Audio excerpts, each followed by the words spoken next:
Chapter 346. Let me admit here that I did write incorrectly yesterday about the old dragon raising its head. I'll go with the flow and continue with the 3rd of March. In any case, no one has studied the Qing calendar.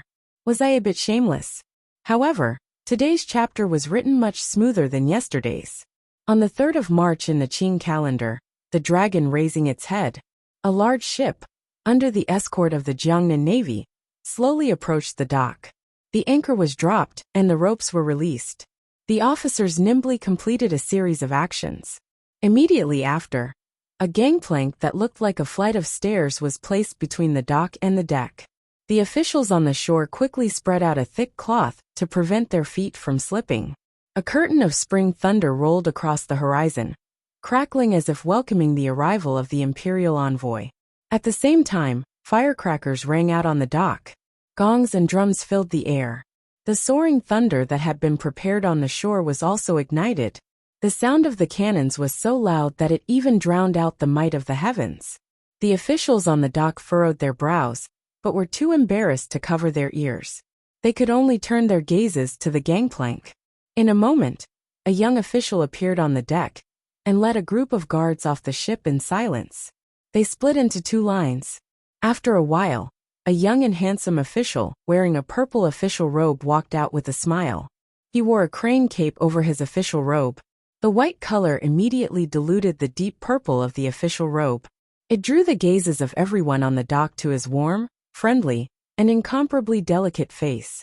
Only 3rd-level officials and above had the right to wear purple official robes.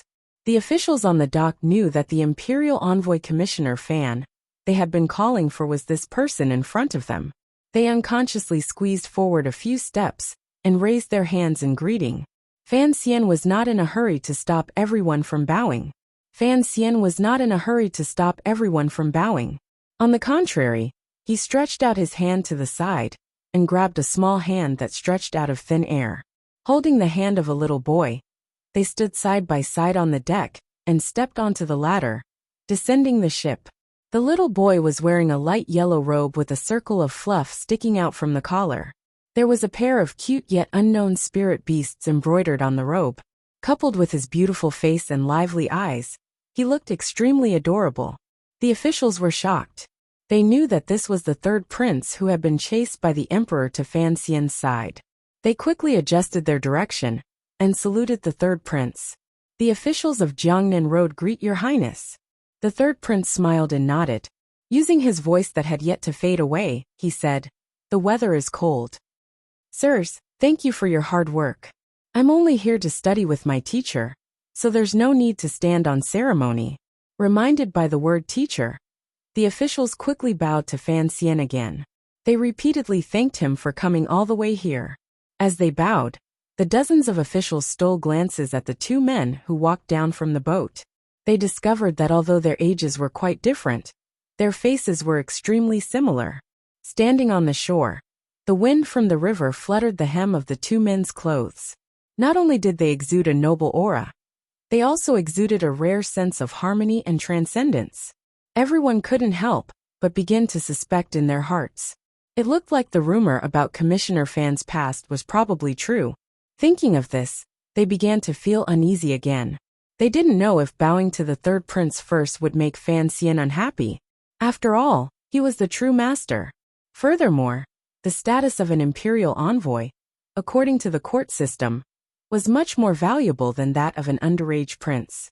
Fan Xian did not have so many thoughts. He gazed at the unfamiliar officials on the dock and piled the friendliest smile on his face. He smiled and acknowledged each one of them. He then did his best to note down each other's official position and name, fully displaying the courtesy and pride a rising political star should have. Commissioner Fan bringing a prince down to Jiangnan was a major event. Thus, there were many officials who came to the dock to welcome him.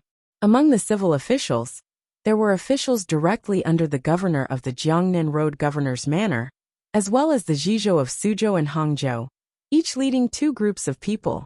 Although the Zhizhou of a few distant provinces did not dare to leave their jurisdiction to welcome him, there were still many officials of the same rank from the provinces. There were also officials from the Jiangnan Salt Road Transport Company. Among the military officials, there was no lack of Jiangnan Navy garrison generals. Of course, the Palace Treasury Transport Company, which was directly under Fan Xian's command, had even more people present. In short, there were nearly 100 people. More than half of the officials of Jiangnan Road had probably squeezed onto the dock. If Dong Yi stole the gunpowder of the Third Bureau of the Overwatch Council and made a ruckus here, the wealthiest and populous Jiangnan Road in the entire Qing Kingdom would probably be paralyzed within a day. On the dock, Fan Xian greeted the officials with a face full of smiles. The problem was he could only see the moving heads, the jumble of official robes, and the thick smell of sweat in the winter. Strange and flattering faces flashed past his eyes.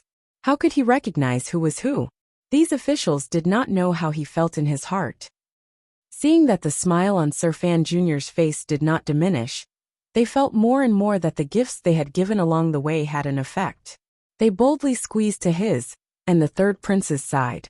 No matter what, they had to exchange a few pleasantries and worm their way closer. Only then would they be worthy of the silver they had given. Those state and county officials who were slightly further away from the river had never found an opportunity to present gifts, so their spirits were not that great. With a tinge of envy and a tinge of jealousy, they watched their colleagues inside the crowd unbearably flatter him from the outside. For a moment, the smell of flattery on the dock was unbearable. Fan Xian's cleanly shaved chin was touched countless times. It was very lively. Gradually, the words of the officials became more and more unbearable, particularly those of the Suzhou government Jizhou. They were people who had come out of the Imperial College. They insisted on using the fact that Fan Xian was now the Imperial College's side to repeatedly call him Teacher Fan. Fan Xian forcefully suppressed the irritation in his heart and refused to accept it. What a joke! He was not even 20 years old, yet he was going to be the teacher of a Jizhou. If this got back to Jingdou, he would probably be laughed to death by the emperor. The third prince was held by his little hand and endured the shameless words beside him. He was also unhappy in his heart. He thought to himself, Sir Fan Jr. is my teacher. How dare you old men fight with me for him? The child finally could not endure it and coughed with a cold face. After the cough, the scene immediately became silent. The Hangzhou Jizhou was a sly old fox who saw the opportunity very quickly. He was secretly happy that the Suzhou Jizhou had suffered a setback, but he said seriously, "It is cold today. I think everyone should quickly invite the imperial envoy and the prince up to rest." After these words were said, Fan Xian and the third prince's hearts were comforted. At the same time, they cast an appreciative gaze toward the Hangzhou Jizhou. The Hangzhou Jizhou was swept by this gaze and immediately felt his entire body warm and uncomfortable. It was as if he had eaten ginseng. Rest? It was not that easy. Even after the officials had retreated slightly, the related ceremony still took up a lot of time. Only then did Fan Xian and the prince walk around the officials toward the slope on the shore. There was a large bamboo shed on the slope. It looked quite new. It had probably been built only a few days ago. It had been specially prepared for Fan Xian's trip to Jiangnan. Walking up the slope, there were already two high-ranking officials in purple robes waiting outside the bamboo shed. As soon as Fan Xian saw the two of them, he pulled the third prince's hand and hurried a few steps toward them to show his respect. The identities of these two officials were not ordinary. One was the Jiangnan Road governor, Sir Xueqing. The other was Inspector Dai Siqing. In the officialdom of the Qing Kingdom, there was a saying, 1 palace, 2 provinces, 3 courts, 7 roads. One palace was naturally the royal palace. The 2 provinces were the Hall of Governmental Affairs, which was now combined to handle government affairs. The 3 courts were the Overwatch Council, Bureau of Military Affairs, and the Ministry of Education. However, the Ministry of Education had already been reduced to the Imperial College, Tungguan Pavilion, and the Ministry of Rights in the new policies of the first year of the Qing calendar. The last 7 roads referred to the 7 roads that the Qing Kingdom was now divided into. The governors of each road represented the emperor in patrolling one area. Furthermore, the administrative functions of the counties between the roads and provinces had gradually faded. Other than military affairs, the governors of each road had begun to directly control the provinces and counties under their jurisdiction. They had great power and were truly officials of the borders. Of course, the emperor had to choose his most trusted aide to hold this important position. Furthermore, the governors were top-notch in terms of ability. Compared to the governor's power and arrogance, the inspectors were more focused on the administration of culture, but their weight was much lighter. If it was based on rank, the governors were second grade, and the inspectors were second grade. They were not particularly high ranks. However, in order to make it easier for the governors of the 7 roads to focus on government affairs and be less restrained by the 6 ministries, the rules had always been for the governors of the first road to also hold the title of assistant scholar, right imperial censor of the imperial censorate, or minister of the Ministry of War. These were first-grade officials. When faced with the prime minister and hall of governmental affairs, they had the weight to speak. Jiangnan was the most important place in the Qing kingdom. The present Jiangnan road governor, Xue Qing, was deeply trusted by the emperor. Thus, he directly held the title of Great Scholar of the Palace and was a proper first-grade super-official. Given Xue Qing's status, even Fan Xian and the third prince did not dare to slight him, so they quickened their steps. When they arrived outside the bamboo shed, Fan Xian only glanced at Xue Qing with a warm gaze and did not open his mouth to speak first. This was the rule. Xue Qing and Dai Xiqing understood that the other party was an imperial envoy. No matter how powerful he was, he still had to first bow to the other party. This was not to Fan Xian or the prince. It was to the emperor. After setting up the incense table, asking for the imperial edict, and unsheathing their swords, the officials inside the bamboo shed all knelt on the ground. After completing the ceremony, Fan Xian quickly helped the Jiangnan governor, Xue Qing, up. He then turned to help the inspector up. Only then did he lead the third prince in bowing respectfully to Xue Qing. Xue Qing's status was worthy of him, and the third prince bowing deeply. However, this Jiangnan governor seemed to have not thought that the legendary Commissioner Fan did not have a trace of the noble air of a young, powerful official and scholar. He was willing to smooth over a small matter. A glimmer of admiration flashed through his eyes. The inspector stood to the side and quickly turned his body to return the bow. Xue Qing would not foolishly allow these brothers in front of him to finish their bow. He had already warmly helped the two of them up and said, "Sir Fan, you are being too polite." Fan Xian was startled. He then looked at the third prince beside him, who seemed to be somewhat embarrassed facing Xue Qing, and felt even more depressed. Xue Qing smiled slightly and said, "Before I came to Jiangnan, I worked in the library. The so-called scholar is not completely an empty title. When the third prince was young, he often played by my side. However, many years have passed. I don't know if the third prince still remembers." The third prince laughed bitterly, and once again bowed to Xue Qing in a disciple's bow. In a quiet voice he said, "Every year when you return to the capital to report on your work, my father orders me to go to your manor to pay my respects. How could I forget?" Fan Xian was a bit confused. He thought about it carefully, and was increasingly unclear just what the emperor in Jingdo was thinking. As he was thinking, he heard Xue Qing say in an even voice, "Speaking of which, Sir Fan and I also have some history." Fan Xian couldn't act innocent in front of this high-ranking official. He asked curiously, "To be honest, I truly do not know." Xue Qing liked the other party's straightforwardness. He smiled and stroked his beard. "When I passed the provincial examinations, my teacher was Prime Minister Lin. In terms of seniority, you really do have to call me brother." Only now did Fan Xian understand what was going on. However, the other party was now a governor. The past friendships were just words. Furthermore, no matter how thick-skinned, black-hearted and daring he was, it would be embarrassing for him to climb up this pole and call the governor brother. The power in his hands was enough, but his age and experience seemed to be a bit lacking. The group of people rested for a moment in the grass hut. Fan Xian and Xue Qing chatted about what they had seen and heard along the way. Xue Qing furrowed his brows slightly, and then asked if the emperor was well in the capital. In short, it was all a bunch of conventional nonsense. However, it did bring them a bit closer, and a bit more familiar. Fan Xian looked at this first-level official, and found that there was a glimmer of worry that was not purposely hidden in the other party's clear face. After thinking for a moment, he knew what was going on. As the Jiangnan governor, an imperial envoy had suddenly appeared in his territory. No matter which governor it would not be good. Furthermore, this imperial envoy was going to take over the palace treasury. He would probably have to fight with the nobles in the capital. Although the governor had great power and was deeply trusted by the emperor, it was not good to be stuck in the middle. Xueqing raised his teacup and took a gentle sip. Intentionally or unintentionally, he asked, Sir Fan Jr. will probably have to work hard in Jiangnan these 2 years. Although he is trusted by the emperor, Jiangnan is not like Jingdo. Although it is prosperous, it is not a place to stay for long. In another 2 years, I will have to retire to the emperor and return to the capital to sit as a fisherman.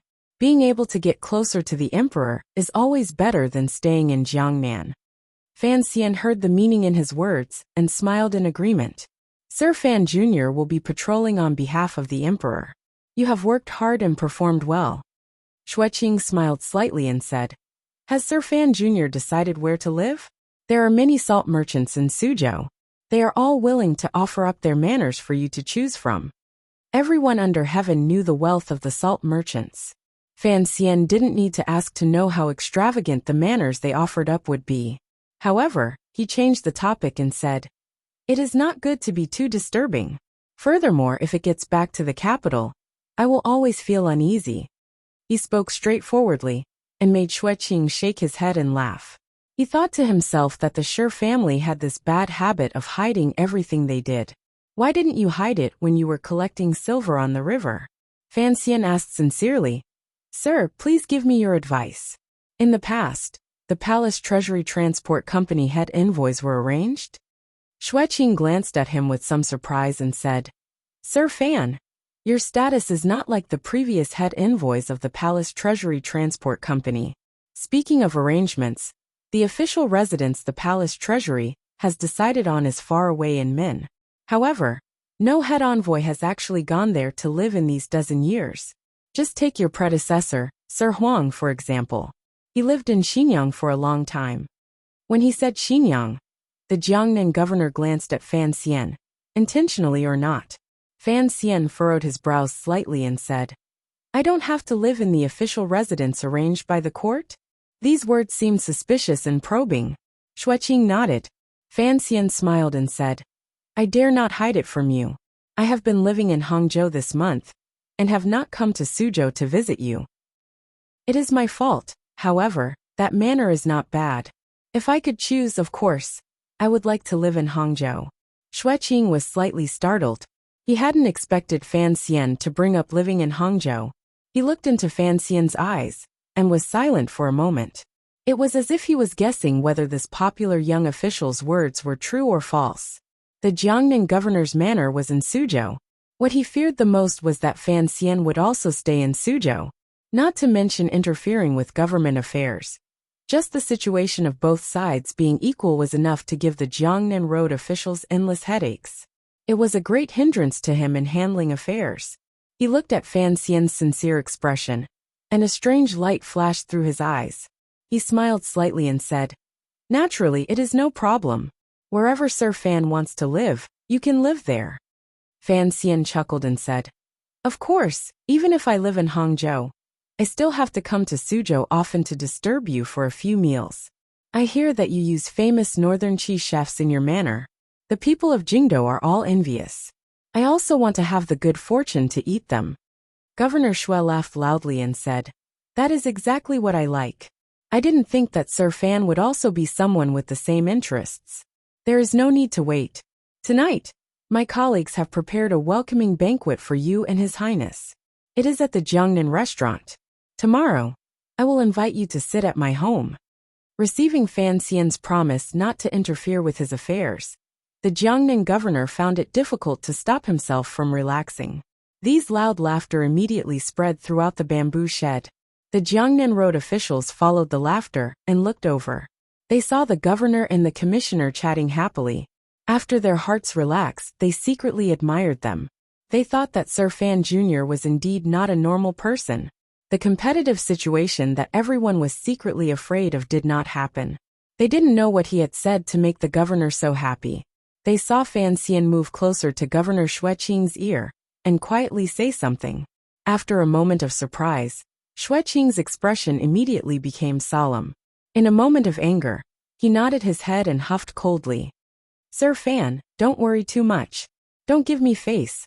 I always remember the Emperor's benevolence and kindness, so I will temporarily tolerate these people. Sir Fan's suggestion is correct.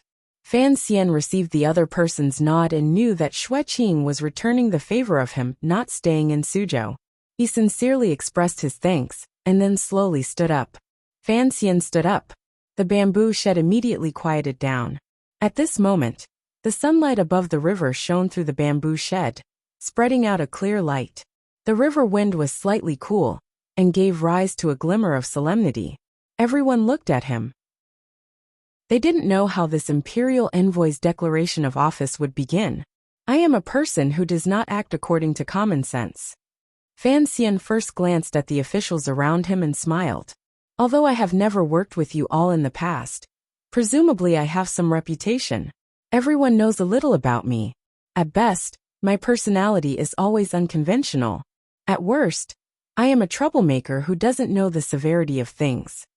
The officials chuckled and all said that the imperial envoy's words were humorous and modest. Fan Xian said without modesty, I don't need to say more of those empty words. The emperor is in good health, and does not need your greetings. The empress dowager is in good health, and there is a sense of peace and auspiciousness in the capital. Thus, we do not need to add more words in this area. Since you all have received the court's heavy trust to govern the important Jiangnan area, the taxes and income these years are all displayed here. The people's life and city scenes you have seen along the way are not fake. I do not need to mention your hard work. The Jiangnan officials all knew that Fan Xian had come on a secret visit. Hearing these words, they let out a big breath. They only hoped that Fan Xian would mention a few more words, preferably a few more words in the secret memorial to the emperor. Unexpectedly, Fan Xian's tone changed. I won't talk about your benefits. Instead, I want to talk about where you all did wrong. Fan Xian's face was still smiling, but a chill began to rise in the shed. It seems a bit unkind, but I still want to say why. Because you all seem to have forgotten my background. What was Fan Xian's background? It was not some immortal poet Taichung Temple, but rather, the dark and sinister Overwatch Council. The hearts of the officials jumped. They didn't know what he was going to say next. They thought, we've already sent the silver.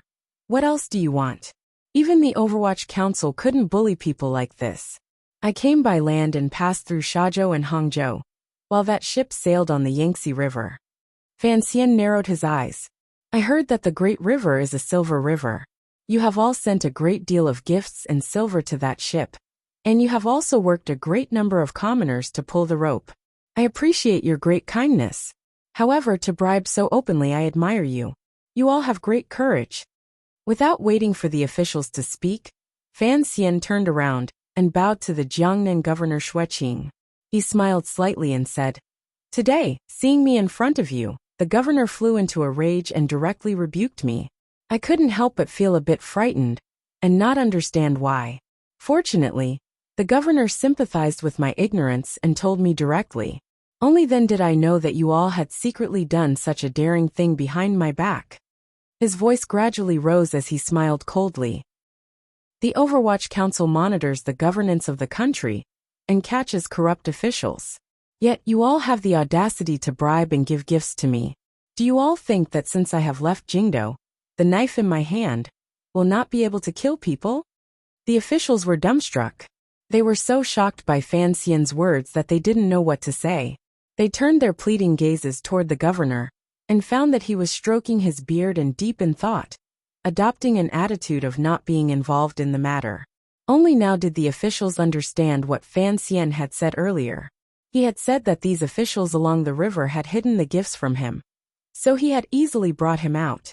He had also used the governor's anger as an excuse to strip the governor clean of his name. He had also given the governor the hat of not fearing the nobility and noble character and unquestionable integrity. Giving gifts along the river? Your subordinate didn't refuse. The Overwatch Council's information network was smooth. Even if you were in Hangzhou, how could you not know? However, Fan Xian insisted that he knew nothing. Of course, the Jiangnan Road officials could not fight back. They could only swallow a huge loss. Looking at Fan Xian's expression again, they realized something was wrong. This Commissioner Fan was indeed as the rumors said. Under the gentle and harmless smiling face hid shamelessness, lowliness, and viciousness. The officials didn't know what Fan Xian would do next. They unconsciously stood up in fright and looked at Fan Xian stupidly.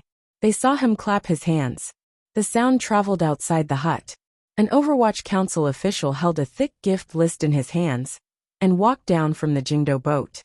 The gift list was already so thick. The gifts hidden on the boat had probably piled up into a small mountain. Fan Xian turned and asked Governor Xueqing for instructions. Xueqing smiled slightly as he watched the scene in front of him. He waved his hand to signal for the bailiffs in the yamen to follow the Overwatch Council officials onto the boat. Not long after, the bailiffs and servants laboriously pulled a few large chests off the boat and came to the bamboo hut. The chests were opened in front of everyone. All that could be seen was a sea of golden light. There were countless jewels and other valuable items inside. They were all gifts sent by the officials along the river. The wind in the hut was cold, so a brazier was lit. Fan Xian accepted the gift list his subordinate handed over and flipped through a few pages. His eyebrows rose slightly. He smiled and said, "There are quite a lot of things." The officials were embarrassed and angry at the same time. They thought to themselves that the imperial envoy's actions were too unkind. Framing crimes was truly disgusting. Did he want to punish the officials? Unless he wanted to wipe out the entire Jiangnan officialdom in one go. At that time, the governor would not be able to continue watching the show. You've broken the rules and offended the Jiangnan officials. Let's see how you clean up in the future. Unexpectedly, Fan Xian's next action made the officials' eyes almost fall out. They saw him casually toss the thick gift list into the brazier. The fire immediately grew. The gift list that recorded the evidence of the officials' bribery quickly turned to ash. Fan Xian stood by the brazier in silence for a moment. He then said, "Don't think I am using childish tricks to buy people's hearts. You are not that stupid, and I am not that self-interested. The reason I burned all of this was to give everyone a reminder and a way out." He placed his hands behind his back. A glimmer of unswerving determination flashed across his delicate face. "I am the commissioner of the Overwatch Council. I do not need to give you face. The matters I need to do in Jiangnan also do not need everyone's cooperation. Thus I ask everyone to wake up. If something similar happens in the future, don't blame me for being merciless in arresting people." The Overwatch Council could investigate all officials under third level. Since he dared to say this, it meant he had the courage. As for the problem of face, his identity was too special, more special than any other court official. Thus, he indeed did not need to give face. As for the problem of cooperation in future matters, once the Jiangnan Road officials lost face, would they dare to secretly go against the commissioner? After the welcoming banquet in a moment, everyone, take back all the things in this chest. Fan Xian furrowed his brows and said, "What should be refunded has been refunded. As for the laborers, give them wages at a discount. If those poor counties can't produce it at the moment, send a letter to me. I can still produce this bit of silver." The officials had no choice but to lower their heads in acknowledgement. At this moment, the zip line on the Suzhou dock began to move. This novel toy from over 20 years ago was the best at carrying heavy loads. The zip line extended to the top of the Jingjing ship and slowly lowered a large chest. No one knew what was in the chest for it to be so heavy. The zipline's steel ropes trembled gently. Fan Xian had already checked the data beforehand and knew that the Suzhou dock was responsible for the palace treasury's goods. It had the ability to lift things, so he was not too worried. However, the officials who had just been shocked by him were shocked again. The large chest was hoisted onto the shore. Another dozen people moved it with great difficulty up the slope and directly into the bamboo shed. An Overwatch Council official respectfully asked for instructions. Commissioner, the chest has arrived. Fan Xian made a sound of acknowledgement and walked to the side of the chest. The outside of the chest was wrapped in willow twigs, but the inside seemed to be made of metal. All the officials were puzzled, wondering what this lord was up to.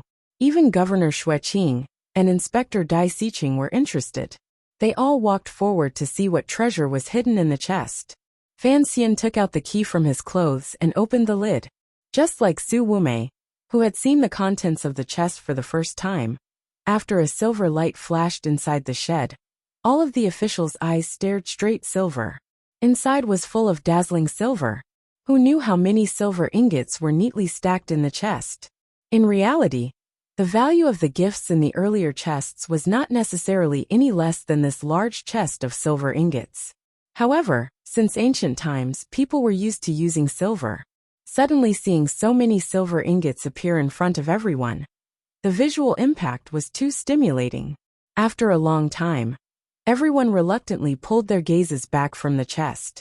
They all looked at Fan Xian, waiting to see his next step in his performance. This chest of silver followed me from Jingdo to Jiangnan.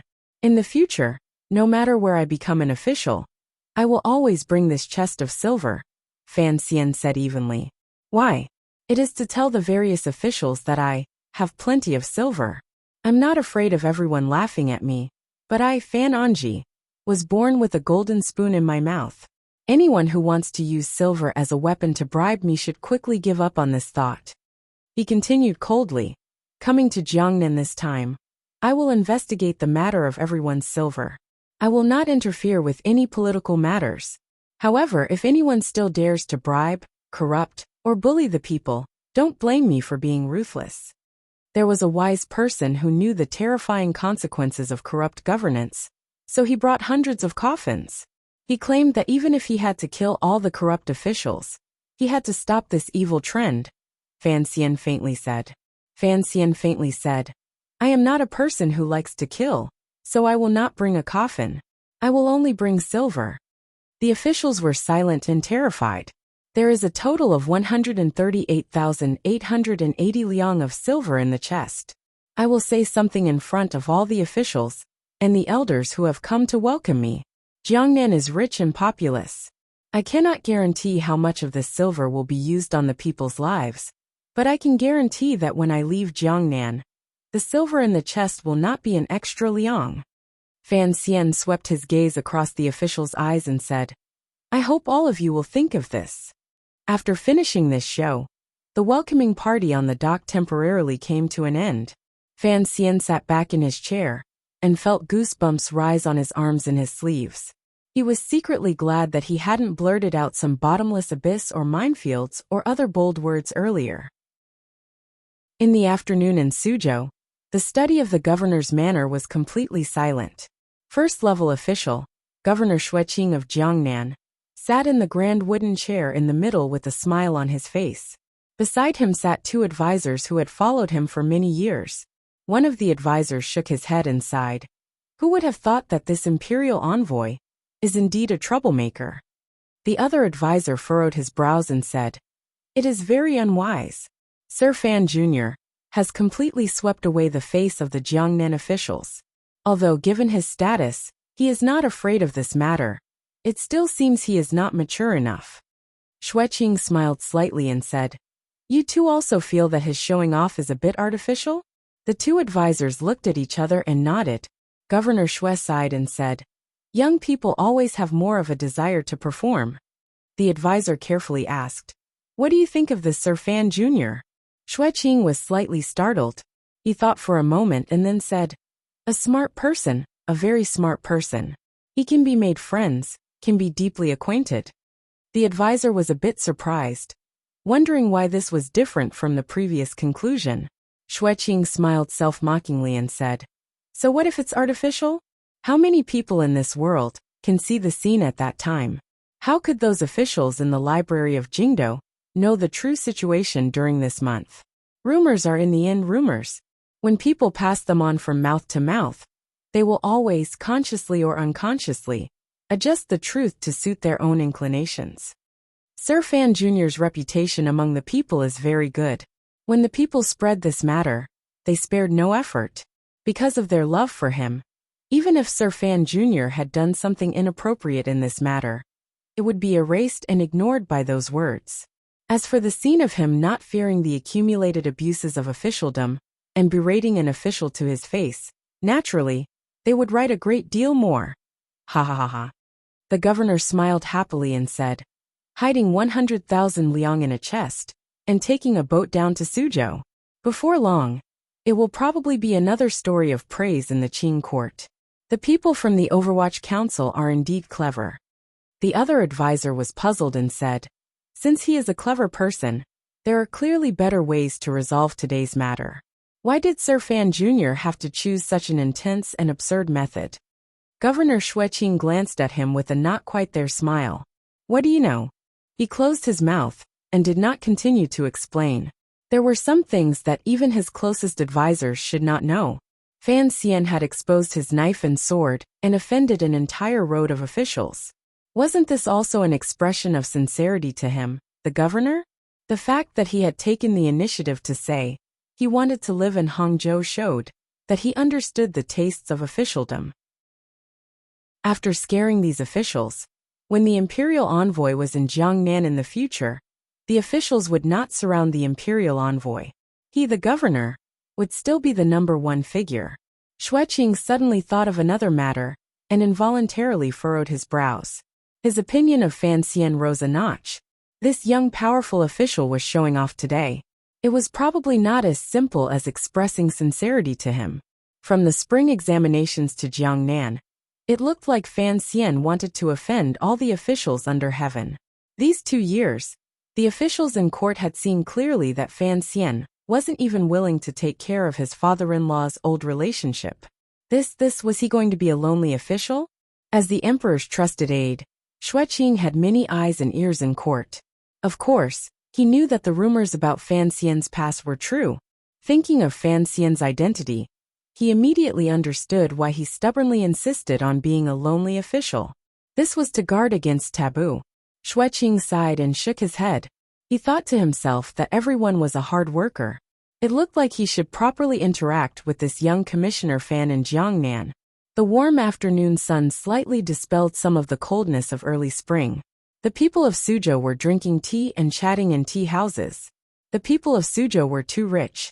They were so rich that they had too much leisure time. They liked to spend it in tea houses, particularly since such a big thing had happened in the city. Their saliva and tea were boiling in the tea houses. Everyone was discussing the imperial envoy who had just arrived, the world-famous Commissioner Fan. Did you hear? Those officials' faces are all green with fright. A middle-aged merchant chuckled. The commoners were always happy to see the officials being humiliated. Another person shook his head and sighed. Unfortunately, it's still a big matter turned into a small matter, and a small matter into nothing. I think that if the imperial envoy truly cares for the people, he should capture all those corrupt officials and throw them into prison. Nonsense. The middle-aged merchant in front of him laughed disdainfully. The officials are all in prison. Who will try the case? Who will manage it? Sir Fan Jr. is a genius with deep foresight. How could he be like us commoners who don't know what's important? This move is called striking the mountain to scare the tiger. Just watch, the good show is yet to come. I think the Jiangnan Road officials are really going to have a taste of the Overwatch Council's power this time. The person nodded and replied, that is true. Fortunately, the emperor is wise and sent the commissioner to Jiangnan. The merchant lowered his voice and smiled. It should be the emperor's wisdom to have given birth to the commissioner.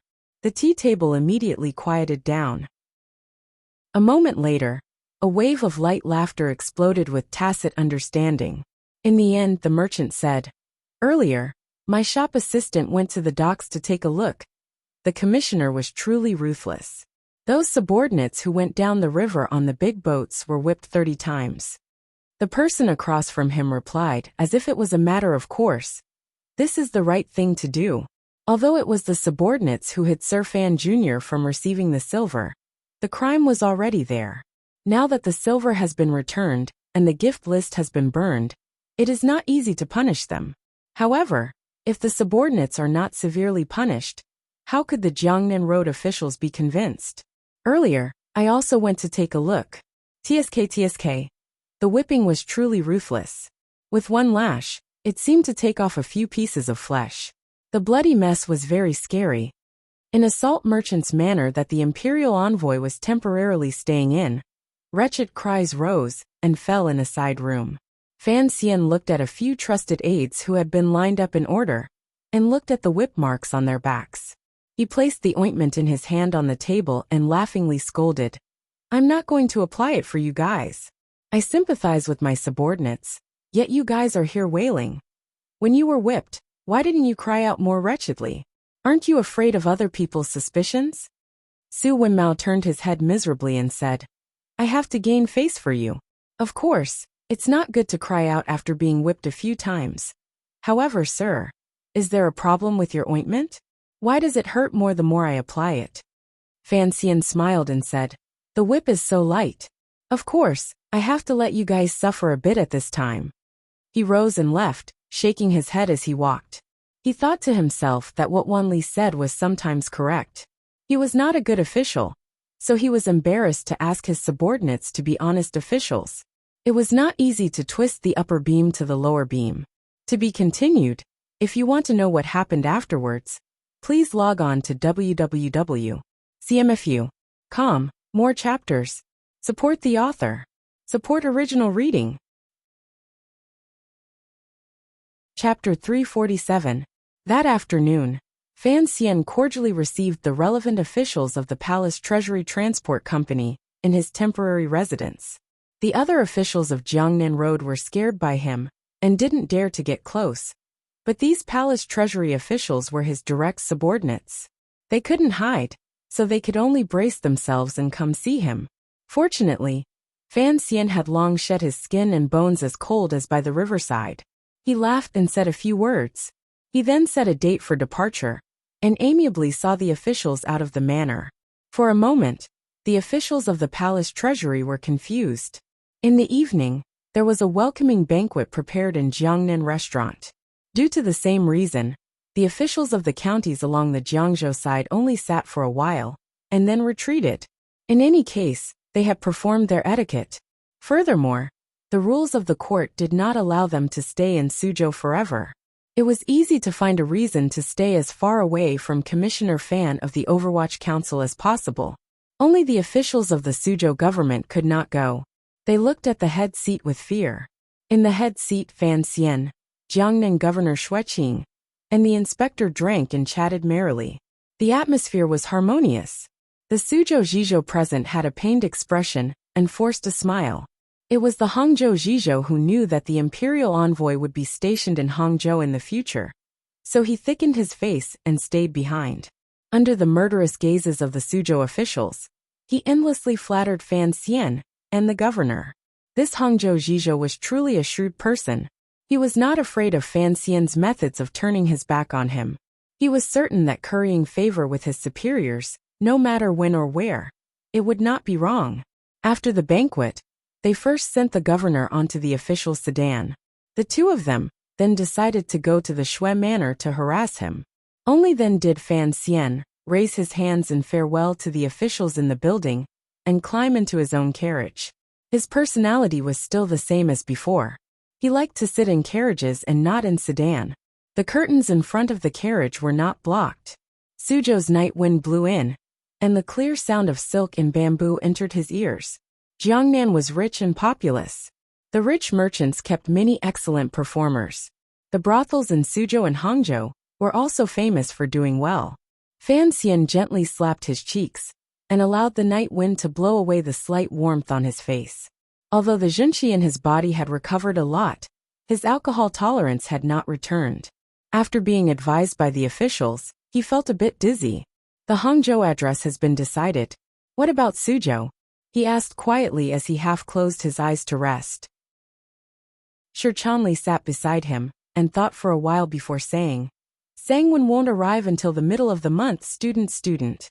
Fan Xian smiled. He opened his eyes and sighed. "It's really hard on you to do all this. Endure it for another year or two." You know I don't have many trustworthy people around me. He and Shirchanli were talking about Baoyue Brothel's grand plan to go south. The business of the brothel was not only the fastest way for money to flow back, but it often had unexpected uses, such as intelligence. While Fan Xian was in Jingdo, he had already decided to open his family's brothel in Jiangnan. Although he would certainly encounter a great deal of resistance, given his status and power, it should not be a problem for him to make a name for himself within a year. Shirchanli asked, "Sir, can this matter be delayed? After all, you are leaving for the palace treasury the day after tomorrow. There is no backbone in Suzhou. If you want to choose a location to buy a building and a girl at this time, I'm afraid I won't be able to control the situation. If I'm not here, there is still the third prince." A naughty smile flashed through the corner of Fan Xian's eyes. "Tomorrow, I will pick a few old teachers for the third prince. Although he will always come with me to Hangzhou, he will still stay in Suzhou during this time. Don't forget what kind of business this prince does in Jingdo. Don't look at how young he is very clear about the ways inside. With the prince coming out, the governor can't say anything. You can buy whichever building you want. As for those popular girls, throw some more silver at them. How can they not succeed? With the prince supporting you from behind, you don't have to worry about the brothel owners in Jiangnan playing dirty with you. Since they are playing in the open, it is just a show of throwing silver at people. Are you still worried that you don't have silver?" Shirchanli was dumbfounded. He thought to himself, "The emperor wanted you to educate the third prince. Did you originally want to use the third prince to open a brothel in Jiangnan? This was too disgraceful and unfilial." Immediately after, he thought of another thing. Why did Sir have so much silver on him? The 138,880 taels of silver in the chest could not be moved. Then, he must still have a lot of silver notes in his pocket for him to speak like this earlier. Thinking of this, Shirchanli said worriedly, "If we were to sell it openly, the Jiangnan brothel would certainly take the opportunity to raise the price. The money spent would be like flowing water. Who knows how many days it would last?"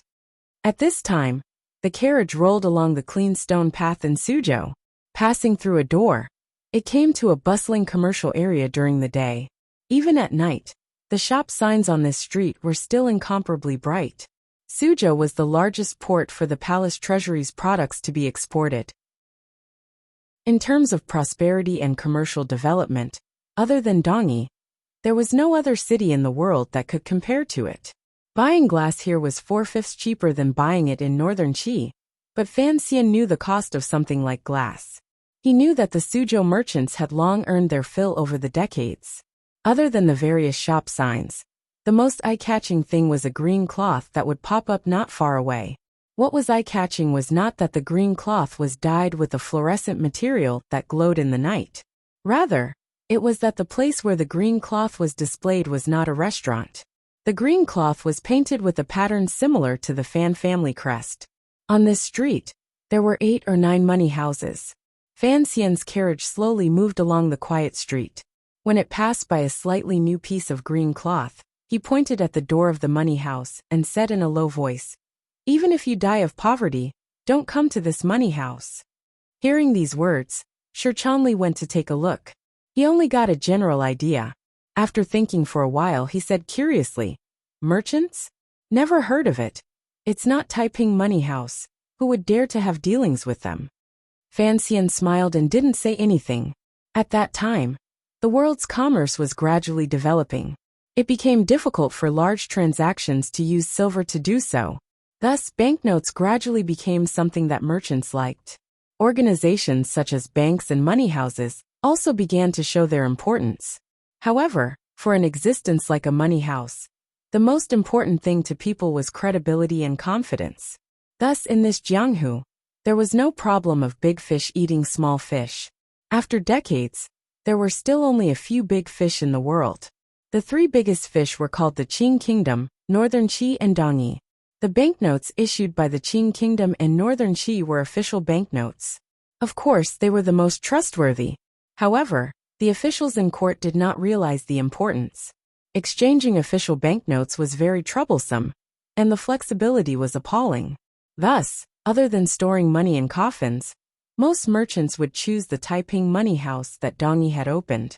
Although the Taiping money house was Dong Yi's capital, it was rumored that some nobles in northern Qi and the Qing kingdom had also invested in it. Thus, no matter how the three countries fought and killed each other, miraculously, the money house itself was not affected.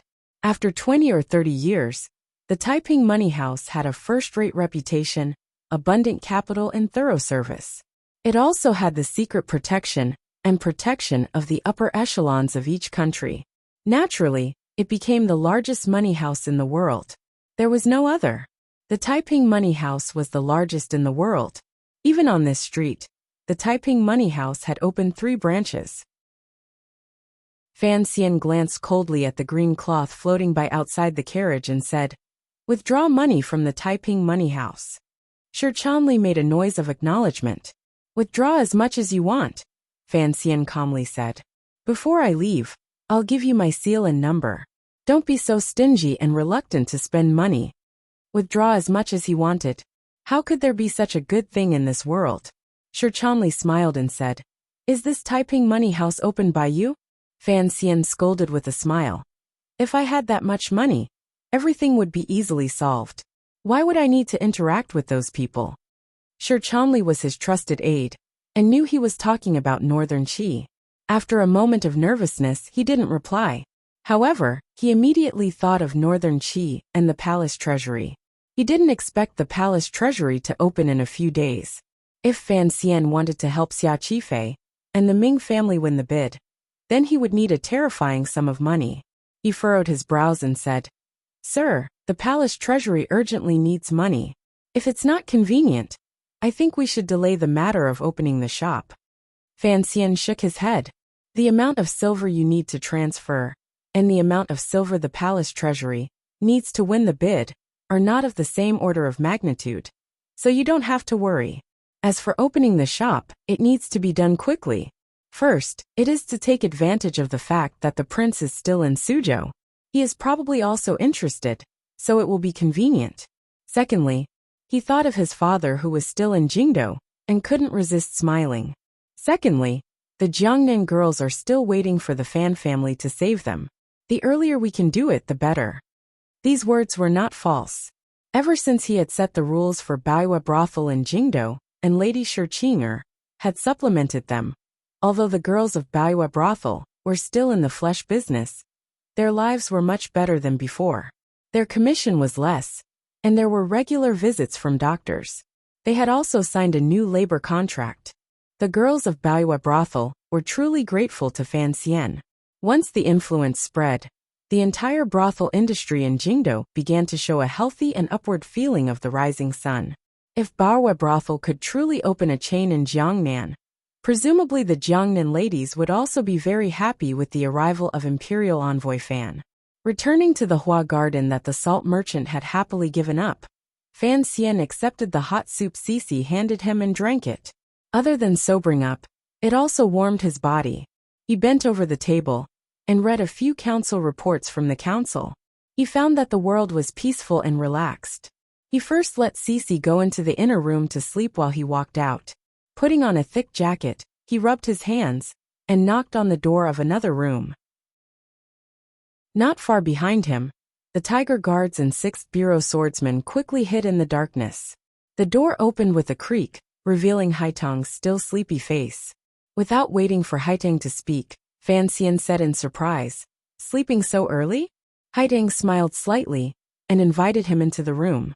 She turned the smokeless oil lamp a little brighter and quietly said, "This merchant's family is very extravagant, and this bed is also very comfortable. I thought that you would probably get drunk at the welcoming banquet tonight, so I went to sleep first." Fan Xian focused his gaze and found that the clothes the girl was wearing were not very thick. It was only a very plain robe. He furrowed his brows and said, "Wear more. Although your realm is high, the natural cold is not something to be trifled with." Haiding couldn't be bothered to pay attention to him. She yawned and half propped her chin up on the bed. "What's the matter? Hurry up and say it." Fan Xian paused and forgot what he had come to say. Last night, after he had boarded the Jingdou ship, Haiding had disappeared without a trace. It wasn't until the afternoon that she mysteriously appeared in the garden. Had he just come to confirm whether or not she was there? Or was he already used to chatting with this northern Chi Saint girl like an old friend? It is very difficult for me to get drunk. Fan Xian was a quick-witted person. He smiled slightly at Haitang's first words. You know, I am afraid of death and cowardly. Other than in front of people I can completely trust, I won't get drunk. So you can only get drunk at home? Haitang opened her bright eyes and asked curiously. Fan Xian shook his head. Other than being able to completely trust myself, I also have to trust that when I get drunk, the people beside me have enough power to protect my safety. Haitang smiled. She knew what he meant. She immediately pitied him and said tenderly, Don't tell me that in your entire life, you've only gotten drunk in Shangjing's Pines and Crane's Tavern once. That time in Shangjing, Northern Qi, in front of Haitang, Fan Xian had gotten wildly drunk until he passed out. He had also been drugged with an aphrodisiac and fallen into the greatest trap since his rebirth. Fan Xian said angrily, You still have the face to bring it up, of course. He couldn't see the sympathy in Haitang's eyes. He said coldly and arrogantly, When I was young I often got drunk. Don't think too highly of yourself.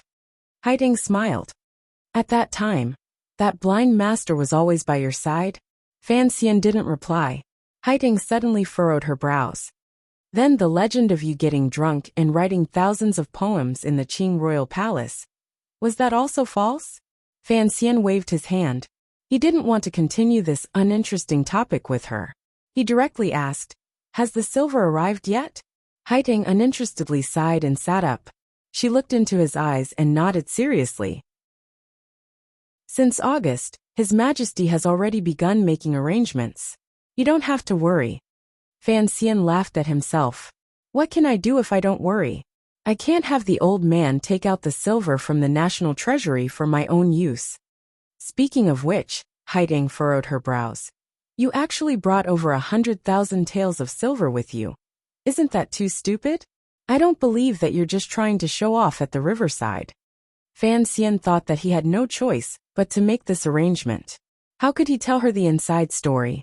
He couldn't tell anyone about it. It's just some useless silver. What's there to be afraid of? You've been an official for less than 2 years, and yet you have so much silver with you. Haitang smiled faintly. Including you and your father's salary, I'm afraid it would take over 100 years to save up so much silver. How do you explain this to the officials? Fan Xian shook his head.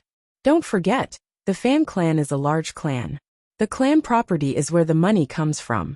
Oh, a large clan that can easily take out so much silver.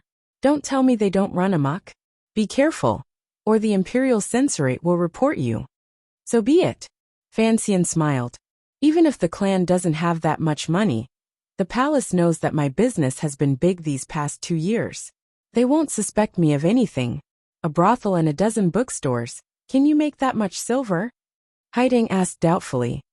Don't look down on my second son's ability to amass wealth.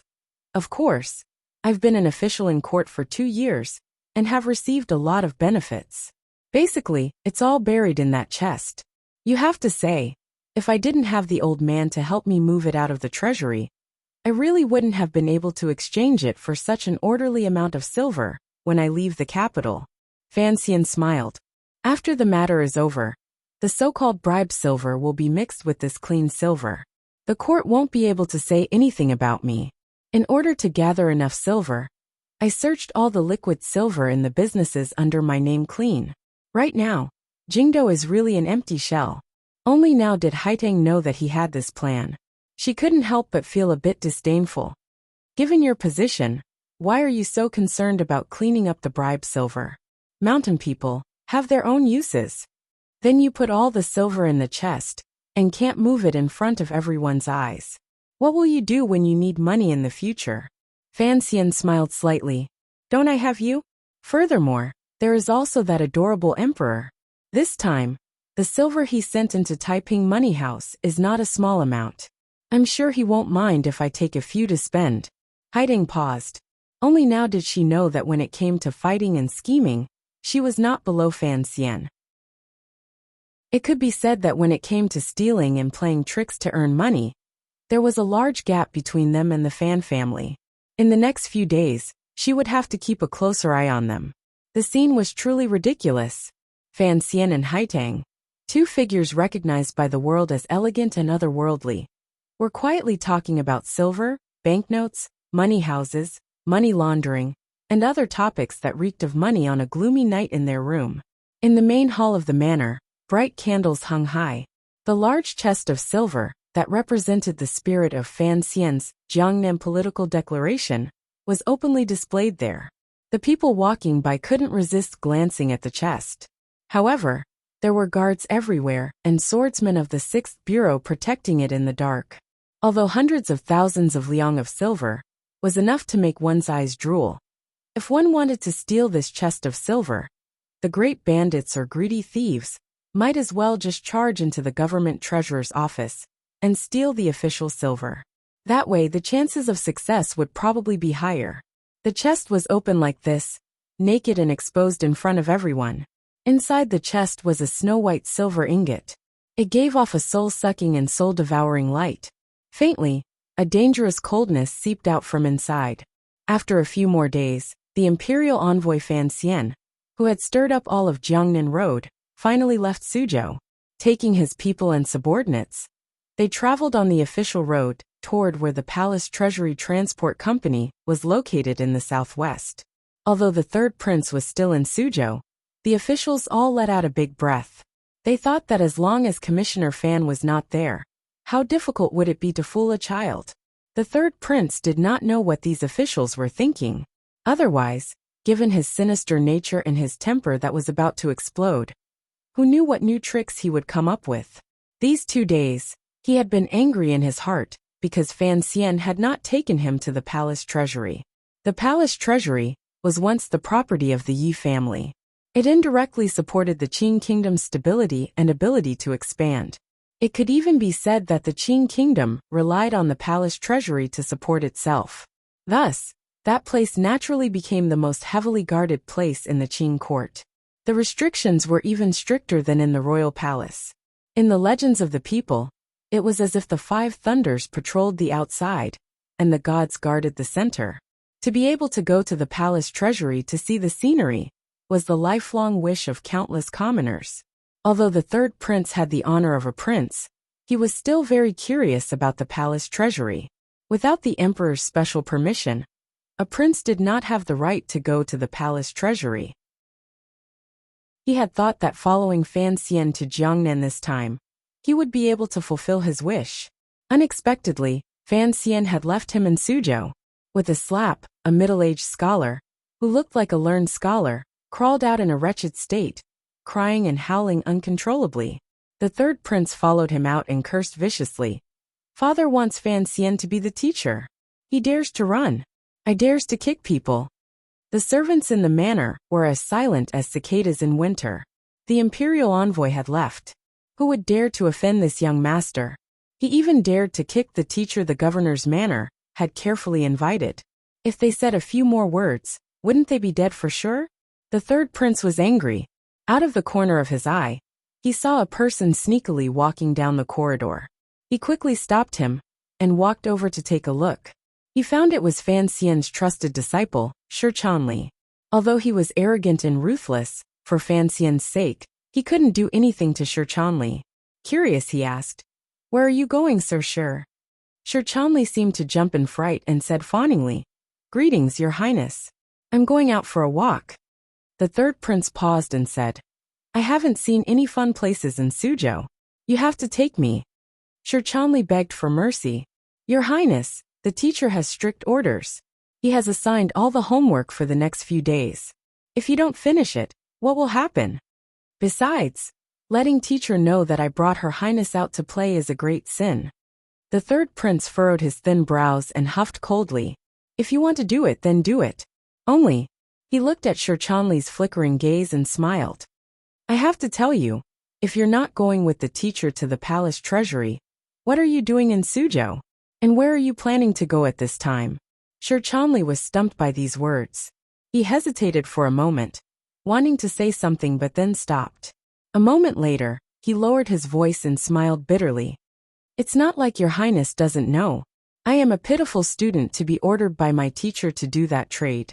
The third prince's eyes lit up. Probingly he asked, Is Baoa brothel going to open in Suzhou? Shirchanli covered his mouth in surprise. It was as if he was annoyed that he had spilled the beans. The third prince chuckled coldly, but his heart was blooming with joy. He thought to himself that if he could resume his old trade in Suzhou, it would be much happier than sitting in this manner. His shares in the brothel in Jingdo had been forcefully taken by Fan Xian. Now that he knew Fan Xian was a practical person with a superficial sense of morality, how could the third prince miss this opportunity? Shirchanli looked at the third prince's reaction and admired his teacher's meticulous planning. Chapter 348. The world was big, but not as big as the monarch.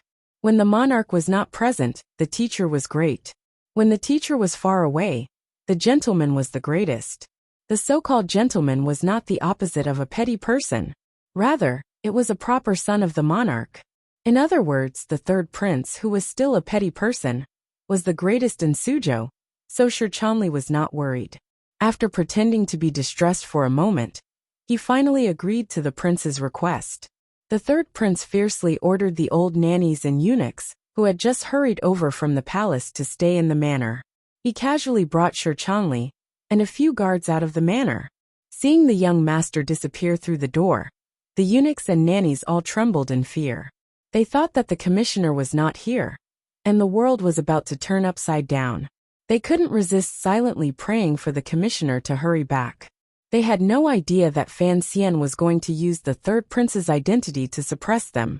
It was rare for the third prince to have such an opportunity to have fun, so he was not in a hurry. The group of people changed clothes and pretended to be rich young masters on a trip. Shirchanli fearfully was given the role of the older brother. Naturally, the third prince was the younger brother. Sitting in the carriage, they circled around Suzhou and saw some good scenery. They also gathered on the lake to look at a few pleasure boats. The third prince's interest finally weakened. The weather is too cold, and the girls are wearing too much. How can I see the romance? The noble young master furrowed his brows. Let's go pick a good place first. I have to put in a lot of effort for the business that Fan Xian wants to do. Otherwise, if I say you're taking me around blindly, I'm afraid he'll be angry. Shirchanli thought to himself that it should have been like this a long time ago. The problem of choosing a location was easy to solve. In any case, it was the busiest place in Suzhou. The group of people desperately dove in and found the busiest street. They looked around and found that many brothels had opened. It was already a developed and familiar place. Thus, they decided on a general direction. Then, in this large area, they picked the clearest building to look at. They looked at the most imposing one. This group of people easily found their target. It was a restaurant that took up the best position on the street. It was an extravagant 3-story building. The building was wide, and behind it, one could faintly see the walls of the courtyard. It took up a lot of space. The third prince waved his hand and said, "Stop looking. I think this is the best location." Shirchanli's heart was filled with joy. He had been managing the Baoa brothel in the capital for a while now, but he never thought that picking a location for a store with a prince would be as efficient as this. With money and power, he did things efficiently, but as he stood at the entrance of the restaurant, he thought of something and said in a low voice, "This place is too eye-catching. I think there must be someone behind it." The third prince was taken aback and asked, "Who in this world has a more powerful background than my family?" Shirchanli opened his mouth wide and didn't say anything for a while. He forcefully swallowed the mouthful of blood and carefully said, "What if there are people from the governor's manor or the inspector's family? Although your highness doesn't care much, you still have to give these officials some face." Although the third prince was young, he was not a muddle-headed person. He thought that this was indeed the case. Governor Xueqing was not someone he could easily offend. Besides, his group of people had come thousands of li from Jingdo. If they wanted to steal the face of the Jiangnan officials, it would probably not look good. But he looked at the location of the restaurant. The more he looked, the more his heart itched. The more he looked, the more beautiful it seemed. He furrowed his thin brows and thought for a while. He then said, "We still have to ask. If we let go of this place with good feng shui, even if Fan Xian doesn't feel bad about it, I will feel bad for many days." This group of people had already stood outside the restaurant for a while. Just by looking at the layout, they blocked the entrance of the restaurant. They didn't eat and only sniffed. Although Suzhou was mixed with all sorts of people, there was no such thing. The group of people pointed and whispered at the entrance of the restaurant.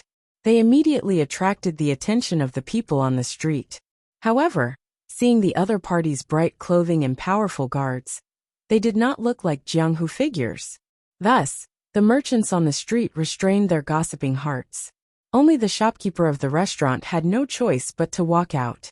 Piling on a professional smile, he asked, "Everyone, would you like to come in and try our signature dishes? Our bamboo garden restaurant and Jiangnan restaurant are known as the second floor of Suzhou. We do indeed have some pretty good food." He saw that the people in front of the building seemed to be foreigners, and their statuses should not be ordinary. So he responded carefully. This bamboo garden restaurant had its own background, but businessmen naturally had a clever heart. He only talked about business, and his words did not have the slightest intention of blaming the other party for blocking the entrance of the building. Shi Chanli was surprised. He smiled warmly and said, "I am truly sorry. I was distracted for a moment. Please don't blame me, shopkeeper."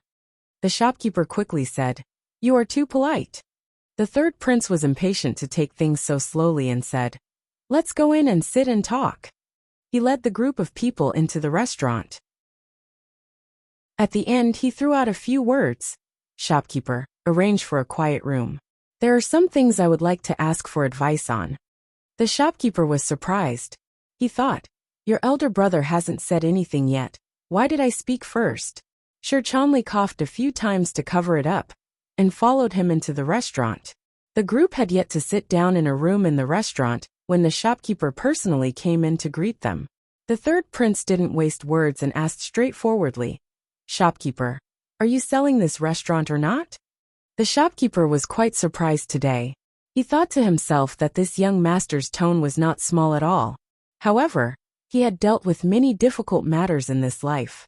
He smiled humbly and said, "Young master, the business of this restaurant is quite good. The owner doesn't seem to have any intention of turning the tables. May I ask for the owner's name?" Shi Chanli was secretly angry at the prince's impatience, and changed the subject to ask warmly. The shopkeeper replied neither humbly nor overbearingly, "The owner's surname is Qian."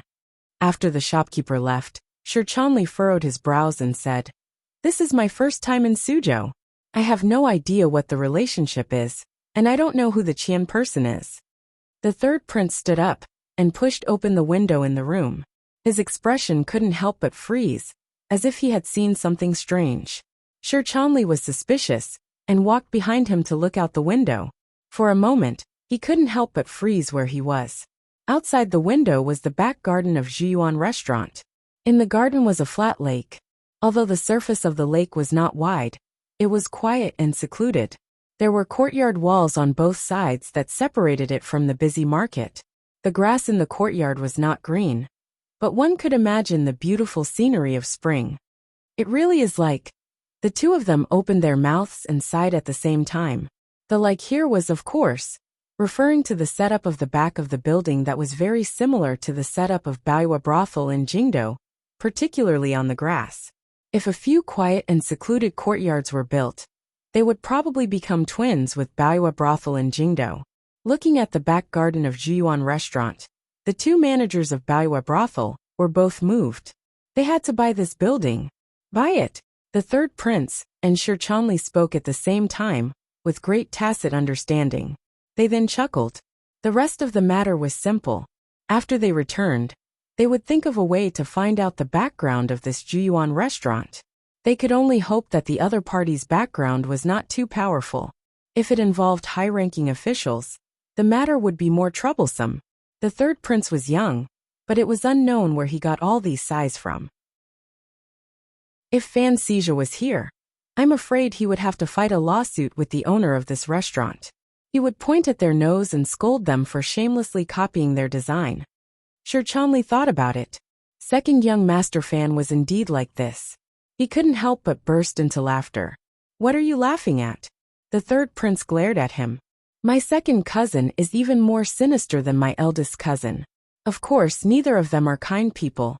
They forcefully played the trick of a cicada shedding its carapace. They bullied me because I was young and stole my shares. Don't forget, you also had a part in this." Shirchanli shrank back and did not dare to reply. The group of them had a meal in the private room and were very impressed with the culinary skills of this restaurant. The third prince even had the thought of hiring the original chef over. After the meal, just as everyone was preparing to leave, they saw the shopkeeper hurriedly walk into the private room. With a face full of sweat, he bowed again. As he wiped away his sweat, he said in a gentle voice, "Dear guests, earlier we talked about buying the building.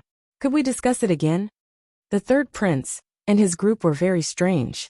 This restaurant's business was clearly very good. Furthermore, when they had asked earlier, the other party had clearly been on guard. Why had their attitude suddenly changed so much? Shirchanli probingly asked. "Shopkeeper, what do you mean?" The shopkeeper laughed dryly and said, "Earlier, the owner heard of this matter and thought that business has not been as good as in previous years. Since there were honored guests who made a bid, they simply let it out. They only hope that the honored guests can give a suitable price. Also, they hope that after the sale, the honored guests can take good care of this building." Shirchanli became more and more curious. He was just about to ask something when the third prince said with a smile, "Of course, we are also people who do business. Of course, we will take good care of this building. However, you said a suitable price earlier. What kind of price would be suitable?" The private room immediately fell silent. The shopkeeper's eyes froze. He thought to himself, how dare he ask this young master to make a bid just like that? But the owner didn't have any orders. How could he make a bid? Looking at the owner's intentions, he was certainly planning on giving it away with both hands. But the other party didn't seem to notice. Was he going to make a bid himself? The sweat on his forehead seeped faster and faster. His face was red and swollen. It was as if the chilly early spring weather had turned into the middle of the summer. After holding it in for a while, the shopkeeper finally gathered his courage and extended 4 fingers. Shirchanli paused. The guards in the room paused again. They thought to themselves, 40,000 liang. No matter how famous the lion's head of this place was, it shouldn't be so exorbitant. The shopkeeper saw that the other party didn't respond and felt even more afraid. He quickly pulled back 3 fingers, leaving only his index finger standing pitifully. Shirchanli almost spat out blood again. This price was really strange. He didn't need to say anything, and in the blink of an eye, it had gone from 40,000 liang to 10,000 liang. After thinking about it, he felt that this price was actually not bad. He nodded and said, "Although 10,000 liang of silver is not much, but..." The shopkeeper's legs went soft and he almost cried. "Mister, you're wrong, you're wrong." Shirchanli asked in surprise. "How is it wrong?" "It is 1,000 liang." The shopkeeper forced out an innocent smile. "Not 10,000 liang." Shirchanli swallowed back his third mouthful of blood today. Before he had time to say anything, the third prince had already said, "Bring the contract." Looking at his expression, it seemed that he had a card up his sleeve. The shopkeeper seemed to have long been prepared. He immediately went out to invite a person recognized by the government to enter, and began to write the contract. When he wrote down the amount of the transaction, the third prince smiled sweetly and said, 16,000 liang. "I won't take advantage of you. I'll give you an extra 20% of the silver. Presumably, your owner won't be willing to sell, so count this 20% as buying medicine for him." Although the third prince was wearing commoner's clothing today, he naturally exuded a noble aura. Although the shopkeeper was greatly surprised, he did not dare to say anything. After writing the contract, the 2 parties pressed their fingerprints and agreed to settle the transaction tomorrow. Carefully seeing this group of people out of the restaurant, the shopkeeper let out a breath and wiped the cold sweat off his forehead with some fear. After calming his mind, he walked to the 3rd floor and entered a quiet room. He handed the contract in his pocket to a young man.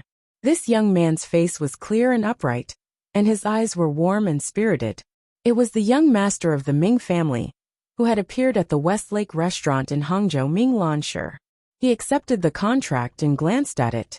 A glimmer of hatred and disappointment flashed through his eyes. With the back of his hand, he slapped the shopkeeper across the face. With a slap, the shopkeeper covered his face and looked fearfully at the young master. He didn't know what he had done wrong. Useless thing. Ming Lanshi was angry in his heart, but his expression remained warm. A chill seeped through his words. Even if I wanted you to give me money, you wouldn't be able to. After the family meeting, Ming Lanshi had stayed in Suzhou. Suddenly, he heard the shopkeeper say that someone wanted to buy the restaurant. Hearing the other person's description and attire, this successor of the Ming family vaguely guessed something. When the waiter later overheard the name Fan Xijia, he immediately confirmed the other person's identity. He reacted quickly and prepared to hand over the Bamboo Garden restaurant with both hands. Unexpectedly, the other person did not take any advantage at all. 16,000 liang of silver was not a small amount.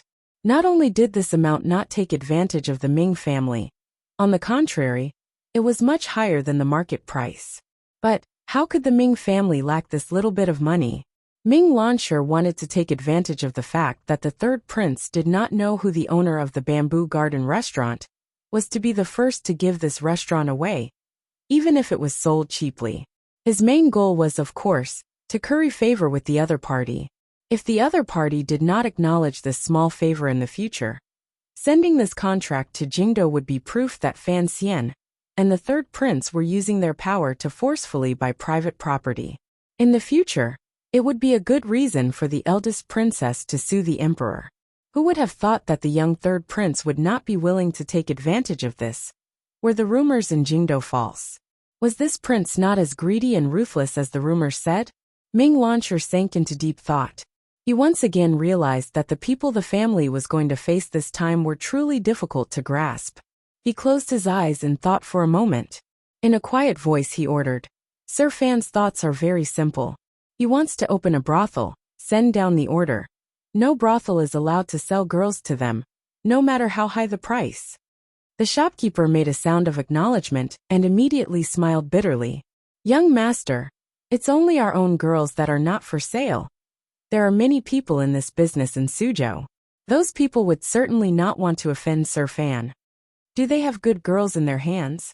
Ming Lanshi smiled slightly. "The good girls are all in our Yuan master's hands. Let them go buy them. How can leftovers attract customers?" A carriage left the Bamboo Garden restaurant. The surrounding merchants did not know that the Ming family had suffered a loss. This most famous restaurant in Suzhou was going to change hands tomorrow. Although Shi Chanli rarely did such shady things, he had finally come to his senses. Furrowing his brows, he said, "Your Highness, it looks like they know your identity." A glimmer of annoyance flashed across the third prince's childish face.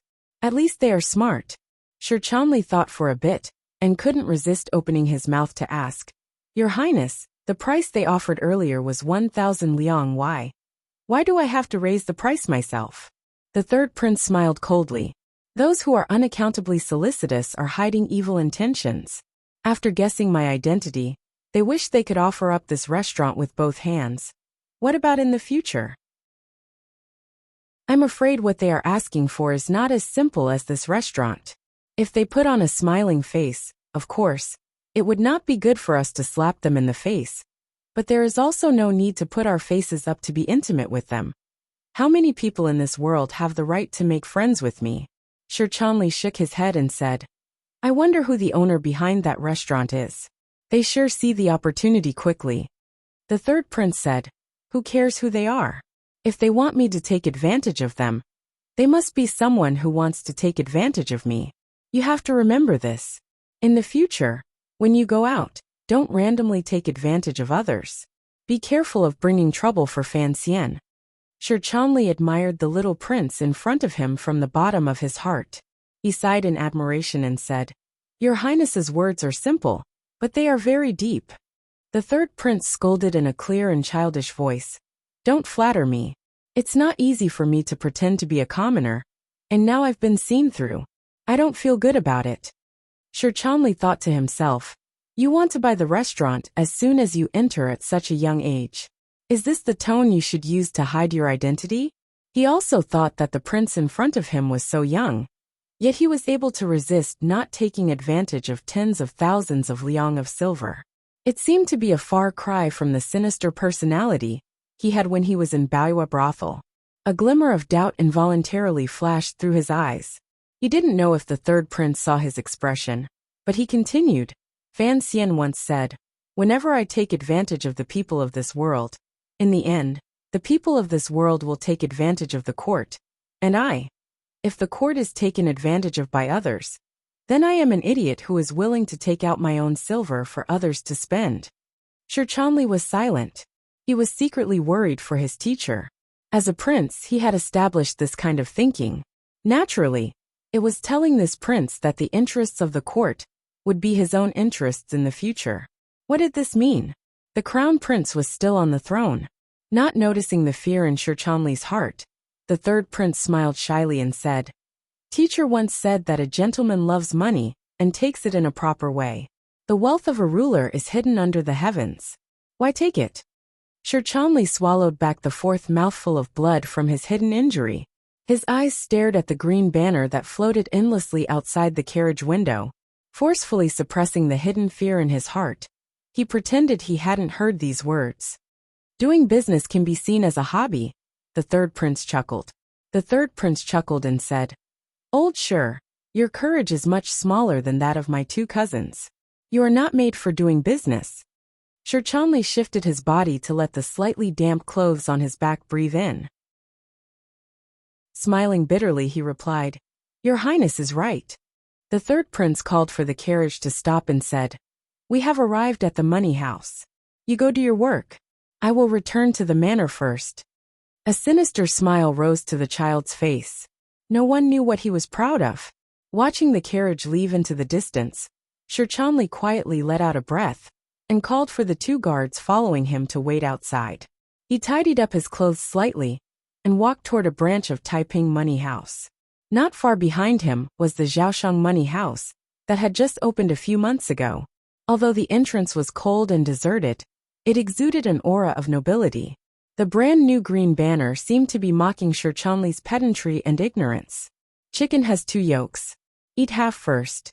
Putting aside what new and surprising things Shi Chanli would encounter in the money house, outside the jurisdiction of the Palace Treasury Transport Company far away from Suzhou, there was a massive group of carriages carrying over 100 people. It was currently moving forward with difficulty in the dark and cold rain of early spring. The Palace Treasury Transport Company was different from the salt and tea companies. First of all, they had more work to do, and their profits were greater. Furthermore, they were the only one of the three that had actual land. The Palace Treasury produced all kinds of factories and workshops, which required a large amount of land. Ever since the court carved out a piece of land in North Min many years ago, it had gradually become a special region. Its area was larger than a small province, and its position was very special, because they were worried that the Palace Treasury's manufacturing techniques would flow out of the country. The Qing court had put in a lot of effort in the work of protecting the Palace Treasury. For the territory the Palace Treasury governed, the Qing kingdom carried out a completely sealed management.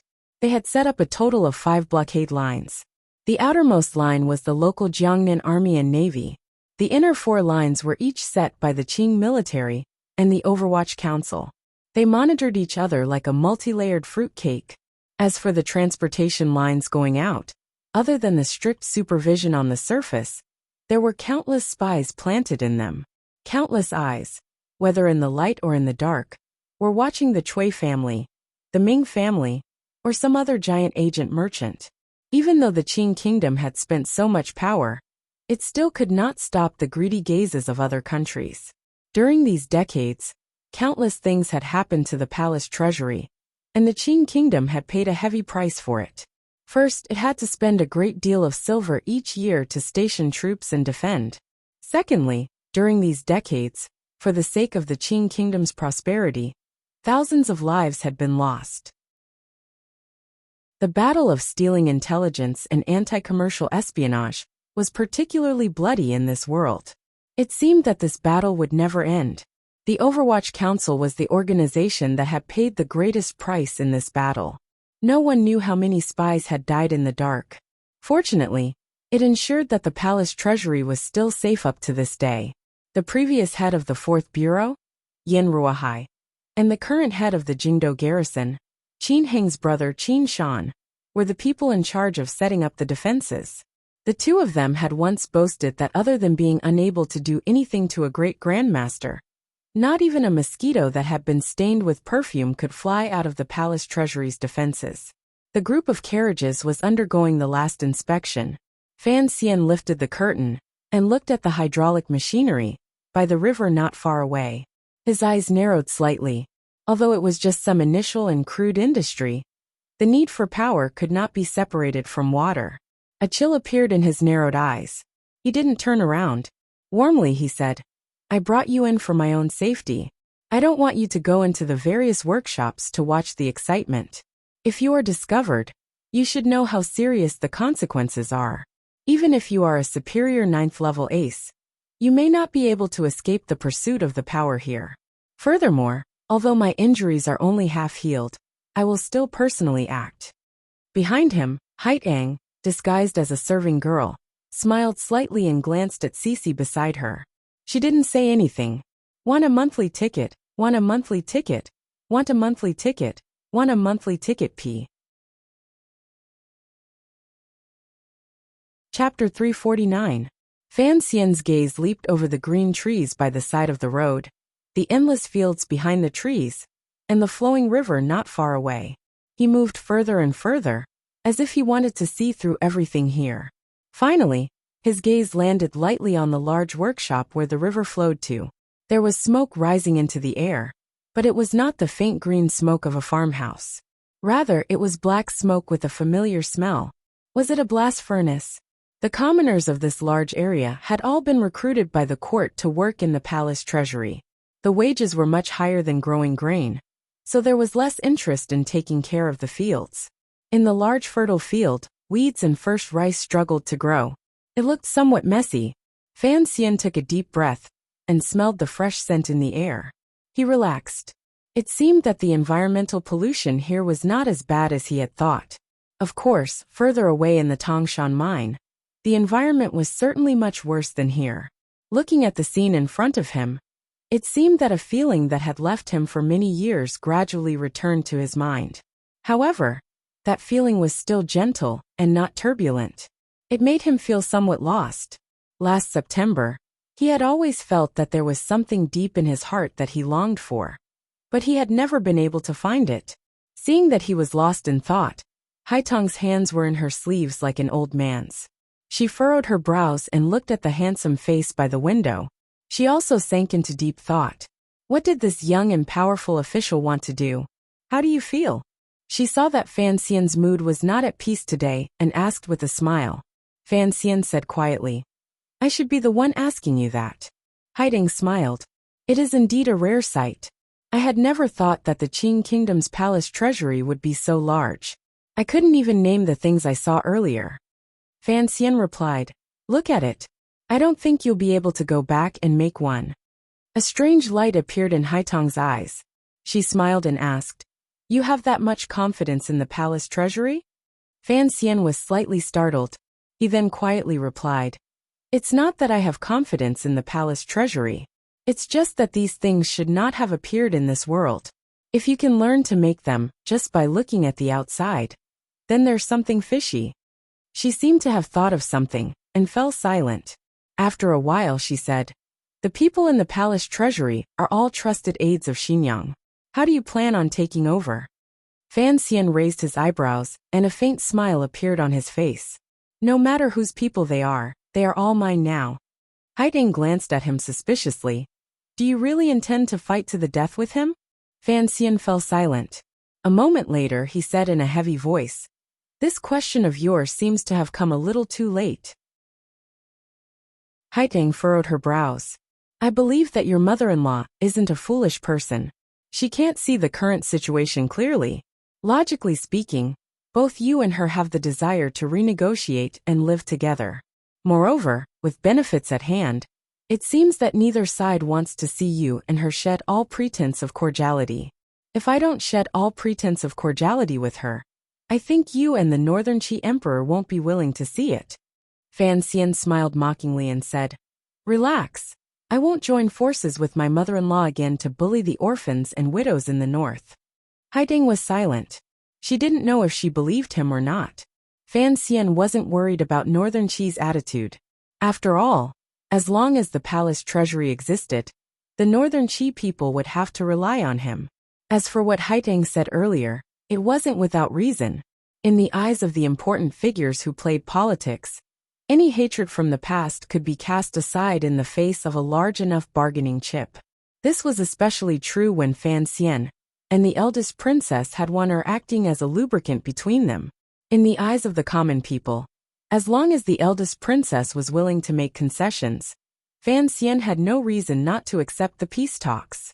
In reality, the eldest princess had already made concessions. After the assassination in Song Mountain, the most beautiful lady in the kingdom of Qing had truly felt Fan Xian's great power. She had written a number of letters and tried in this direction. It was just that Fan Xian hadn't accepted it. Calm your heart. Fan Xian didn't withdraw his gaze from outside the carriage. He said quietly, The eldest princess is already willing to accept the fact that I control the palace treasury, but I don't care. Haiding suddenly raised her head. Her bright eyes stared at Fan Xian's back. She didn't know why he would refuse Xinyang's compromise. Fan Xian explained quietly, She wants a 30% share so she can cooperate with me to easily take over the palace treasury. This condition isn't harsh. Haiding furrowed her brows. After a moment of silence, she said, Not only is it not harsh, it can already be considered a very sincere condition. Originally, from the standpoint of the Qi court, the more you and the eldest princess get into conflict, the better it is for us. But from the standpoint of a friend, I want to give you a piece of advice. When all is said and done, your power was given to you by the Qing royal family. After all, she is your mother-in-law. There is no reason not to accept such a good condition. Fan Xian laughed self-mockingly. Is that so? I don't think so. Perhaps it is from my very bones that I believe that in the matter of the palace treasury, I will not allow anyone to fight with me. Why? Haiding still couldn't figure out what he was thinking. This is the business my mother left behind. Fan Xian smiled warmly. I don't have her ability, so I can only be a second-generation ancestor. But I can't ruin this family. The carriage fell silent. After a long time, Haiding said quietly, But the present palace treasury still belongs to the Qing court. The court is nothing more than an illusory image, Fan Xian said. What is the court? The emperor? The officials? The empress dowager? Or the common people? He finally said, The key is to see what kind of use the palace treasury will have in my hands, and what the silver can be used for. If the court does not use it well, then I will use it on behalf of the court. I will turn this illusory image into the real words of the common people. Haiding smiled slightly and said, You're used to playing the role of a saint again. Fan Xian smiled and replied, I told Yin Bingyuan before that occasionally playing the role of a saint is a very beneficial supplement to one's spiritual world. After bringing out the secret negotiations he had with the eldest princess, and giving Haiding a peace of mind, Fan Xian once again fell silent. He looked at the scenery outside the carriage in a daze. The water wheels by the river, the sound of some kind of mechanism in the workshop, and the black smoke rising from the furnaces in the distance were all urging the unknown desire in his heart. Sir, we've arrived. The humble voice of the Palace Treasury Transport Company official roused Fan Xian from his thoughts. He looked with confusion at the two women in the carriage. Only now did he know that the Palace Treasury Transport Company had arrived. He quickly tidied his clothes, lifted the curtain and jumped out. He jumped out, and did not maintain the bearing that an official should have by slowly and steadily walking down. Just this action displayed the strange nervousness and excitement in Fan Xian's heart. After all, he had finally arrived at the palace treasury, the place where his mother had made her fortune. How could he still maintain his usual calm? His feet landed on the hard ground. Fan Xian narrowed his eyes slightly and examined everything around him. He found that by the side of the street was a normal yamen. It was not at all the bustling scene of the Great Leap Forward that he had imagined. The street was rather quiet. Although the buildings around him were new and beautiful, it did not seem like a construction site. Perhaps the transport company official responsible for welcoming him from Suzhou had seen this kind of attitude from Jingdo officials many times and carefully explained, "The 3 workshops are still far from the yamen. Sir, please rest today. Tomorrow, you can go down to inspect." Fan Xian was a bit disappointed. He had planned to go blow glass, weave cotton, and shake hands with the workers today. He didn't think he would have to wait another day. The yamen's doors were all opened. The Palace Treasury Transport Company, as well as the officials of the Overwatch Council responsible for security, split into 2 lines to welcome the imperial envoy's arrival. Fan Xian walked in first. Gao De brought a few tiger guards and followed silently behind him. A group of 100 or so people had been settled down in a short amount of time. It looked like the Palace Treasury's operations were still very fast. Haitang and Cece were brought to the back residence. In addition to the new servant girls they had bought on the way, the previously quiet manner of the transport company immediately became lively. After the officials paid their respects to Fan Xian, everyone took their places in the yamen and waited for Fan Xian to speak. Fan Xian was not very familiar with the situation in the palace treasury. Furthermore, this was the first time he had opened a yamen, so he felt it was strange. He indicated for Su Wenmao to represent him and say a few useless words. He then had everyone disperse and wait for the yamen to officially open the next day. After returning to the back residence, he didn't have time to familiarize himself with his own official residence. At the first instant, he summoned the Overwatch Council's resident commander of the palace treasury. This official was about 40 years old and had a head of white hair. It looked like the palace treasury's security work was truly exhausting. He indicated for him to sit and didn't waste words. Very straightforwardly he asked, "Tell me the situation." This Overwatch Council official was under the jurisdiction of the 4th Bureau. Since last autumn, he had already received the Yin father and son's secret letter, and had long made preparations. Seeing Fan Xian's questions, he quickly dug out everything he knew. Of course, he understood that Commissioner Fan had just come to the palace treasury, and did not have many trusted aides. If he wanted to quickly take control of the situation, then he had to find someone trustworthy in the treasury. As an official of the Overwatch Council, he was in a favorable position. Naturally, he had to quickly climb up in order to not waste the opportunity heaven had given him. Fan Xian listened and nodded his head repeatedly. This Overwatch Council official's words and actions were very nimble. In their conversation, he had clearly explained the current situation of the palace treasury. The duties of the 3 workshops and the factions of the various treasurers were all left out. Why has the palace treasury lost so much these years? Fan Xian was born daring. He asked this kind of question openly, not caring at all that it was inconvenient for the Overwatch Council official in front of him to speak. The Overwatch Council official's name was Danda. In front of Fan Xian, he didn't dare be too daring. How could a lower-level official like him explain the palace treasury's matters in a few words? However, he still said after some deliberation, "Actually, it can't be considered a loss. It's just that the taxes sent to Jingdo have indeed decreased by a few %." Fan Xian smiled bitterly and helplessly. For an old hen that gives birth to a golden chicken to earn less and less each year, what's the difference between that and a loss? I don't know how the previous one managed it. The previous head of the Palace Treasury Transport Company was the cousin of the eldest princess chief strategist, Huang Yi. In Xinjiang's Palace, Sir Huang Wanshu. When Fan Xian took over the palace treasury, he did not meet with this Sir Huang. The 2 sides were like fire and water, so he was too lazy to go through the formalities of taking over. They were both single people. Danda didn't follow up on his words to belittle the eldest princess. Sincerely, he said, "The reason the profits have decreased year after year is because the 3 workshops' expenses are increasing. Including the masters of the workshops, the treasurers take too much. Secondly, there have been some problems with the export channels. The pirates on the sea are too rampant. I don't dare to say too much, but at least 1 or 2 out of 10 halts are lost on the sea. Thirdly, there is the problem of supplies to northern Qi. A few years ago the accounts were too messy. I don't know how much the Cui family took with them, but no one dared to investigate this matter.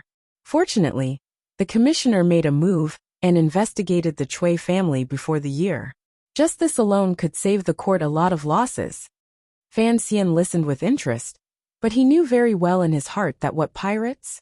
It was all a trick of the Ming family stealing their own goods. He looked at Danda, wanting to say something but then hesitating. He asked curiously, "What other reasons are there?" Danda glanced at him and smiled bitterly. Also, the council's expenses have increased too quickly these years. As you know, the majority of the council's expenses come directly from the palace treasury. The palace's expenses haven't increased much these years. On the contrary, it's the council that spends too much. Adding on the things I mentioned earlier, with this cut, no matter how much the palace treasury can earn money for the court, it's no longer as grand as it was in the past. Fan Xian sucked in a cold breath. He had not thought that the Overwatch Council was also one of the palace treasury's vampires. Thinking about it, the brothers of the Third Bureau researched weapons of mass destruction every day, and the crows of the Second Bureau searched all over the world for information. No matter how they disguised it, they would always need financial support. Not to mention the Fifth and Sixth Bureau, these 2 black hole yamens that had no construction and only knew how to destroy and suck in money. Of course, even if these council matters didn't count, he had played in Shin Garden many times. That old cripple had raised so many beautiful women and lived a luxurious life comparable to that of an emperor. He shook his head and smiled bitterly. Let's not talk about the council's matters for now. If it gets out, it'll be embarrassing. Just investigate those routes. Danda and Su Wenmao, who was behind Fan Xian, couldn't resist laughing. They thought to themselves that the commissioner spoke very directly.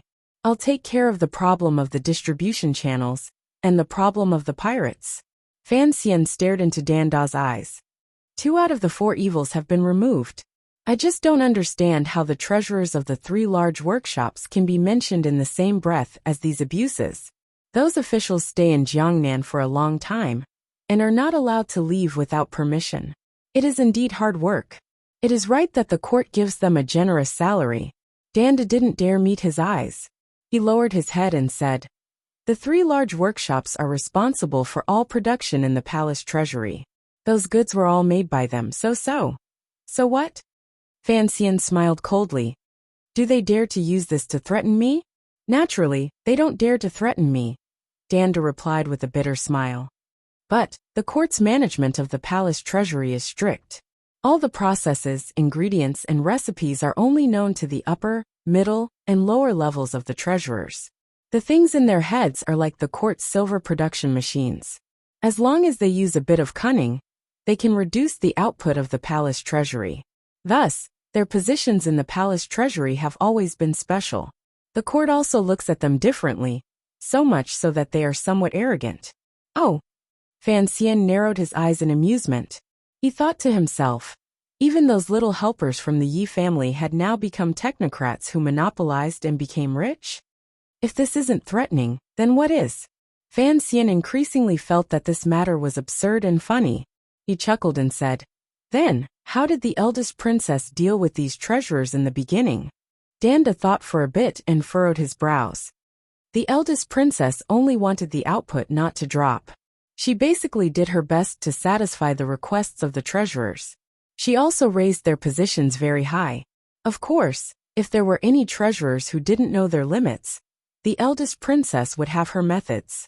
6 years ago, she killed 7 treasurers who caused trouble in one go. From then on, the treasurers learned to silently make a fortune. They don't have a good attitude toward us officials of the same level. But they still don't have any disrespect toward the court. Fan Xian smiled coldly. Arrogant. A very high position. Then the first thing I can do is knock them into the dust. He was a bit angry in his heart. His mother-in-law was indeed not made to be a manager. She had managed such a large enterprise to such a state. No wonder the emperor complained every day, and his father also had headaches about the empty national treasury.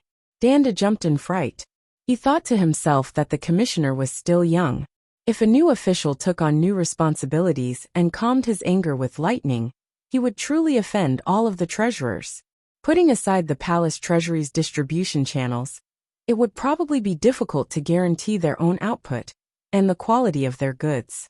He raised his hands in a salute and said in a low voice, "Sir, please think carefully. There is no harm in responding to them with a soft heart and then slowly planning. I can't plan slowly. 10,000 years is too long. I have to seize every moment. In 10 days, I have to return to Suzhou to preside over the opening of the palace treasury to welcome the bids. If I don't beat the dissatisfied people in the palace treasury into submission in these 10 days, how will you manage things in the future? I don't have the interest to come to this place every day." Danda said with a pained expression. "This matter is not easy to deal with. Even if we beat the treasurers into submission on the surface, they will secretly do something in the workshop. They don't even need to do anything to lower the palace treasury's output. If we investigate, we won't be able to find anything. In the end, I'm afraid this responsibility will still have to be shouldered by you." Fan Xian somewhat admired this person's straightforward attitude. The atmosphere of the Overwatch Council officials was indeed much better than that of the Jiangnan Road officials. He waved his hand to stop the other party's admonition and smiled. "Don't be afraid. After killing Butcher Zhang, do we have to eat furred pigs?" Danda and Su Wenmao paused. They didn't know where the commissioner got his confidence from. The treasurers were in charge of production. This was not something the Overwatch Council was good at. Suddenly Su Wenmao's mind moved. He remembered that the palace treasury had once been the property of the Yi family, and he was a descendant of the Yi family. Did the commissioner have his own way? Fan Xian didn't explain anything. He only had them prepare for the true opening of the yamen tomorrow.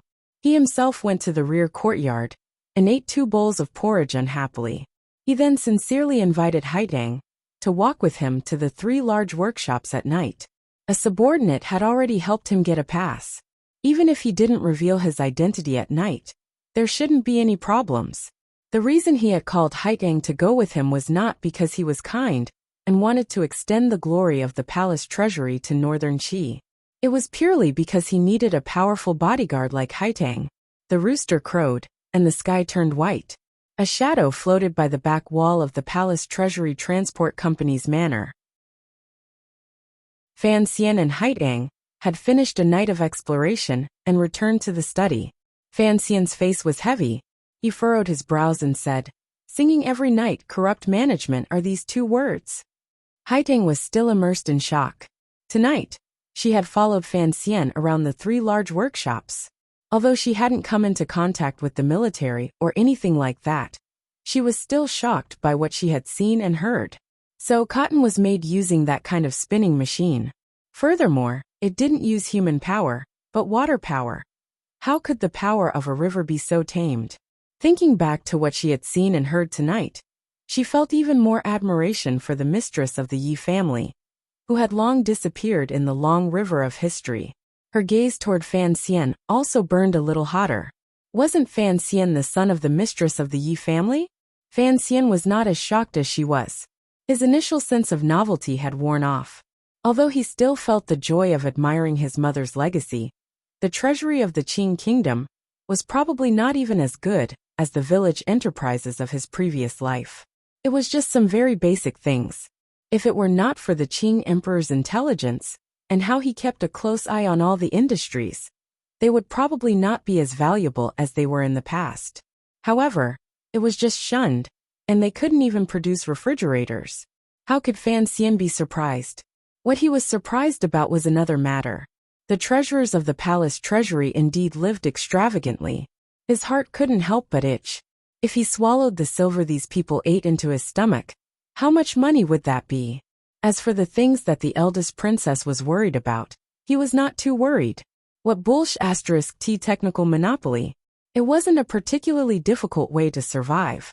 Although he had not come from a science background, blowing a few glasses was not too much of a problem. Most importantly, he had people behind him. Knowledge was power. Knowledge was confidence. Knowledge was silver. This was the powerful understanding Fan Xian had developed on his first day in the palace treasury. To be continued. If you want to know what happened next, please log on to www.cmfu.com. More chapters. Support the author. Support original reading. Chapter 350. The Qing National Treasury Transport Company was the most famous independent kingdom within its borders. Although the officials were all sent from Jingdo, because they were far away in Jiangnan, and there were too many temptations within, no matter what rank an official came from outside, in the end, they would all be assimilated by this enormous and alluring golden nest. Perhaps the officials of the Overwatch Council were better, but the officials within the transport company had long become one of the pillars of this independent kingdom. No one wanted any change to happen to the palace treasury, even though the emperor had given an edict for the palace treasury to be transferred from the eldest princess of Xinjiang to Commissioner Fan. Although these palace treasury officials had been the eldest princess' trusted aides for over a dozen years, they were not afraid of Fan Xian's arrival. They thought that as long as they did their superficial work well, presumably Sir Fan Jr. would not touch the foundation of the palace treasury. The trick of changing the emperor and changing the court officials would not play out. What was the foundation of the palace treasury? It was not the mountains of gold and silver, not the laboring workers, not the merchants on the outside, but the high-level craftsmen and treasurers of the three large workshops. The three large workshops of the palace treasury were spread across the various provinces of Jiangnan. The first workshop was responsible for producing glass products, handicrafts that required high precision, porcelain goods, extremely expensive perfume, famous spirits that had been steamed over and over again, and many more. Things like glass products could be expanded into countless products. In short, they could be called luxury goods producers. The second workshop was responsible for producing large amounts of cotton cloth, gauze, researching rice seeds, forging good steel, and major production. The combination of the first and second industries was mainly producing daily necessities. The third workshop was the most heavily guarded of the three workshops. It was responsible for producing ships and advanced military equipment that the military needed. For example, the lightweight repeating crossbows that the Black Knights were currently equipped with were provided by this workshop. Further away, the third bureau of the Overwatch Council and the research department of the palace treasury were still endlessly developing gunpowder. However, ever since the Yi family had opened the workshop, the development of gunpowder seemed to have gone down a wrong path. At present, the Overwatch Council could only use a cart of gunpowder as cannon and had not invented firearms. No one knew if it was because the people of the Qing kingdom were not smart enough, or if that Yi woman had done something bad in the past. The three large workshops were just a rough description. There were countless related products scattered densely across North Min, producing goods endlessly. Then, they were picked up by private merchants and distributed to northern Qi, Dongyi, small vassal states, and wild kingdoms beyond the ocean. They greedily and violently seized the money and food of the entire world. At the same time, they spread a better quality of life and more luxurious enjoyment to the entire world. After the Yi family was taken into the palace treasury, although the various industries were greatly impacted, their legacy remained. Furthermore, the various levels of treasurers had brought out a great deal of wisdom to bring the Yi family's industries to greater heights. This curve reached its peak 17 years ago. Of the entire Qing kingdom's financial income, 40% came from the palace treasury. It was only in recent years that this number had declined slightly. However, it was still the Qing kingdom's largest source of financial income. To borrow a common phrase from a certain world, the palace treasury was the engine of desire that pushed the Qing kingdom forward. It was precisely because the treasurers, an unranked official, had a very important effect on the palace treasury's production. Additionally, the eldest princess herself was a woman who traveled the world by scheming. She was not good at using a mountain-splitting knife to carry out management.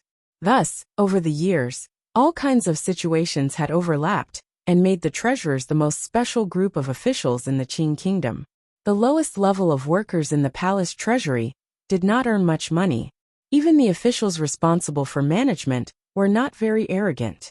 Only the treasurers, other than a generous salary, enjoyed all kinds of allowances and various bonuses.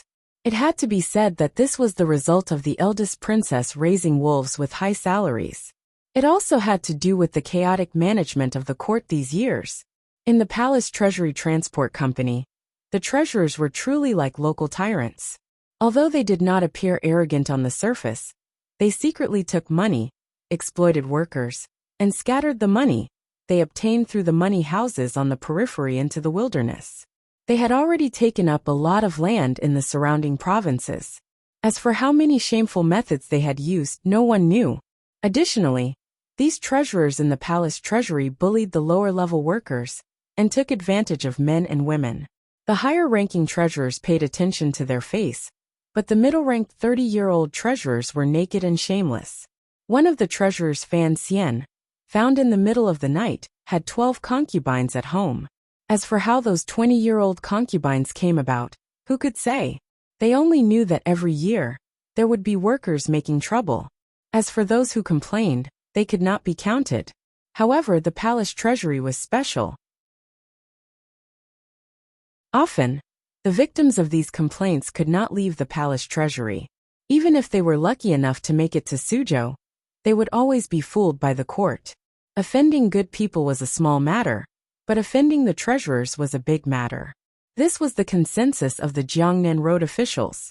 Thus, after the new head of the Palace Treasury Transport Company, the imperial envoy Fan Xian, arrived at the Northman Yamen, the lower-level workers and commoners, who held a bone-deep hatred for the treasurers, no longer beat the drums and cried out their grievances.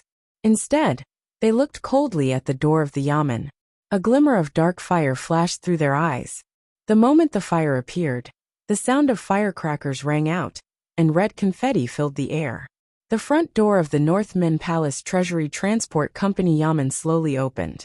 Dozens of officials dressed in formal robes filed in amidst the slightly smoky smell. They split into 2 rows and bowed respectfully to the young official in the middle. Fan Xian brought out the imperial edict, brought out the sword, showed his identity as the imperial envoy, and explained the rules of management. He looked at his subordinates below and pressed his hands together. Sit. Thank you for the seat. The officials of the palace treasury tidied up their clothing and sat down. There were not enough seats in the yamen, so some of the lower-level officials stood at the back. Everyone looked at the warm smile on Sir Fan Jr.'s face and felt slightly reassured. Furthermore, they did not see the Overwatch Council's wolf-like Jingdo officials. Their slightly wary minds immediately relaxed. Fan Xian narrowed his eyes and looked down. Very easily, he found his target among the crowd of officials. There were about 5 or 6 people. There were 3 people with dark complexions. They wore normal clothes with belts tied tightly around their waists. They sat there respectfully. It was clear that these 3 people did not have official positions, yet they sat among the crowd of officials. Furthermore, from their appearance, it was clear that they often went in and out of the workshops. It was a bit of an eyesore.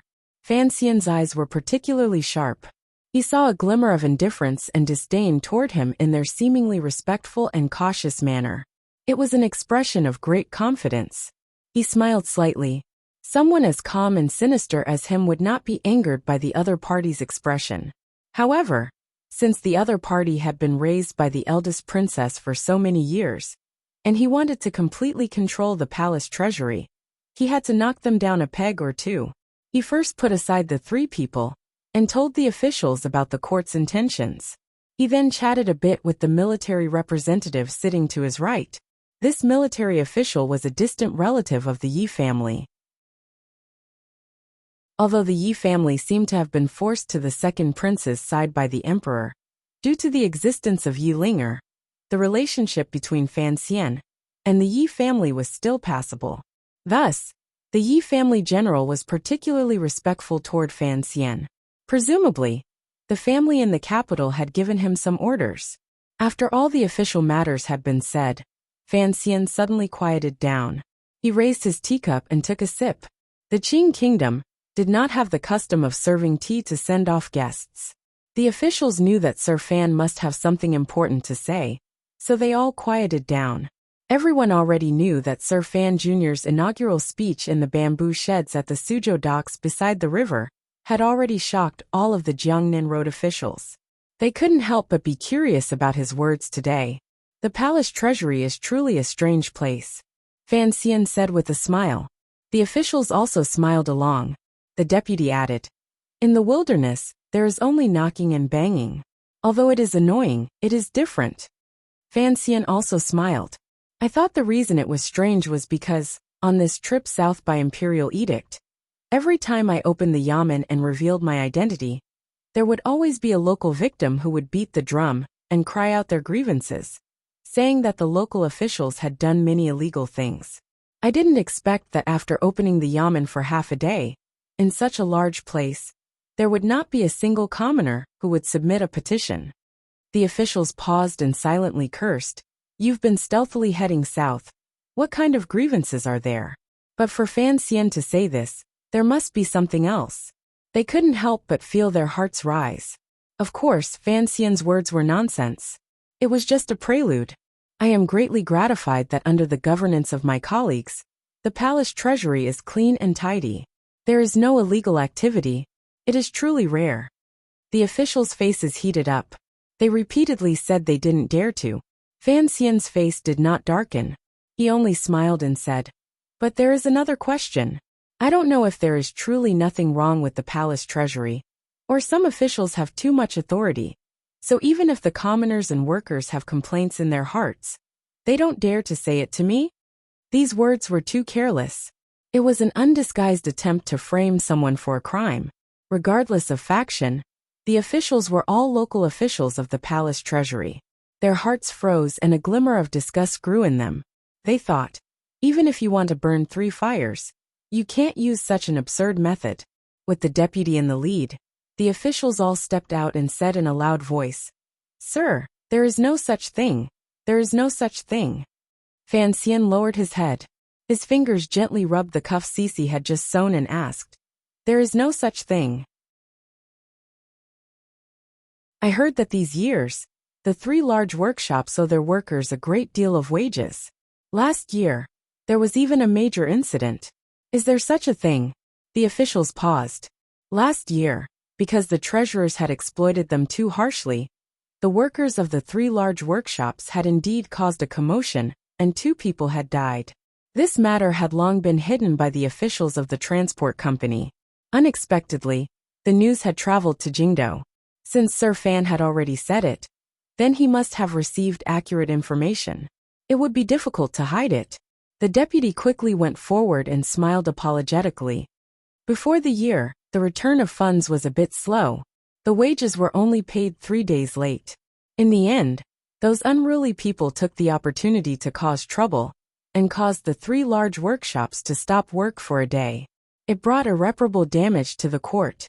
Thus, after the transport company discussed it, we asked General Yi to suppress it. Fortunately, not too many lives were lost. Thinking that it was close to the end of the year, and you would be arriving soon, there was no rush to report it. In reality, it was not that the wages had been paid late.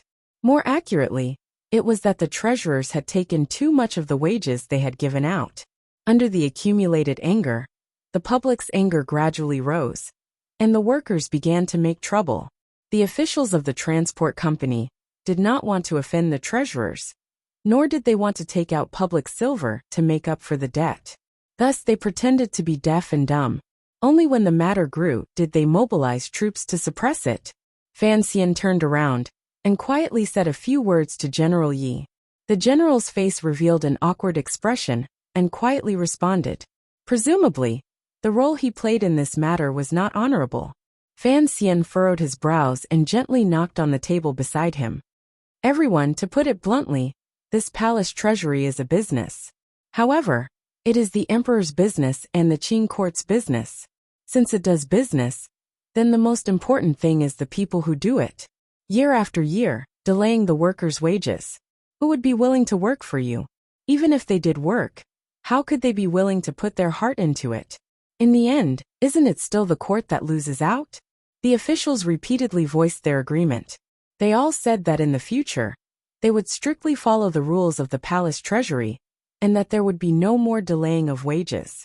As for what would happen in the future, that was for the treasurers to deal with Sir Fan Jr. These officials only hoped to quickly deceive the scene in front of them. However, the expressions of the three dark-skinned figures sitting in the chairs without official robes became somewhat ugly. Just talking nonsense. Fan Xian shook his head and sighed. Naturally, we won't be delaying in the future. Then what about those we owed in the past? The main hall of the yamen immediately sank into a death-like silence. In their fear, the officials did not say anything more. There were tens of thousands of palace treasury workers. Adding on food, lodging, water, clothing, and a series of other logistics, the number of people reached a terrifying level. The court set generous wages for the workers of the three workshops. Drawing water from them had become one of the biggest sources of wealth for the palace treasury officials. If Fan Xian really wanted these officials to spit out all of the deductions from the past few years, it would be a large sum.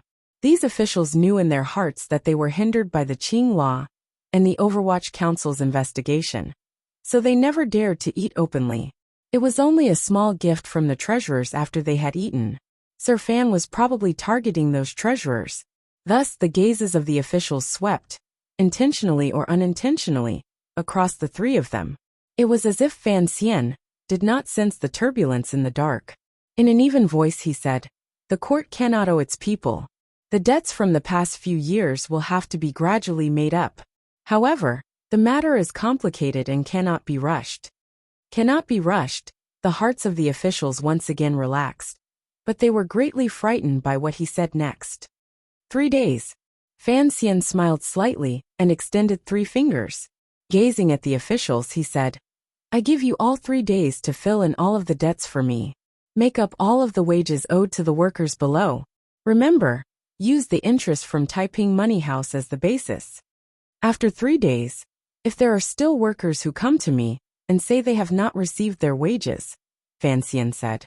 Fan Xian said, "Or perhaps my subordinates in the Overwatch Council have found out.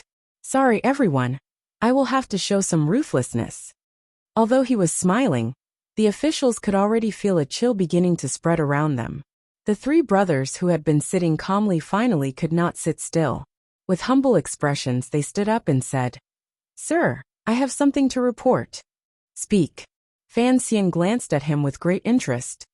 "There may be cases of delayed wages, but the amount is not large. Furthermore, it is often because the accounts are not going smoothly." The person chuckled. "Sir, you have come from far away in Jingdo. Perhaps you do not know how powerful the unruly people in these places are. Those people bring their families to work. It is clearly one person working in the workshop, but he has to report 3 people. It is not that we have delayed wages. It is that they want to swindle the court of silver." "Oh!" Fan Xian made a sound of surprise. "There is such a trick." "Yes." The person clearly did not see the sarcasm in Fan Xian's words. Overjoyed, he said, "Sir, those workers are sly and cunning. Relying on the fact that the court cares for the people, they dare to make exorbitant demands. If there are any demands that cannot be met, they will slack off. There are even worse fellows who dare to tamper with the process. These years, who knows how much silver the court has lost? This person poured dirty water on the workers. No matter how good Commissioner Fan's reputation was, he was still an official. How could he sit on the side of the workers? As the saying goes, one's position determines one's position. There was no need to worry about not standing on the side of the workers." Fan Xian laughed coldly in his heart. These words pushed all of his frequent crimes onto the workers. But his expression was not happy. He sighed. "Ah, I did not expect the emperor to be so benevolent. And yet these people are still so unsatisfied." The person smiled apologetically. "It is indeed so. When I return, I will investigate the matter of delayed wages. But those workers who have caused trouble cannot be easily forgiven. Sir, do not be fooled by the words of these scoundrels. Those people are sly and cunning, and they are truly not good people." Fan Xian looked at this person and suddenly furrowed his brows. "May I ask who you are?" At the side, the deputy quickly made an introduction. This is the master of the first workshop, Sir Xiao. Sir Xiao. Fan Xian seemed a little surprised.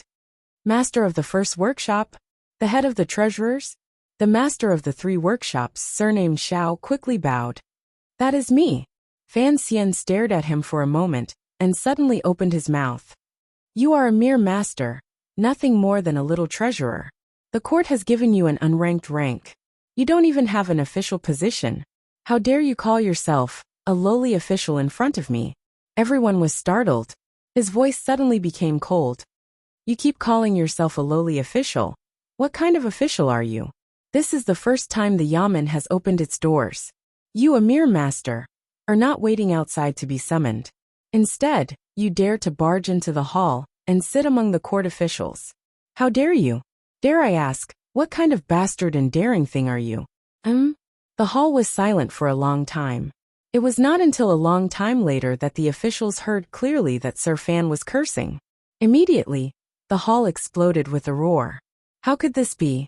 Ever since the palace treasury had been returned to the royal family, this was the first time someone had pointed at the faces of the masters of the 3 workshops and cursed.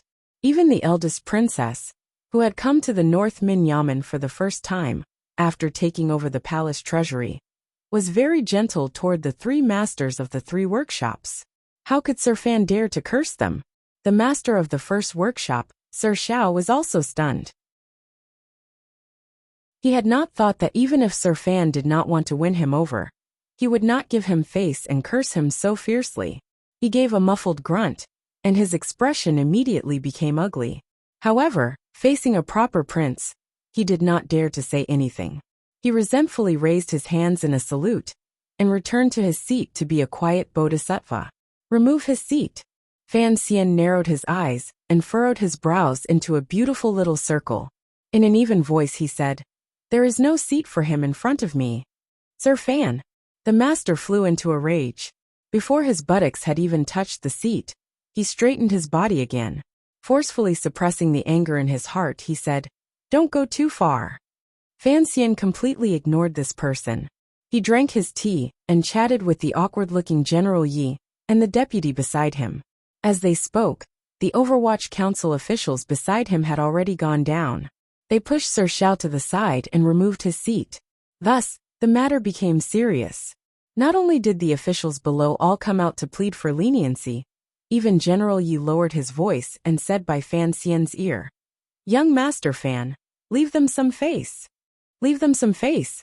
Fan Xian smiled and said, Today, I have come especially to rip their faces off. General Yi was stupefied and didn't continue to speak.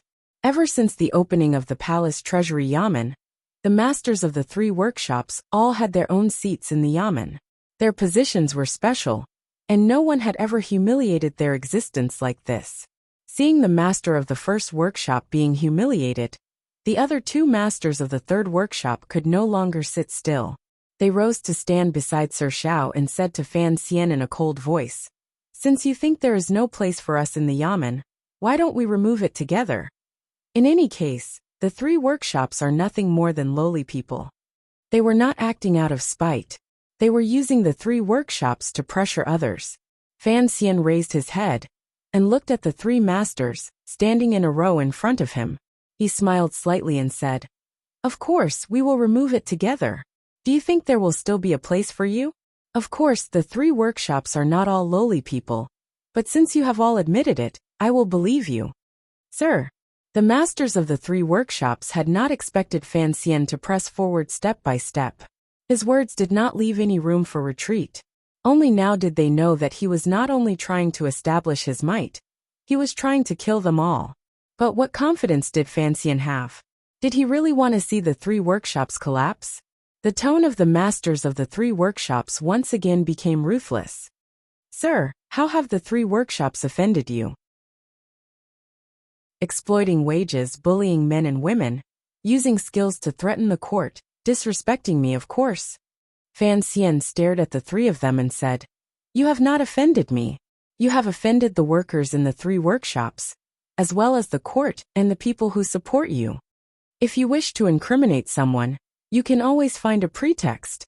the three masters said angrily. The three masters said angrily, "Sir, you have just come to the transport company, yet you act so recklessly. Does the Qing court really not have any rules?" "Rules? I am the rules," Fan Xian thought with a smile. Of course, he didn't say these words out loud. He just remembered that when Second Fan had run amok in Jingdo, his favorite thing to say was these ruthless words. It looked like being an official was the same as being a thug. When encountering a chaotic situation where the situation was unclear, it was always possible to use some brutal techniques. These three people are making a ruckus in the hall. Drag them out and give them 10 strokes of the paddle first. Fan Xian gently placed the teacup in his hand on the table and ignored the pleading words of the officials below. He smiled and thought that he was suffering and tyrannical, but he was impatient. How could he waste his breath on these people? Chapter 351. Pa pa pa pa. The sound was crisp. It was not like the muffled sound of the cane landing on the bodies of the imperial censorate outside the royal palace. Instead, it was like someone was beating the beat to a piece of music with a strong sense of rhythm. The beat only fell 10 times before it ended. In the end, the three workshop masters were not like Brother Baoyu, who breathed in but did not exhale, nor did they faint like Second Fan. Fan Xian watched the scene with great interest. He couldn't help but be surprised at the toughness of these three masters. After being beaten 10 times, they did not even make a sound. He was someone who knew his subordinates' style. Since he had yelled for them to be beaten, not a single one dared to hold back. The three masters lay sprawled on the long bench. Their clothes had been lifted up, and their pants had been pulled down. Their buttocks and backs were covered in red marks. They looked wretched, but they had suffered too much humiliation. In front of Fan Xian, they forced themselves not to make a sound for mercy. However, it was always painful to be beaten. Other than the pain, there was also a shred of humiliation from having their clothes ripped off. It made tears begin to well up in the eyes of these middle-aged men. They were watery and filled with hatred like pitiful puppies. Fan Xian clapped his hands and said, "Strike them out."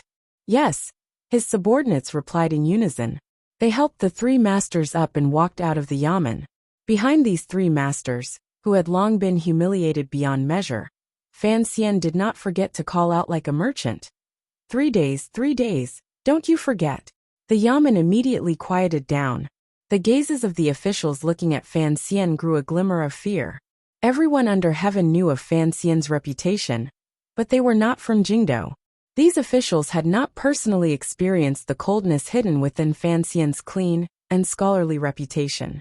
They were not as clear of the pain as the civil officials the second prince had sent. But today, everyone finally saw it. Other than being secretly afraid, they also couldn't help but sneer. Beating him was fine. He was beating the treasurers, and it was for us officials to see. However, no matter how knowledgeable Sir Fan was, he was still completely ignorant of the affairs of the palace treasury. Now that he had offended the masters of the 3 large workshops, it would be interesting to see how he would clean up after this. Perhaps Fan Xian did not know that his subordinates and officials had the intention of watching a show 3 days later. Perhaps he did not care about this at all. He casually said a few more words and ordered everyone to pay back their debts within 3 days. If there was anything illegal, they were to investigate themselves. He then let the officials out of the yamen. He left behind the general from the Yi family and his close assistant, the vice commissioner of the transport division. In many ways, he still needed the help of these 2 people to do what he was going to do in 3 days. No one knew what he said to the 2 officials in the back garden, but their expressions grew heavier and heavier. In the end, they slowly nodded their heads, bowed respectfully to Fan Xian, and left. "Sir." Su Wenmao handed over the intelligence report the Overwatch Council had sent up. Fan Xian accepted it and nodded slightly as he read. It looked like the people of the 4th Bureau still had some use.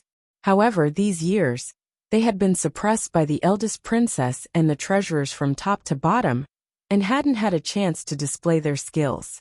Su Wenmao looked at him immersed in the file, and thought of the scene earlier. He couldn't help but furrow his brows. Gathering his courage, he quietly said, the masters of the 3 large workshops were killed. Fan Xian raised his head to glance at him, and couldn't resist smiling. Of course they were killed. However, killing is not like cooking.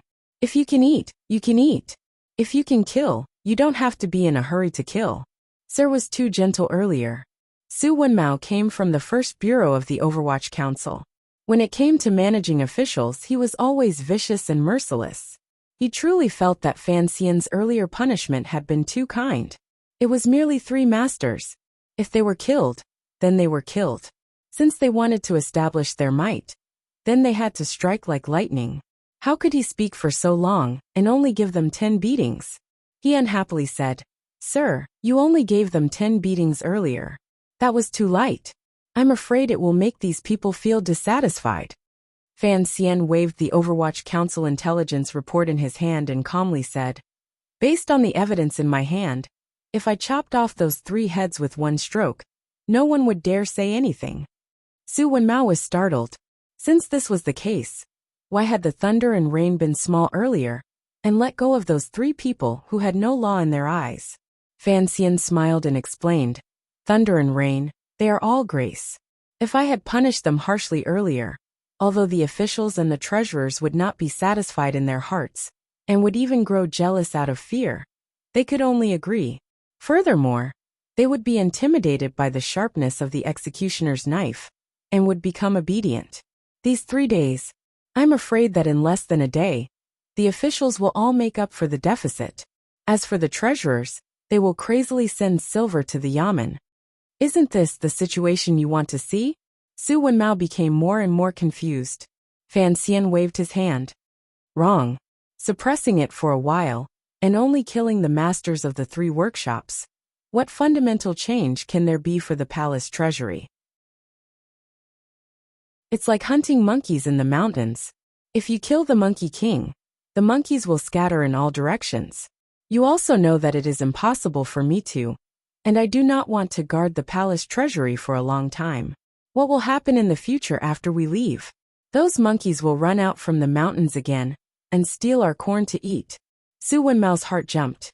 He understood something. The monkeys the commissioner spoke of were the numerous treasurers of the 3 workshops. If he beheaded the masters of the 3 workshops, the treasurers would obediently spit out the silver and return the wages owed to the workers.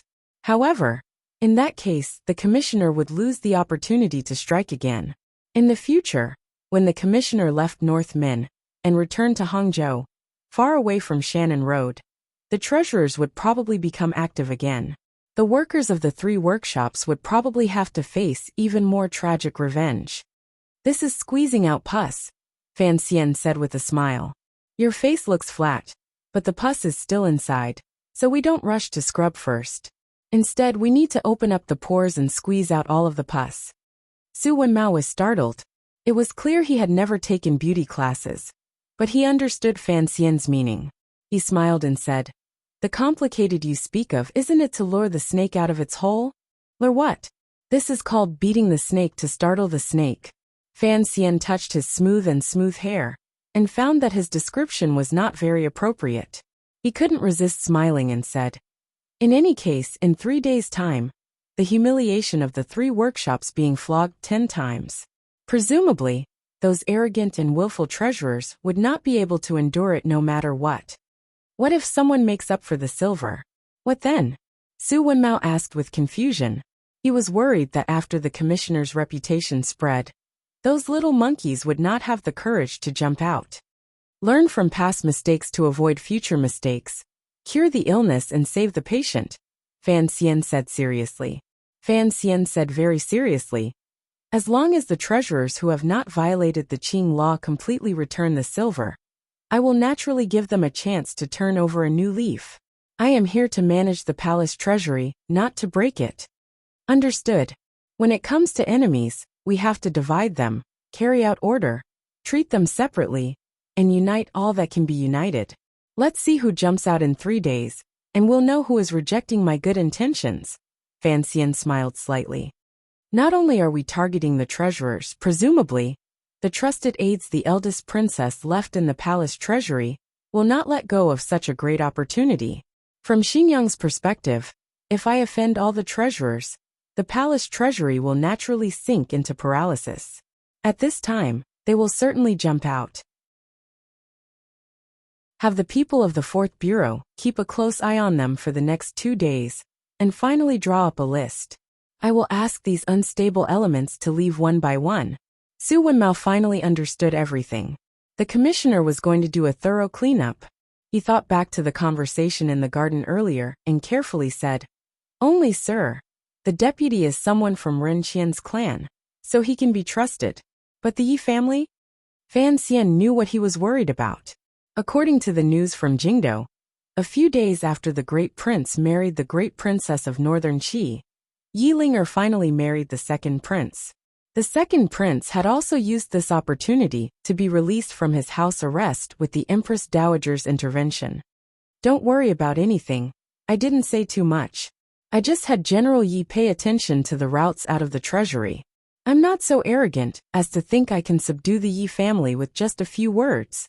Fan Xian smiled. What he had General Yi do was actually to prevent the treasurers from taking advantage of their location and secretly moving out the silver they had swallowed these years. Although most of the stolen silver had been used to buy land, the property deeds, the temperament of the treasurers had determined that they could only be left in their own homes. Furthermore, don't casually connect the Yi family to the second prince and the eldest princess, Fan Xian said after thinking for a bit. The Yi and Qin families are known together in the world. They are not as simple as most people think. How could they one-sidedly lean toward one prince? That would be too stupid. Even if he leans, before the situation is clear, he will still have to give me some face. To fall out with me for the sake of a group of treasurers, unless Yi Zhong truly resents the emperor for not sending him farther away. Su Wenmao froze and didn't say anything more. He accepted his orders and left. Fan Xian sat in the chair and sank into silence. A moment later he sighed. In the end, Yi Linger was married. What would the second prince's fate be in the future? He was not a kind person. But in the tea shop outside Baoyue brothel, he had once said that the reason he had beaten the second prince into the dust was because he wanted to keep him alive. This was partly because of his relationship with Yi Linger. Another reason was that he subconsciously wanted to compete with the emperor, who was particular about raising his son, to see if he knew how to play, or if he knew how to play. For many months, the Yi family had been played by the emperor.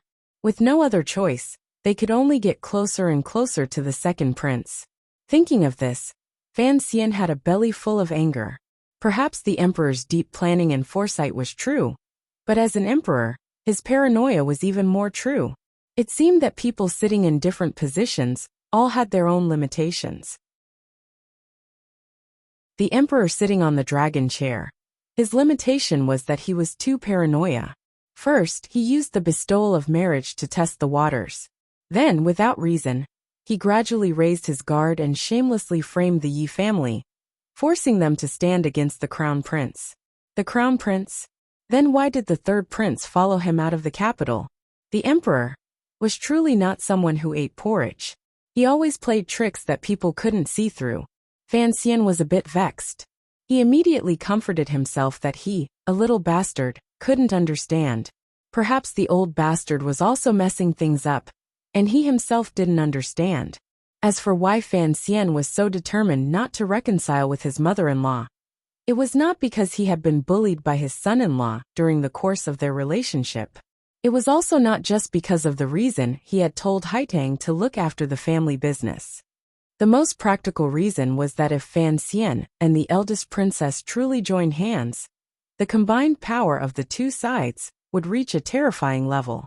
It would be enough to shake the foundations of the Qing kingdom.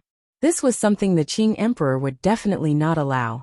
For Fan Xian, who did not have the power of the world in his hands, his current way of doing things was that great wisdom appeared stupid. As long as the emperor did not allow it, he would not do it unless someone wanted to kill him. In the next 2 days, the imperial envoy Fan Xian, who had just arrived in the palace treasury, brought his 7 serving girls and gorgeously inspected the workshops. He gradually became familiar with the process of the palace treasury and gained a deeper understanding of the Yi family's power. It was inevitable that he would touch the wood beside the water wheel by the river, and sigh with an endless sense of vicissitudes. Occasionally, he would sit and discuss with the workers in the workshop about the art of blowing glass. It was a pity that his skills were too poor and his face was too beautiful. He could not blow successfully, but the texture of the glass was undoubtedly revealed. After 2 days, most of the workshops closer to the yamen knew what the new official looked like. As for the legendary Sir Fan Jr., although they didn't dare to look at him directly, they still sneaked a few careful glances. They all said that this noble young master was very good-looking, but his hands and feet were a bit clumsy. His personality was also very kind. The 7 serving girls at his side were all as pretty as flowers and jade. However, one of the serving girls was not very pretty. Her way of doing things and walking had the style of a country bumpkin. She did not look like a girl from a large family. On the other side, the 4 lines of defense formed by the military and the Overwatch Council suddenly tightened their patrolling work. The palace treasury's patrolling had always been the strictest place in the world. With the sudden tightening, they immediately found some forbidden items. Although they were not the secrets of the palace treasury's techniques, they were still heavy items. They were light pieces of paper, but they were heavy land deeds. As Fan Xian had expected, the first reaction of the treasurers and related officials, including the masters of the 3 large workshops, after the 3-day order came out was to find a way to move the most valuable things on them out and give them to their friends and relatives outside the palace treasury. However, after encountering a strict search, the officials and treasurers finally lost all hope. They knew that the new imperial envoy would not allow them to move their property. If they kept the property on paper by their side, God, if they didn't make up for the deficit in 3 days, wouldn't their property be confiscated? Furthermore, how could these people be clean? If the imperial envoy wanted to find fault with them, death was the word left and right.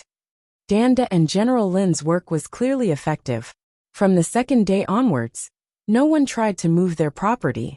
A cold wind began to blow between the manors of the palace treasury and the 3 large workshops.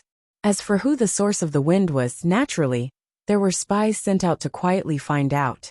It was night. Heavy rain fell from the sky in Min, and the river swelled.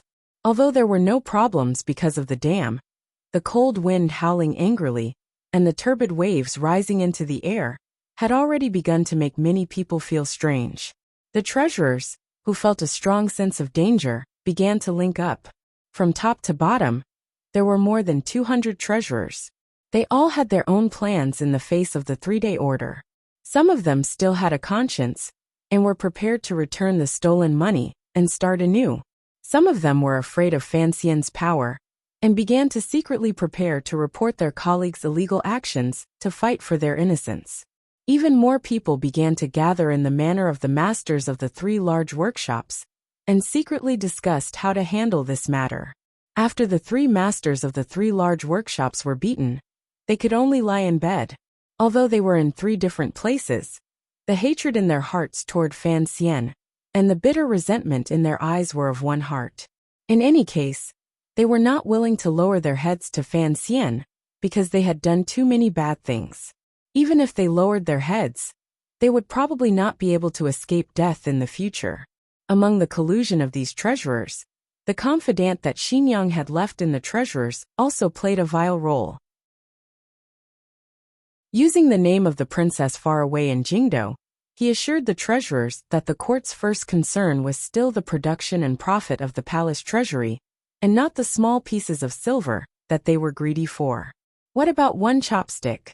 What about 10 chopsticks?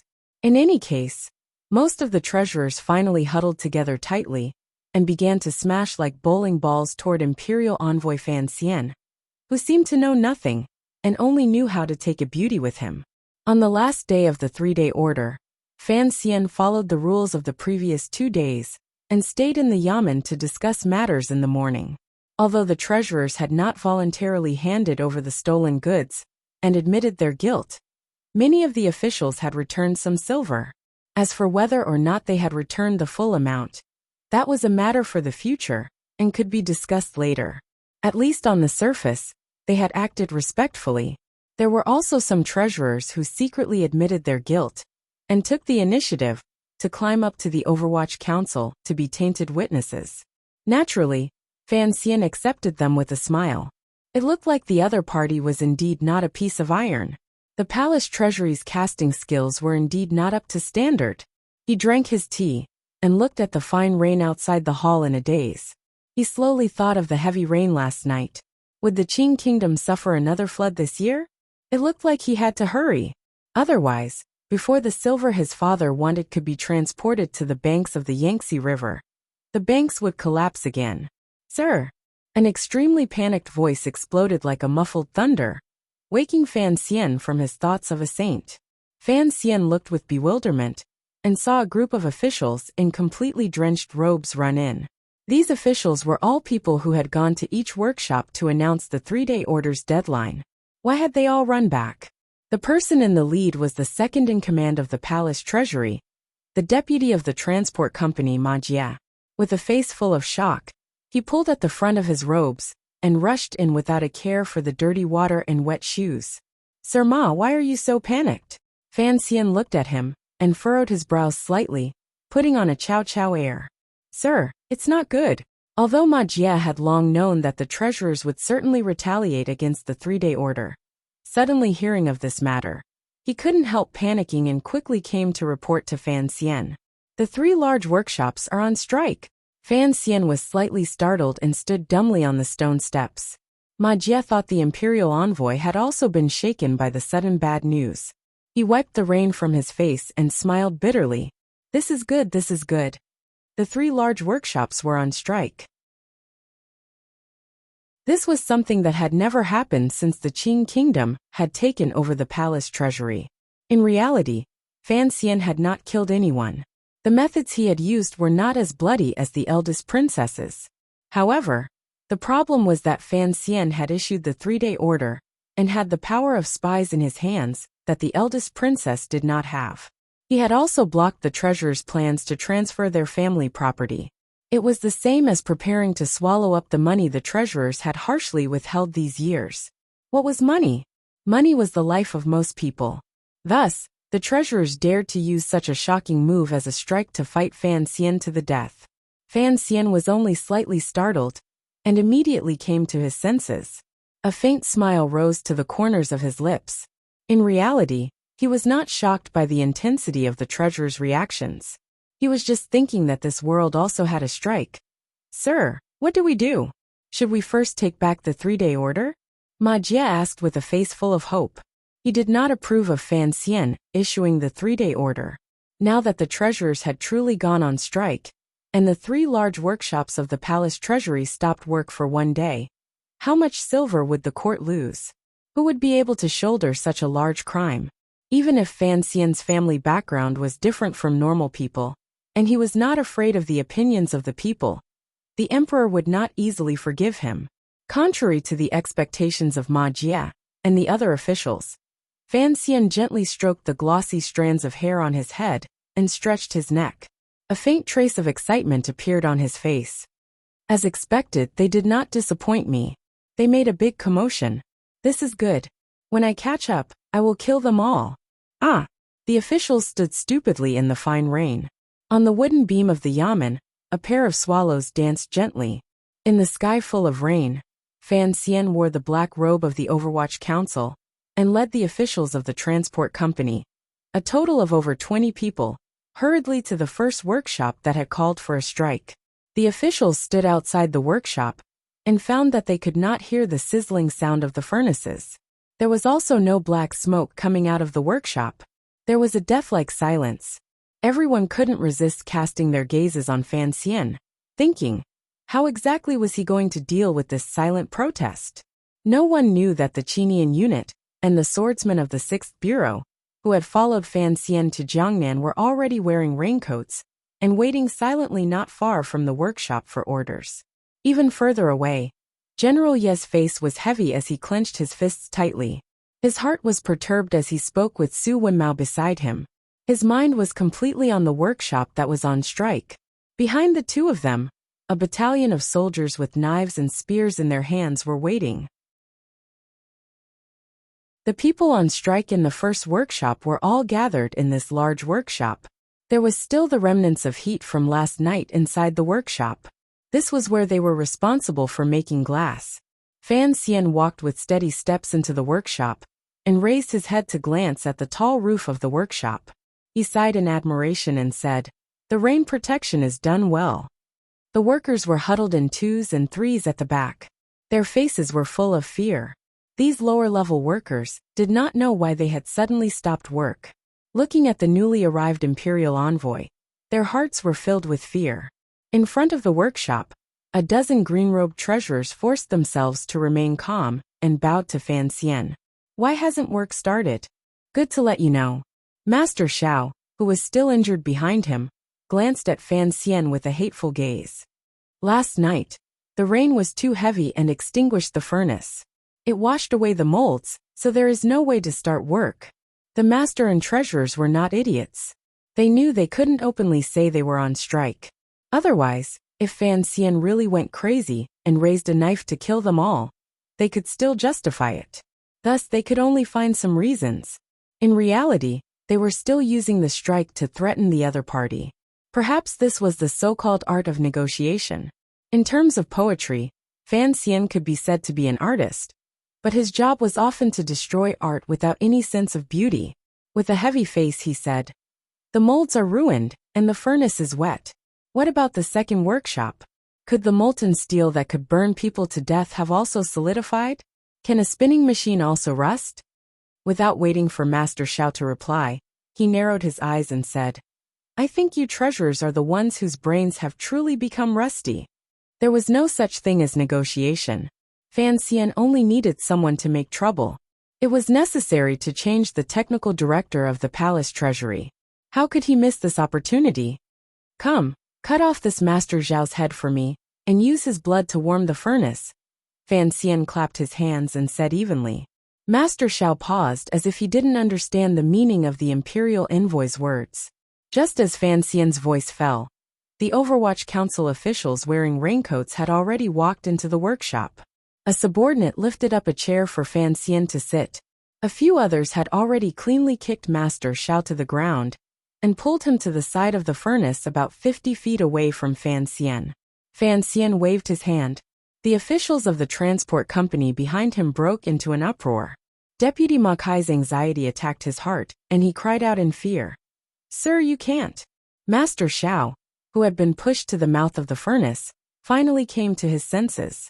He knew the imperial envoy really wanted to kill him, really dared to kill him.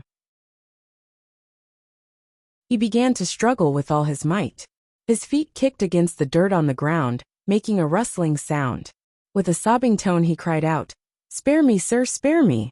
There were many fools in the world who could not see through the ways of the world. It was a bit too late to beg for mercy when they were about to lose their lives. The eyes of the treasurers who were on good terms with Master Xiao were about to burst. They all rushed forward, wanting to save Master Xiao. With a whoosh, a snow-white knife light flashed. A head with a dark complexion rolled into the furnace. Fresh blood sprayed out and hit the walls of the furnace. Countless cries of shock exploded in the workshop. Everyone was shocked by the bloody scene in front of them. The young treasurers howled in pain and fear. In a flash, they stopped moving forward at the same time. Their survival instincts finally won over the heat in their hearts. Fan Xian glanced at the body at the mouth of the furnace, and then at the hundreds of workers gathered together with faces full of fear. Calmly he said, "I kill people, naturally I have my reasons." Chapter 352. The rain pattered down and hit the roof of the workshop with a pitter-patter. It formed a clear contrast with the death-like silence below the roof. The workers in the workshop gathered fearfully at the very back. The terror on their faces was not hidden, but everyone's hands had already begun to unconsciously touch the metal shovels and wooden boards. No one knew what would happen next. Standing at the front, the treasurers in charge of the strike had faces full of fear. Looking at the imperial envoy sitting in a chair at the entrance of the workshop, no one paid any more attention to the already dead Master Xiao. No one even dared to glance at the wretched sight of the decapitated body by the mouth of the stove. They only stared in terror at Fan Xian's warm and gentle face. Everyone's feet unconsciously retreated. One person retreated. 10 people retreated. Everyone retreated. The footsteps of the treasurers as they retreated made a rustling sound, like millipedes crawling in the desert. However, the workshop was only so big, and most of the space at the back was taken up by the thinly dressed workers. Where could these green-clothed treasurers retreat to? Fan Xian looked at the scene in front of him, and unconsciously shook his head. In an even voice he said, "I am not a ruthless person. Workers, do not be afraid. The court is only investigating the matter of the treasurer's embezzlement and deduction of pay. It has nothing to do with you." The workers at the very back looked at each other. Their emotions were slightly calmer, but they did not completely trust this young official. Their hands still gripped the handles of the metal shovels. Even if you are an official of the court, how can you randomly kill people?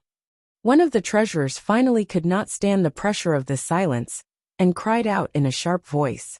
At this moment, the deputy of the transport company, Ma Jie, was standing stupidly behind Fan Xian. He had not expected that Fan Xian would first behead a master of the workshop without saying anything. This matter had gotten out of hand. How was he going to clean it up? In a trembling voice he said with shock and anger, "Imperial envoy, why? Everything can be discussed. It's over, it's all over." In Ma Jie's heart, the most important thing in the palace treasury was the group of treasurers in front of him. Only these people knew how to maintain the palace treasury. Even if Fan Xian beheaded a few dozen people today and forced these treasurers to submit, what about in the future? If the treasurers did things with resentment, who knew what would become of the palace treasury? What's more, there are still 2 managers of the first workshop who are also causing a strike. If they find out that you killed Manager Xiao of the first workshop and incited public resentment, the strike will really continue. Oh my God! If you really killed everyone, who would do the work? Could they count on those illiterate workers? Fan Xian ignored the bewildered deputy beside him and motioned for Su Wenmao to come closer. He then said to everyone in the square in a clear voice, "Listen to every word I say." Everyone was taken aback. Su Wenmao took out a few pieces of paper from his drenched robe, squinted his eyes, and began to read loudly. "Today we have found out that the master of the first workshop of the Palace Treasury Transport Company, Xiao Jing, has done many evil and illegal things since the beginning of the year." Su Wenmao furrowed his brows and glanced at the restless treasurers. He continued, "In the 2nd year and 3rd month of the Qing calendar, Xiao Jing hid the Tong Mountain mine disaster and ate the dead's salary for 5 years. In total, it was 13,700 liang. In the 4th year and 9th month of the Qing calendar, Xiao Jing bribed the Suzhou master Bo and bought 700 mu of fertile land at a low price. In the 6th year and 1st month of the Qing calendar, with Xiao Jing as the leader, the masters of the 3 workshops and a group of treasurers owed the workers more than 10,000 in wages. This caused a riot. 14 people died, and over 50 were injured. No one knew how many crimes he listed out. He read them until Su Wenmao's mouth was a little dry. At the end he said, "The crimes are unforgivable. According to Qing law, they should be executed." He then took out a number of land deeds, the Suzhou master Bo's confession, and related evidence. "Don't ask me for evidence again," Fan Xian continued. "I have kept the witnesses, and I also have a lot of material evidence. Since I am the master of the palace treasury, I will not keep such a bastard like Xiao Jing." The workers, who had been trembling uneasily, listened to the imperial envoy discuss the crimes and the list of crimes. They immediately thought of how tyrannical Xiao Jing was, and how harsh and sinister he was to the workers under him. Immediately, they felt that the imperial envoy had killed him well. He had killed him well. However, the hatred in the treasurer's eyes grew heavier. Someone shouted unhappily, "Even if you want to punish him, you have to open a court to try the case. If you want to pin a crime on someone, you can always find a pretext." When Deputy Ma Jie, who was standing behind Fan Xian, heard Su Wenmao read out the crimes, he knew that the imperial envoy was looking for an excuse. The things that Xiao Jing had done were actually all known to the officials of the Palace Treasury Transport Company. However, even if he had to be punished according to Qing law, he couldn't just randomly kill him like this. After all, Ma Jie wanted to maintain a good relationship with Fan Xian because of his cousin, Ren Shaoan. No matter how much he disagreed with Fan Xian's style of doing things, he forced his mouth shut and did not question it. But there were still trusted aides left behind by the eldest princess in the transport company, who would not let go of this great opportunity. Sinisterly they said, "Sir, you handle matters decisively. However, it seems that this kind of person who takes bribes and breaks the law should be openly tried, and have him personally admit it. Only then can we be wary of thieves and thieves. Furthermore, you gave the treasurers a deadline of 3 days. These 3 days have not passed, inevitably." The treasurers trembled, but they did not give up. Hearing that someone in the group of officials was speaking up for them, they gathered their courage and began to clamor. Fan Xian did not even turn his head. A cold smile rose to the corners of his lips. "I am the commissioner of the Overwatch Council, and also the head of the Palace Treasury Transport Company. The Overwatch Council is responsible for investigating cases. The transport company follows the special Qing law, and the case is decided by the head of the transport company. What is wrong with trying him and beheading him? Besides, I am not using these crimes to behead him." He lowered his head slightly and smiled. "Inciting the workers to make trouble, go on strike, and resist the emperor's edict. Do you think I cannot behead such a disrespectful person? The Qing law was meticulous. For something like killing, it was fine to do it in secret. However, for Fan Xian to kill openly like this, he needed a good excuse. If he only used Xiao Jing's illegal actions as a rope to justify his killing, it would give the officials and treasurers a good opportunity to refute. Beheading a criminal without investigating the case would not be justifiable in any yamen. However, Fan Xian was a very practical person. He had clearly investigated Xiao Jing's crimes. Yet he said that he was beheaded because he disrespected the emperor's edict. Edicts were the most illusory of things. As the imperial envoy, he had the final right to explain. Furthermore, it was necessary for the Overwatch Council to investigate Xiao Jing's crimes. In the future, when the case was brought before the emperor in court in Jingdo, these crimes of forcefully buying good farmland and bullying people to death would be enough to stop any doubts after the fact. Killing at the moment to establish power, and collecting evidence after the fact to stop the mouths of the people was a long-term plan. One person had already died in the large workshop of the first workshop. The workers had high hopes for the imperial envoy. The treasurers were as timid as mice. Although the officials had ulterior motives, they could not accuse Fan Xian to his face. The situation slightly stabilized. After another period of time, the second and third workshops also calmed down. However, because those two places were handled by General Yi and Danda, it took a bit more time. These two people were not as daring as Fan Xian. They only dared to capture people and not kill. The treasurers of the other two workshops were escorted by soldiers into the large workshops. The workers were strictly forbidden to stay in each workshop. Even so, the sudden influx of 200 green-clothed treasurers still made the large workshop immediately appear crowded. However, with the cold light of the military's knives and spears, and the Overwatch Council's arrows pressing in, no matter how crowded the crowd was, no one dared to move. Seeing this scene, the officials of the transport company who had followed Fan Xian into the workshop were shocked. Only now did the officials know that the imperial envoy had long made arrangements for the situation on the last day of the 3-day order. Furthermore, he seemed to have long guessed that the treasurers would have an extreme reaction. For a moment, the trusted officials of Xinjiang were all disappointed. It looked like the chaos today would not be too big. At the same time, they were hoping that Fan Xian would be more ruthless later. It would be best if he could offend all of the treasurers. In the future, the palace treasury would decrease production and quality would drop. Let's see how you explain that to the emperor. After the workshop was quiet for a while, Fan Xian stood up from his chair. The small puffs of water that had been in his robe flowed to the ground. He looked at the group of treasurers in front of him. He saw that there was still dissatisfaction in their eyes. The treasurers who had been escorted here from the second and third workshops still had arrogant expressions. It was as if they did not know what had happened. "Everyone is here," he said with a warm smile. He smiled warmly and said, "It rained heavily last night, and the fire in this workshop was extinguished. What about your side? Also, the workshop treasurers are clearly 30 or 40 li away. Why are you all so close to the yamen today? Even if the workshops have stopped work because of the rain, you should still go to your own workshops to keep an eye on them. It is still early. Have you all already gone and then turned back?" He continued to talk to himself. The treasurers, through the explanation of the treasurers who had been left behind in the workshop, finally knew what had happened. Their faces gradually paled. Fan Xian shook his head and said, "This is good. Everyone's crime of going on strike has been confirmed. It will be easier for me to kill." After Master Zhao's unusual and straightforward death, and the spread of words, the treasurers finally knew that the imperial envoy was a ruthless character who killed without blinking.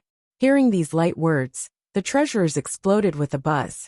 Some begged for mercy, some cursed viciously, and some rolled their eyes as if trying to see if there was a dog hole in the workshop they could crawl out of. The crowd gradually dispersed. The situation was slightly chaotic. However, the Army and Overwatch Council on the outside kept a close watch and forced everyone back. 2 people squeezed out from among the treasurers. They were not bystanders. They were the 3 leaders of this strike, the main treasurers of the second and third workshops. Earlier, these 2 masters had been high-spirited in the largest workshop under their jurisdiction. Eloquently, they had directed the treasurers and workers to go on strike. Their words flowed like a river, and their aura was astonishing. Although the workers looked weakly and unintentionally at the 2 of them, the hundreds of treasurers had been moved by their words. They thought that given the intelligence in their heads, the court would not be able to punish them severely. Of course, these 2 masters had also strictly ordered the treasurers to be incomparably respectful toward the imperial envoy. What they wanted was for the silver in their homes not to be taken by the court, and not for them to truly rebel. Unexpectedly, not long after the strike, countless soldiers and secret agents of the Overwatch Council charged in from outside the workshop. Faced with weapons, the 2 masters' words immediately lost their power. They obediently allowed themselves to be captured and escorted here. Along the way, they were still confident. They thought to themselves that they knew what they were doing, and that the imperial envoy would not be able to do anything to them. Unexpectedly, the imperial envoy did not know what he was doing. After standing in the crowd for a while, the 2 masters finally realized that Master Xiao, who had plotted with them to go on strike, had died. The 2 masters stood outside the crowd and looked around the workshop. Finally, they found Xiao Jing's body by the mouth of the stove. In an instant, the bloodstains and head stunned their hearts. The 2 of them cried out sorrowfully, "Sir Xiao! Sir Xiao!"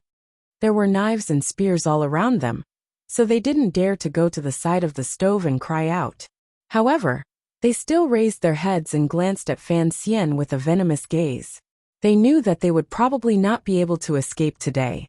Fan Xian did not look at them. He only tilted his head slightly and listened to Dan Da's report. When he learned that the third workshop was as usual, and that the technicians of the third bureau of the Overwatch Council had all taken over, and no one dared to take advantage of the chaos to do anything, he finally relaxed. At this moment, a tiger guard who was supposed to be stationed in the manor quietly moved past the officials and came to Fan Xian's side. Moving close to his ear, he said, "The person in the manor wants to go out for a walk." The reason the third workshop was important was because it was responsible for producing important items, such as military equipment and ships. If the secrets of that place were leaked, who knew how many more young people in the Qing Kingdom would die on the battlefield in the future? Fan Xian did not dare to take this responsibility. Originally, he had felt slightly more at ease listening to Dan Da's report. However, after hearing the Tiger Guard's report, his brows furrowed again. Haidang had disguised herself as a serving girl to follow him. She could fool the officials and many people, but she could not fool Gao Da's eagle-like eyes. Although Fan Xian realized that he had made a big mistake, It was already too late to make up for it. Fortunately, the Chinian unit was watching in secret. The Tiger Guards did not release any information to the outside world. Only then did he feel slightly more at ease. He began to wonder again. However, now was not the time to deal with this matter. The person the Tiger Guard was referring to was Haitang. It looked like that village girl knew that there would be a commotion today, and probably wanted to take advantage of the opportunity to do something. Fan Xian calmly said, "Don't go out. Keep an eye on her. Use all methods to keep her in the manor today." 7 Tiger Guards against Haitang was the standard arrangement on the meadow last year. Fan Xian was not worried about anything. Furthermore, once military force met, Haitang knew his determination and would calm down. After dealing with his own matters, Fan Xian turned his gaze back to the scene and said, "Tie up these 2 criminals who instigated trouble and fought against the court." Soldiers had long gone forward to tie up the 2 masters. Although the treasurers' faces were filled with fear and hatred, no one dared to go forward to help. For one, there was the violent machine in front of them. For another, these treasurers had earned their fill of silver these years, and truly did not have the courage to fight ruthlessly. The more money a person had, the more cowardly they were. Fan Xian saw this matter very clearly. "Sir Fan." The 2 masters did not resist. Somewhat numbly, they allowed the soldiers to tie up their hands. However, the second master continued to stare faintly at Fan Xian's face. "If you want to kill me, then kill me. But how will you explain this to the court in the future? Are you threatening me?" Fan Xian smiled. "On the way here, I once said something. If Butcher Zhang is dead, do I have to eat furred pigs? Without you little treasurers, do you think I won't be able to take care of the palace treasury?" The second master laughed wretchedly and said, "Is that so? We have indeed underestimated the imperial envoy's determination. But you also seem to have underestimated these unremarkable workshops." His last words were practically shouted out. It was clear he had already lost all hope, but he also had the ruthless thought of seeing how Fan Xian would destroy the palace treasury, even if he became a ghost. Fan Xian glanced at Su Wenmao. Su Wenmao took out another file from his robe. With a serious face, he began to read out the names one by one according to the names written on the paper. Zhang San, Li Si, Wang Ba, Long Jiao. Following the names of these minor characters being read out one by one, the faces of the dozen people in the group of treasurers immediately became deathly white. They didn't know if they were about to be beheaded like Master Xiao of the first workshop. A few of the more timid ones' legs trembled, and a large patch of their pants became wet. Su Wenmao glanced at these people with disgust. He didn't understand why the commissioner was doing this. After swallowing, he said with a dark expression, "You can come out now. The imperial envoy has pardoned you of no crime. Tomorrow, he will write to the court to vouch for you." Not guilty. He still had to write to the court? The treasurers who had been called out were immediately dumbfounded. They had thought it was hell. Who knew that it was heaven with cool spring water and 72 virgins? Under the puzzled, suspicious, and jealous gazes of the treasurers around them, these dozen treasurers walked out of the crowd stupidly. They walked in front of Fan Xian and knelt down with a thud, thanking the imperial envoy. But they didn't understand why it was like this. Fan Xian's face was filled with a warm smile. His 2 hands lifted the treasures up. As he acted, he said in an even voice, "To be able to capture the true crimes of the 3 masters, and know that there were so many illegal things among the treasurers, it is all because you placed righteousness above family, and were wholeheartedly loyal to the court. Otherwise, I would not have known that the palace treasury would be in such a mess, nor would I have known that there were people who dared to incite a strike and make trouble. You have all done a service to the country, so I will not mistreat you." The marketplace was immediately in an uproar. So these dozen treasurers were spies. Even the officials behind Fan Xian were dumbfounded. They thought to themselves, the imperial envoy had only been in the palace treasury for 3 days. How could he have developed so many spies? The reputation of being a secret agent of the Overwatch Council was indeed not false. The treasurers knew that the dozen colleagues Fan Xian had asked to leave had secretly betrayed them. They couldn't help but fly into a rage. Although they didn't go forward to beat them, they began to curse them viciously. Filthy words flew through the air and burrowed into the ears of the spies. Where were the spies and treasurers? They had originally loved Sir Fan Jr. to death, but now they hated him to death.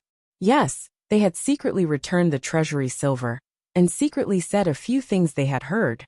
But it was not as serious as Sir Fan Jr. had said. They had only learned about the strike last night. Where would they have had the time to report it?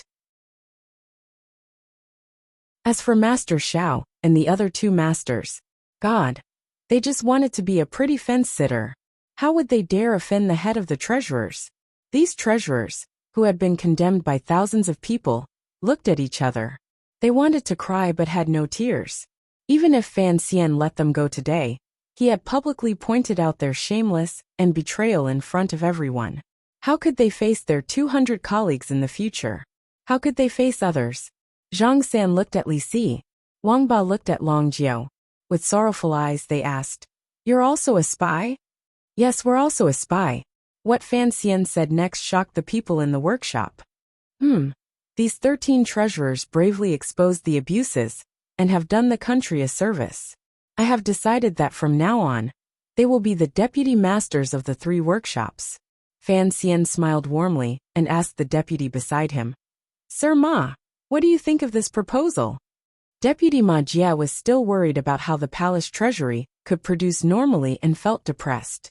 However, hearing these words, he still repeatedly nodded his head in agreement. In the depths of his heart, he felt great admiration for Fan Xian. This move was truly beautiful, exposing the shameless faces of the spies of the treasurers. In the future, when the treasury was governed, these people would be used as claws and teeth. There was no need to worry that they would not be convinced. This was an artificial chasm drawn out among the treasurers. If today's matter could be concluded satisfactorily, it would be difficult for the treasurers in the future to come together again and become a class that could oppose the officials. Suddenly someone laughed coldly. Everyone focused their eyes and saw it was the second workshop treasurer, who was tied up and kneeling on the ground. They saw him laugh coldly and sorrowfully. What a group of shameless people. Sir Fan, do you think you can rely on these people to keep the palace treasury running like before? I'm not threatening the court, but without the things in our heads, the palace treasury probably won't last more than a few days. After these words were said, the atmosphere became strange again. Deputy Ma Jia wanted to move closer to Fan Xian's ear to plead for mercy, but he didn't know how to say it. The trusted aides of Xinyang, among the officials of the transport company, also began to openly think for the court, while secretly cheering for the master. They all advised Fan Xian that everything should be done for the sake of the palace treasury's production. Killing this Master Shao was already enough of a lesson for the other party. Fan Xian would not listen to these words. He only stared at the second workshop master, and didn't speak for a moment. That pair of sharp and clear eyes stared at the second workshop master, until he could no longer bear it, and slowly lowered his head. At this moment, Fan Xian said angrily, "You're at death's door, and you still dare to threaten the court treasurers? I'll tear off your underwear and put it on your face to see if what grows on your neck is a head or a butt." The imperial envoy's thunderous anger made the workshop fall into absolute silence. Fan Xian swept his gaze across the treasurers and said with pity and anger in his disdain, "Do you really think you're so promising? Do you think the palace treasury is still the Yi family of the past? Don't you look at your little bit of ability and say other people are shameless people? What about you? Other than being greedy for silver, stealing materials to sell, embezzling hard-earned wages, and forcefully taking other people's wives, what else can you do? Shameless? If you were shameless, there wouldn't be today's matter." He turned and said angrily to the second workshop master, "You're very stubborn. The palace treasury can't do without you? Then tell me, how come the glass has become more and more muddy these years? How come the wine is so bland that it's about to give birth to a bird? The perfume has already stopped production for 10 years. Have you found a way yet? Back then, you were also a servant of the Yi family, old man." Fan Xian's heart was pained, and he opened his mouth to curse at the master. "How did you King fall to this level? I'm about to King die of anger." Everyone in the workshop shivered. Only now did the slow-witted people remember that there seemed to be a rumor. The angry imperial envoy in front of them was a descendant of the Yi family. King. King me? Whose mother would be angry? There is something I need to explain. Yesterday's chapter finished very comfortably. I thought to myself that no one would say the plot stopped halfway. In the end, there were still brothers and sisters who seriously criticized me. It is very difficult for me to be happy. Originally, yesterday's chapter should have ended when the deputy called for the palace treasury to go on strike. Furthermore, I was also very tired. However, I thought that being stuck halfway probably made everyone uncomfortable, so I wrote another 1,000 words. I thought about it, so I wrote another 1,000 words. The plot developed naturally, but there was a limit to how many words I could write each day. It was not purposely left there. Please understand, bravo. Thinking about it from another perspective, it meant that the current plot was rather attractive. Haha, I comforted myself. Of course, this paragraph does not count. Oh right, my spirit is a little weak. I'll report this first. To be continued. If you want to know what happens next, please go to www.cmfu.com. There are more chapters. Support the author and support the original reading.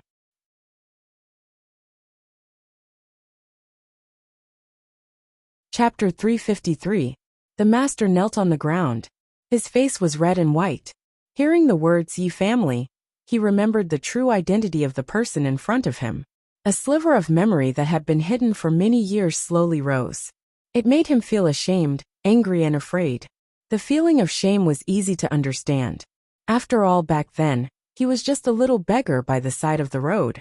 To be able to get to where he was now, it was all because of the Yi family. How had the young lady of the Yi family educated people like him? As for the anger and fear, it came from his natural reaction. It was a kind of shame and anger after being stripped naked. Thinking that the imperial envoy was a descendant of the Yi family, he was afraid that whatever he knew in his head, the other party would also know. Then, how could he use those things to threaten the other party? The other party had cut down Master Xiao with one strike. Could he not cut him? The court has treated you well. Fan Xian looked at him and said each word clearly. Putting aside you three masters, even a normal treasurer's annual salary is even more than a third-level official in Jingdo. What are you not satisfied with? A glimmer of coldness flashed through his eyes. Do you think that the production of the palace treasury all depends on your heads? That the 20 million liang of silver every year blinds your eyes and makes you feel dissatisfied, and that you should earn more? These words hit the bottom of the treasurer's hearts. The palace treasury's annual production was abundant and sold to various countries under heaven. It brought the Qing kingdom a great profit. Although the treasurer's treatment was already very high, compared to that enormous sum of silver, they still felt uncomfortable in their hearts. They always felt that they earned money for the court and should be given more. This was why they privately took bribes, bent the law, and oppressed the common people. Hearing the imperial envoy say this, although the treasurers did not talk back, the meaning appeared in their eyes. Fan Xian laughed coldly and ruthlessly tore away their masks. Lightly mocking, he said, "The problem is, the things you rely on, are they really the things in your heads?" There was a silence. Everyone, including the officials, acknowledged this reality until Fan Xian said, "Don't forget, before the Yi family appeared, what did you know? Did the technology in your heads fall from heaven? Was it taught by the temple?" Fan Xian scolded. "All of you remember it clearly. This is what the Yi family taught you. Without the young lady of the Yi family, you are just trash, continuing to dig the fields and beg. Why did the Yi family build these workshops in the past? I think all of you have forgotten that you are in front of this official. You still want to use the things that the Yi family taught you to threaten this official.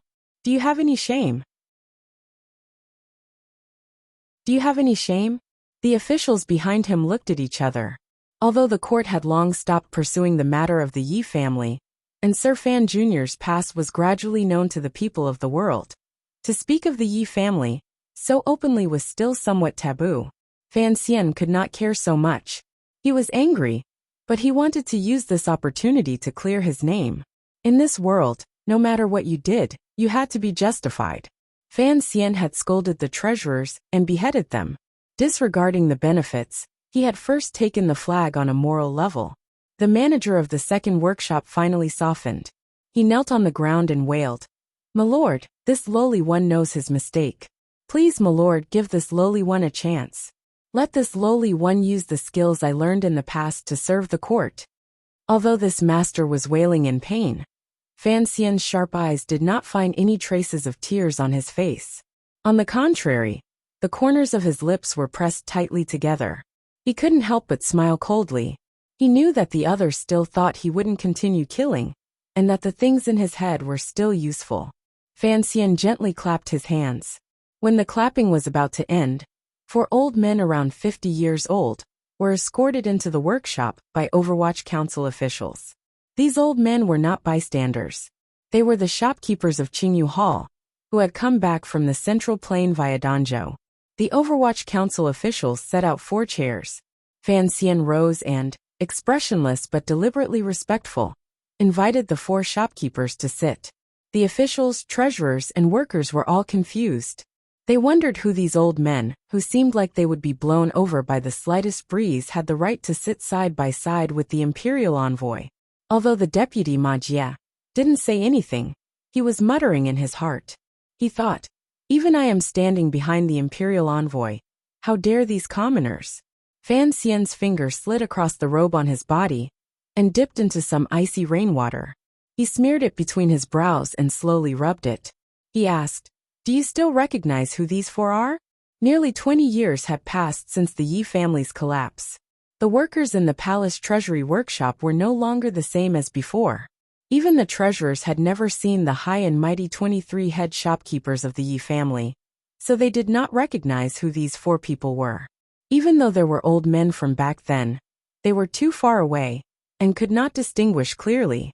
On the other hand, the second workshop's manager, who was kneeling on the ground, slowly swept his hesitant gaze across the 4 people's faces. He lowered his head and thought for a long while. Suddenly, he seemed to have thought of something, and was so shocked that his legs gave way.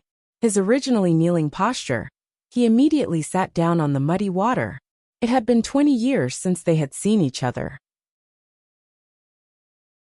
As a small helper of the Yi family, it took him a long time to remember who the people sitting in front of him were. The old shopkeepers of the Yi family. The second workshop master's body began to tremble. Only now did he know why Fan Xian was so fearless, why he had forced him, the treasurers, to rebel, and why he did not care about what they remembered in their minds. He had brought the old shopkeepers, who had been under house arrest in Jingdou, to the palace treasury. What kind of people were the old shopkeepers? They were the first group of students of the young lady of the Yi family. They were also the masters of all the teachers and helpers of the Yi family.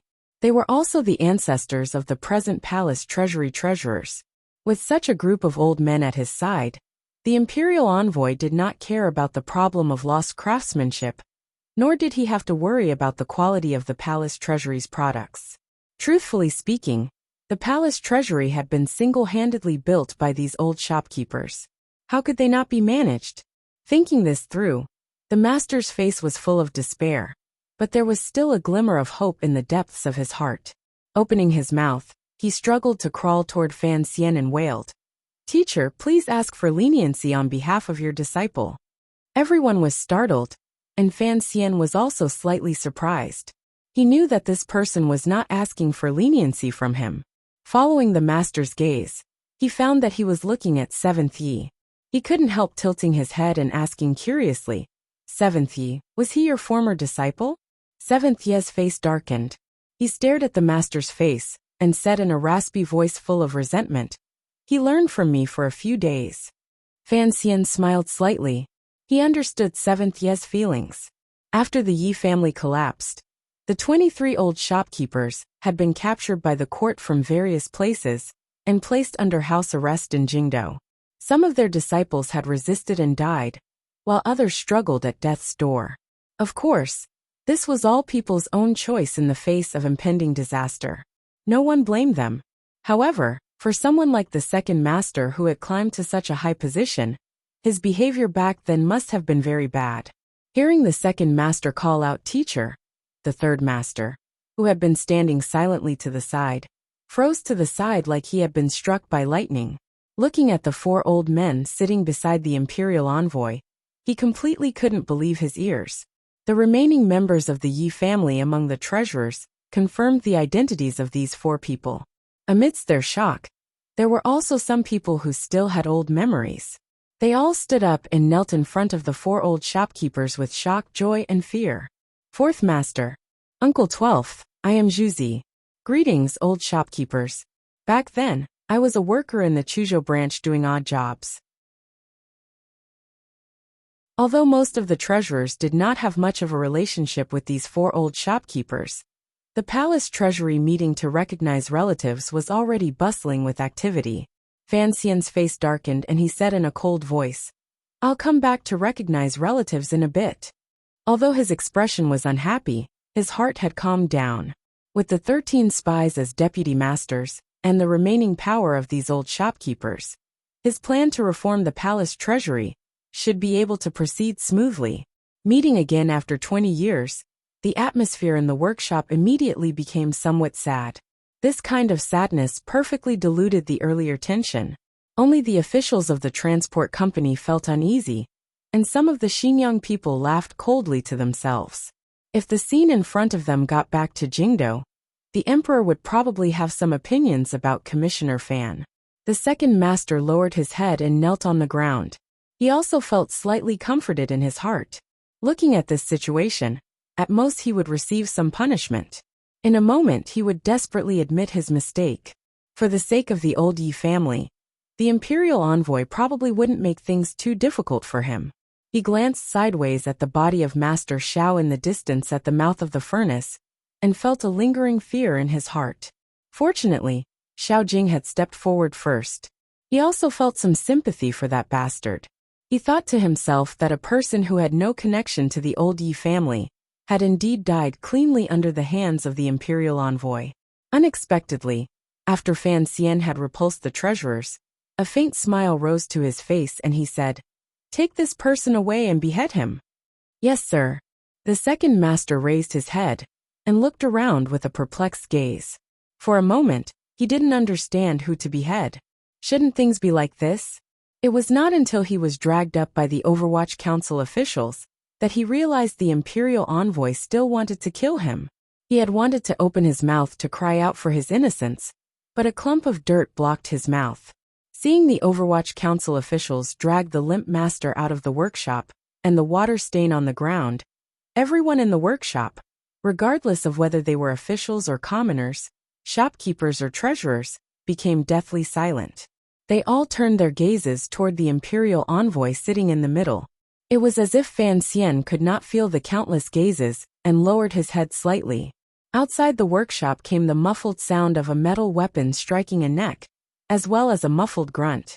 There was an uproar in the workshop, and immediately sank into a death-like silence. Everyone knew that the second master had died so simply. The silence did not last long. The third master, with his hands tied behind his back, smiled self-mockingly. His face was pale with despair. Very consciously, he walked in front of Fan Xian. He knew that he had no chance of survival. Since the imperial envoy had used the name of suppressing the strike, then he would not be stupid enough to open a court to investigate the case. He also did not need any evidence. He had to kill the three of them on the spot to establish his might. Only then could the four old shopkeepers regain control of the palace treasury technicians. Two of the masters of the three workshops had already died, so he was the third. Fan Xian glanced at him and furrowed his brows slightly. The third master looked at him and gritted his teeth for a moment. He then suddenly said, I have my own path to death. I don't blame you for digging this pit for me to jump into. However, before I die, I beg you to allow me to ask something. Fan Xian raised his brows and said, Ask. The third master no longer looked at him. He tilted his head and gazed at the Yi family's 12th shopkeeper beside him. His lips trembled for a while before he said in a trembling voice, 12th uncle, my teacher. Is he well in the capital? I am unfilial, and have not been filial these years. You are? 12th Yi blinked his slightly muddy eyes and asked this master with confusion. 7th Yi sighed and said from the side, 13th's eldest disciple. Back then, you had the best relationship with 12th, so he came to ask you. 12th Yi said in shock. Hu Jinlin? You're still alive? We all thought you died back then. The old shopkeeper suddenly remembered that he was surrounded by court officials. His words were not quite right, so he quickly shut his mouth. Hu Jinlin's face was full of shame. He lowered his head and refused to speak.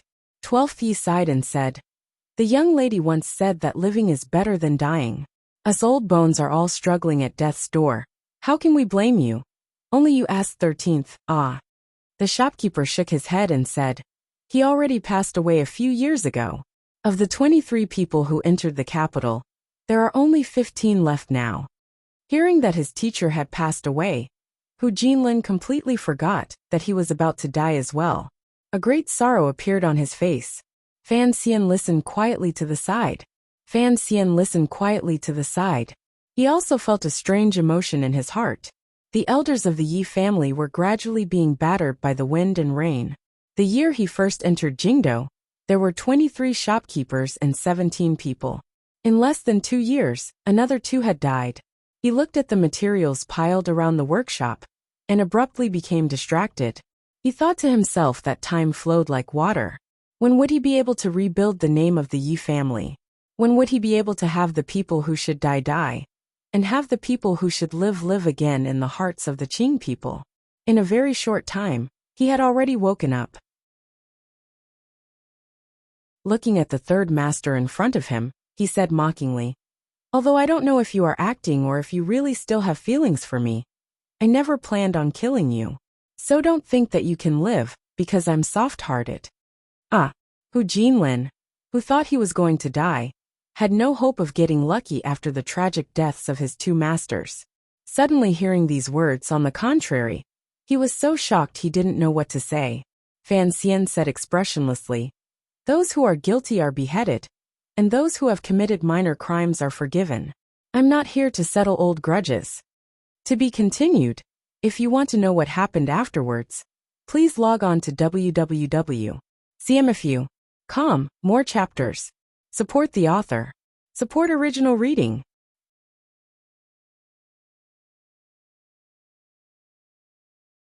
Chapter 354. The reason Fan Xian did not kill Hu Jinlin was very simple. The third workshop had always been jointly managed by the Palace Treasury and the Third Bureau of the Overwatch Council. They were specifically responsible for the research of military equipment and ships. The Third Bureau of the Overwatch Council had always been Fan Xian's fellow disciples, so they understood the situation of the third workshop the best. Hu Jinlin was wholeheartedly engrossed in studying the blueprints the mistress of the Yi family had left behind. His personality was wooden and dull. Although he had embezzled a great deal of silver, he had never done something that Fan Xian could not tolerate, such as taking over fields and bullying women. Compared to the masters of the first and second workshops, there was indeed a reason for him not to be killed. Of course, the most important reason was that Fan Xian did not want to kill him. From another angle, it showed that he was not a righteous official.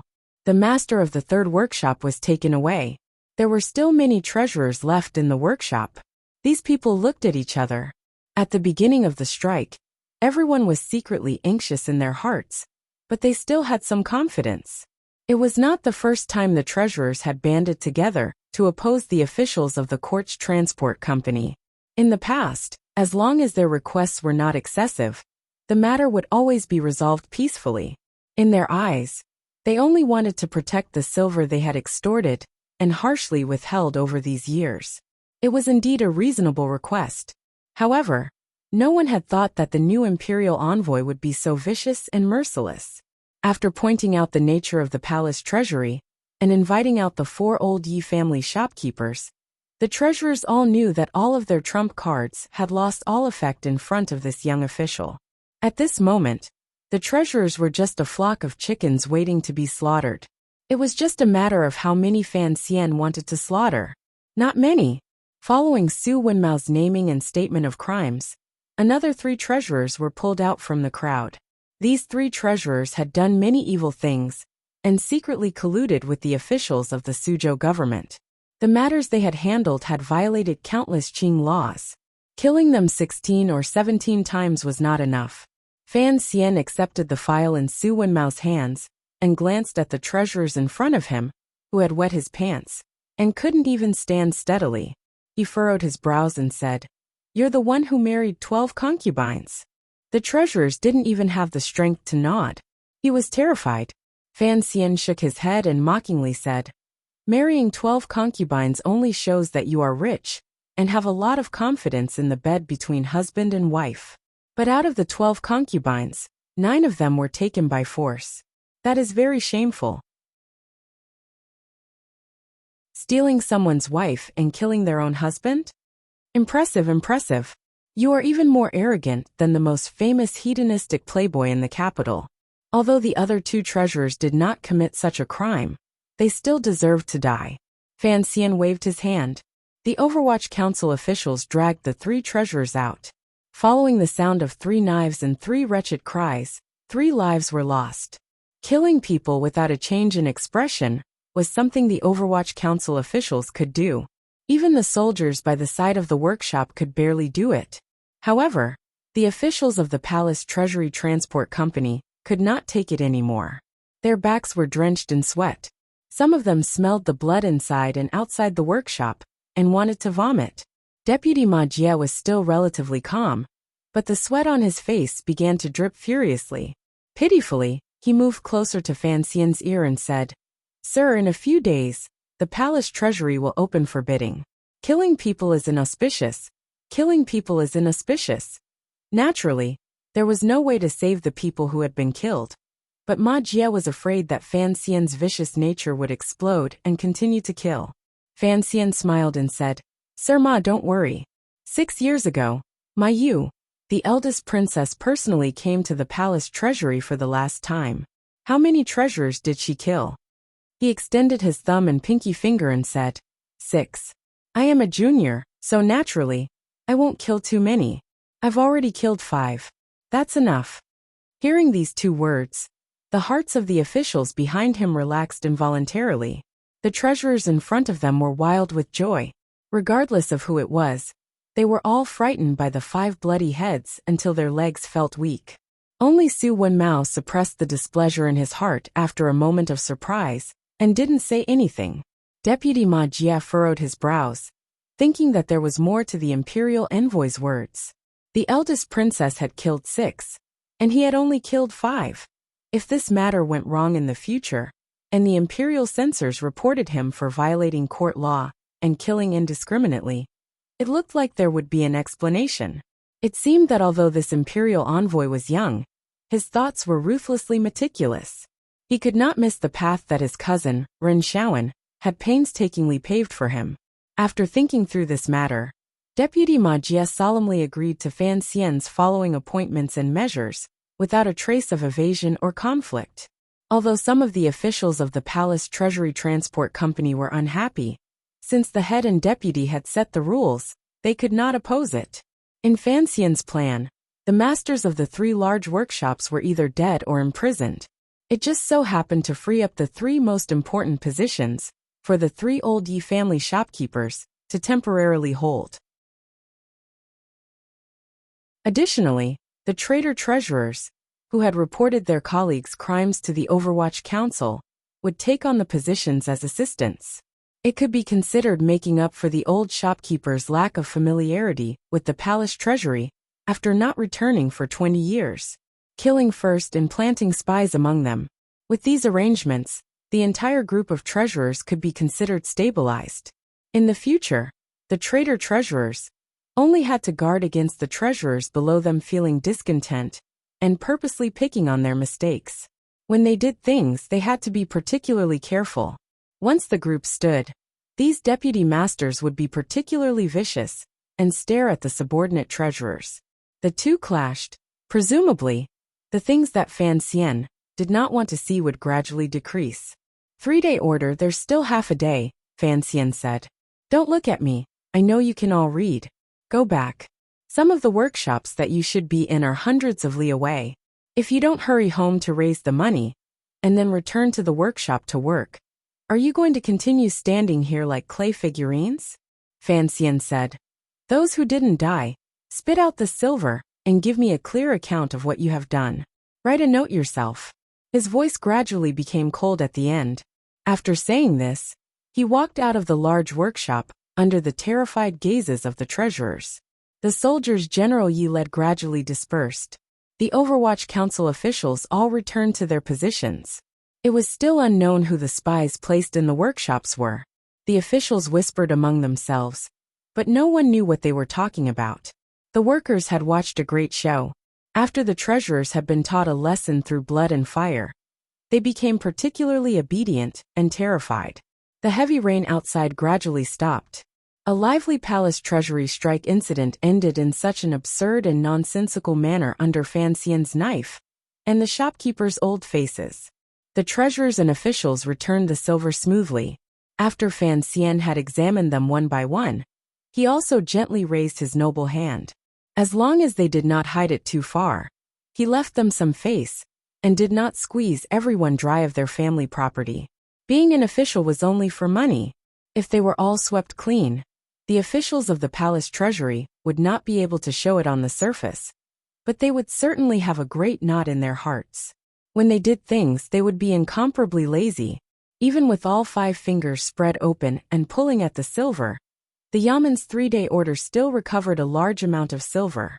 Even though Fan Xian's family was extremely wealthy, and he had seen a lot of things in this life, looking at the number on the account, he still sucked in a cold breath in shock. He felt a faint regret in his heart. This matter had become a big deal. It was impossible to hide it from Jingdo. Under the eyes of everyone, the silver that was cleared, other than the wages owed to the workers these years, had to be sent into the palace treasury's special accounts. It was impossible for him to move it personally.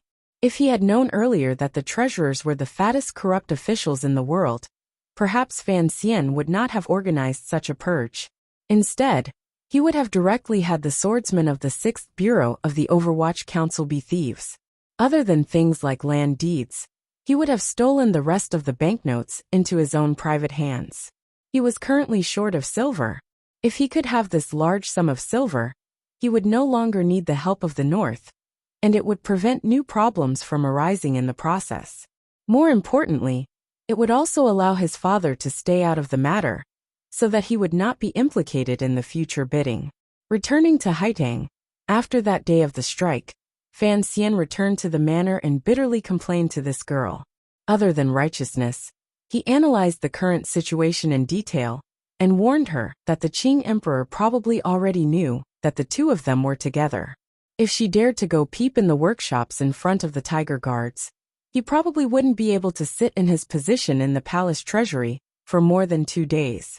If he couldn't stay in the palace treasury, how much more silver would Northern Qi have to fork out in a year? Haiding was a bit innocent. She thought that she was just bored, so she wanted to go for a walk. How did it involve some conspiracy? Fan Xian was a bit suspicious. On the surface, he didn't bring up the matter again, but in his heart, he was still a bit uncomfortable. Fortunately, the palace treasury affairs were gradually moving on the right track. This process only needed a few days. It had to be said that Fan Xian's cold-faced killing, during the strike, had deeply intimidated everyone. Furthermore, the old shopkeeper's reappearance and Fan Xian's clever arrangements had all played a large role. The workers once again received the wages they had worked for many years. The girls who had been forcefully taken also returned to their homes. The entire palace treasury floor was filled with an atmosphere of joy.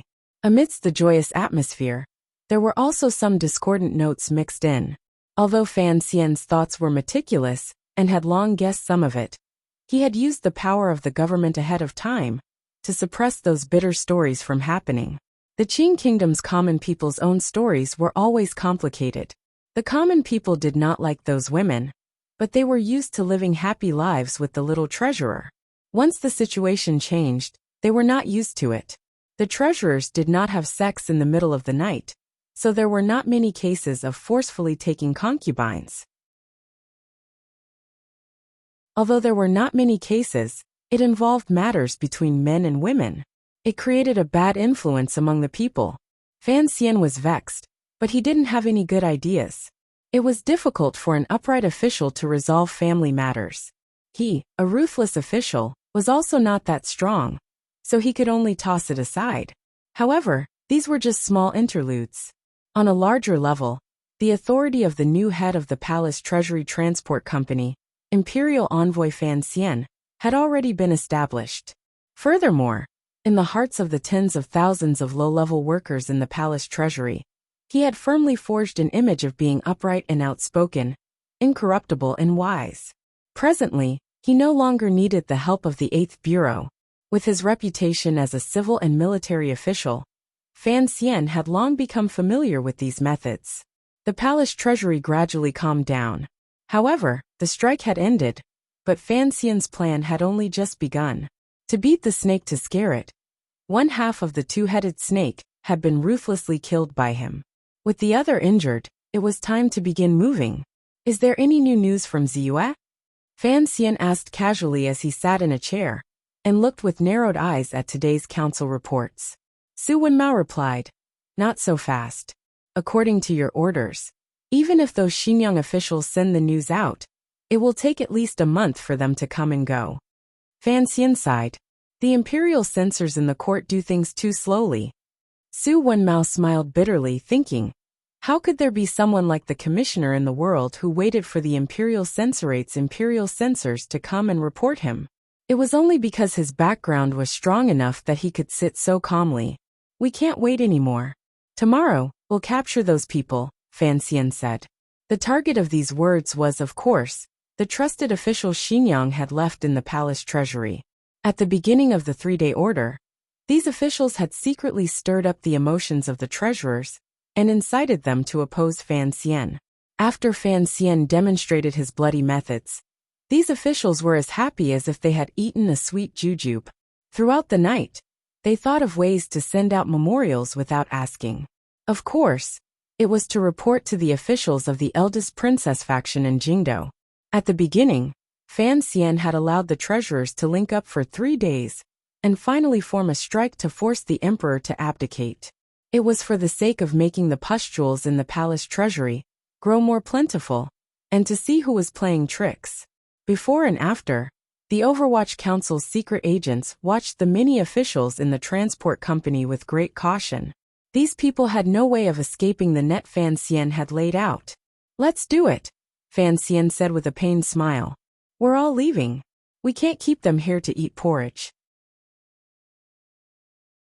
Su Wenmao made a sound of acknowledgement and asked with confusion, Sir, why didn't you cover up the news at the beginning? After all, there was a strike this time. Once the court in Jingdo discussed it, if Xinjiang did something else, I'm afraid your days would not be easy. Fan Xian fell silent. His fingers gently tapped against the armrest of the chair. This was a very common behavior when he was thinking about a problem. After thinking for a while, he decided to explain a bit more to his trusted aide. He raised his head and explained, the palace treasury is divided into 2 parts. The workshops are the foundation, and the export merchants are the hands and feet.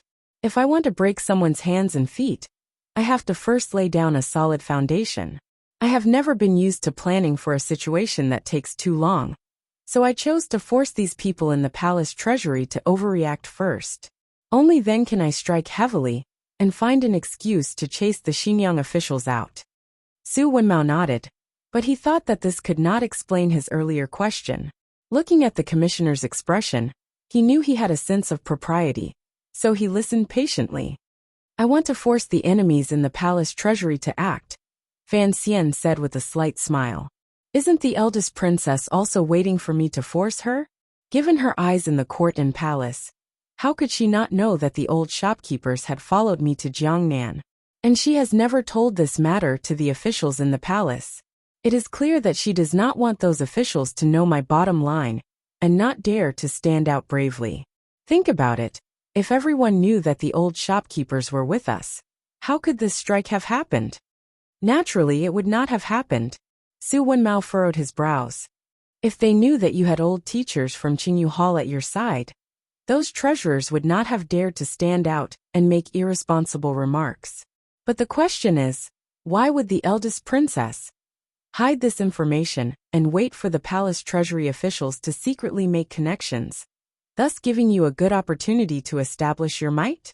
If she had explained it clearly beforehand, the treasurers would certainly have been much more well-behaved. Those Xinjiang officials would have also calmed down and not let us find any reason to do so. Fan Xian shook his head and sighed. This eldest princess stands much higher than most people. Yes, it looks like she has given me a chance to establish my might, and even allowed me to intimidate a group of officials in the palace treasury. However, in the way I handled this matter, I had no choice but to borrow more of the people and power of the old Yi family. I had to kill people to establish my might. My methods would appear more violent and unscrupulous. He continued to explain. When I first entered the palace treasury, I killed 5 treasurers. If this news got to Jingdo, the court would certainly not have a good evaluation of me. As for using the old shopkeepers to control the palace treasury, it would touch on some people's taboos in the palace. The eldest princess covered this pot of porridge and waited for it to boil. It looked like she wanted me to eat it, but in reality, she wanted to burn my mouth. Su Wenmao worriedly said. Speaking of which, when you handled the strike that day, your words seemed to touch on some taboos. Fan Xian smiled and didn't say anything. Su Wenmao's face was full of seriousness. After the strike killing people, and the old shopkeepers get back to Jingdo, no matter what, the court will reprimand you. At the very least, your actions are reckless and careless, unbearable. He closed his mouth, but Fan Xian smiled and continued. Unbearable? At the very worst, they could secretly say that I have different aspirations, and still remember the Yi family in the past, and so on. Su Wenmao paused, and immediately understood what Commissioner Fan feared the most in his life. He involuntarily sucked in a breath of cold air. Only now did he finally feel the eldest princess methods.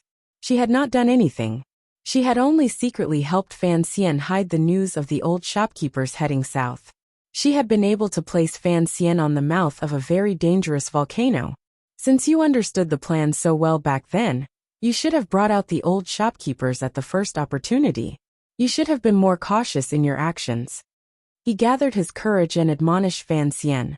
Fan Xian shook his head and said, The eldest princess calculated that I had to intensify the conflict in order to take control of the palace treasury as quickly as possible. As for the aftermath, it is something I cannot care about right now. So on this point, even if she watches coldly from Jingdo, I still have to do it.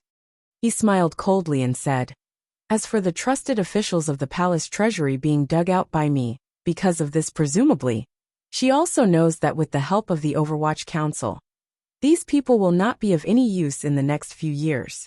On the contrary, they will bring her unwanted trouble. Since they are already useless people, why would she care about their life or death? They are just a few abandoned chess pieces to give me some trouble before they die. Since no matter what she does, it is impossible to stop my complete takeover. Of course, the eldest princess is willing to see that my takeover will cause some trouble and bring me some hidden worries in the future. The so-called hidden worries in these words were naturally the noble's understanding of Fan Xian. Perhaps there would be some subtle changes because of the palace treasury matter. Who knew if the cold-blooded side Fan Xian showed in handling the palace treasury matter would touch the Empress Dowager's sensitive nerve, or make the Empress and the Crown Prince think of the Yi family in the past. Making connections was like a venomous snake that ate at one's heart and soul. Before Fan Xian had enough power to deal with them, perhaps they would become wary. The Empress Dowager, the eldest princess, and the Empress were a group of women in the harem. The Crown Prince and the second prince were a pair of quarrelsome lovers. If they once again united because of Fan Xian's existence, and if the emperor would have some kind of suspicion toward Fan Xian, the eldest princess would laugh. The eldest princess should laugh, and Fan Xian should cry. In the palace treasury matter, the so-called with the shopkeeper in hand, I have the world. The eldest princess had to accept this reality, so she only wanted to obtain some benefits from it. What should I do next? Fan Xian lowered his head and said faintly and insipidly, Nothing much. According to the director's words, the eldest princess's vision is still limited to one palace. If the imperial censorate really accuses me this time, I'm afraid she will suffer a loss. Su Wenmao looked at him with disbelief. Fan Xian raised his head, and a confident smile rose to his face. Since the emperor has given the old shopkeeper to me, it means that in a short amount of time, he believes in my loyalty. If I go to Jiangnan to take over the palace treasury, it will damage the eldest princess's face. If the eldest princess maintains her silence at this time, then it's fine. If I do anything wrong in cleaning up the palace treasury, the Jingdo court officials will rise up and attack me. The emperor can't help but be suspicious. As for the problem of the old Yi family, it won't affect me too much. I want this pot of porridge in the palace treasury to be cooked quickly. The eldest princess likes me to use a fierce fire, but I hope she will secretly help me use a fierce fire. Fan Xian smiled and said, although my actions in the palace treasury are impudent and worthy of suspicion, I did not purposely hide it.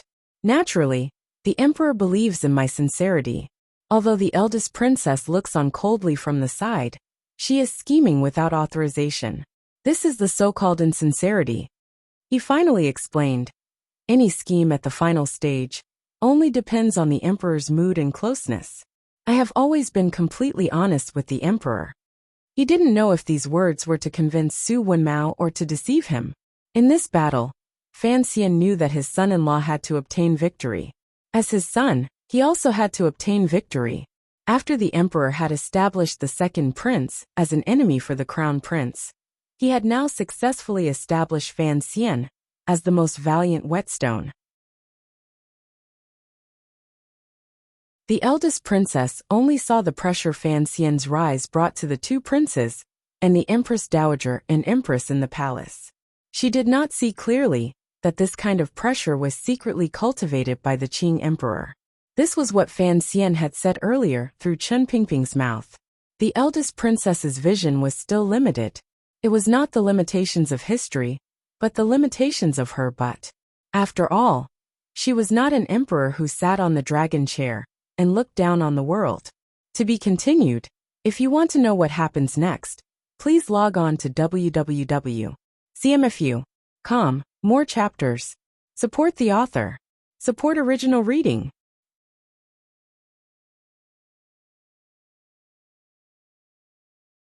Chapter 355. It was the middle of March. Spring had long swept across the world from the north to the south. Regardless of whether it was Shangjing in the north or Jingdo in the Qing kingdom, they were all enveloped in a flourishing scene.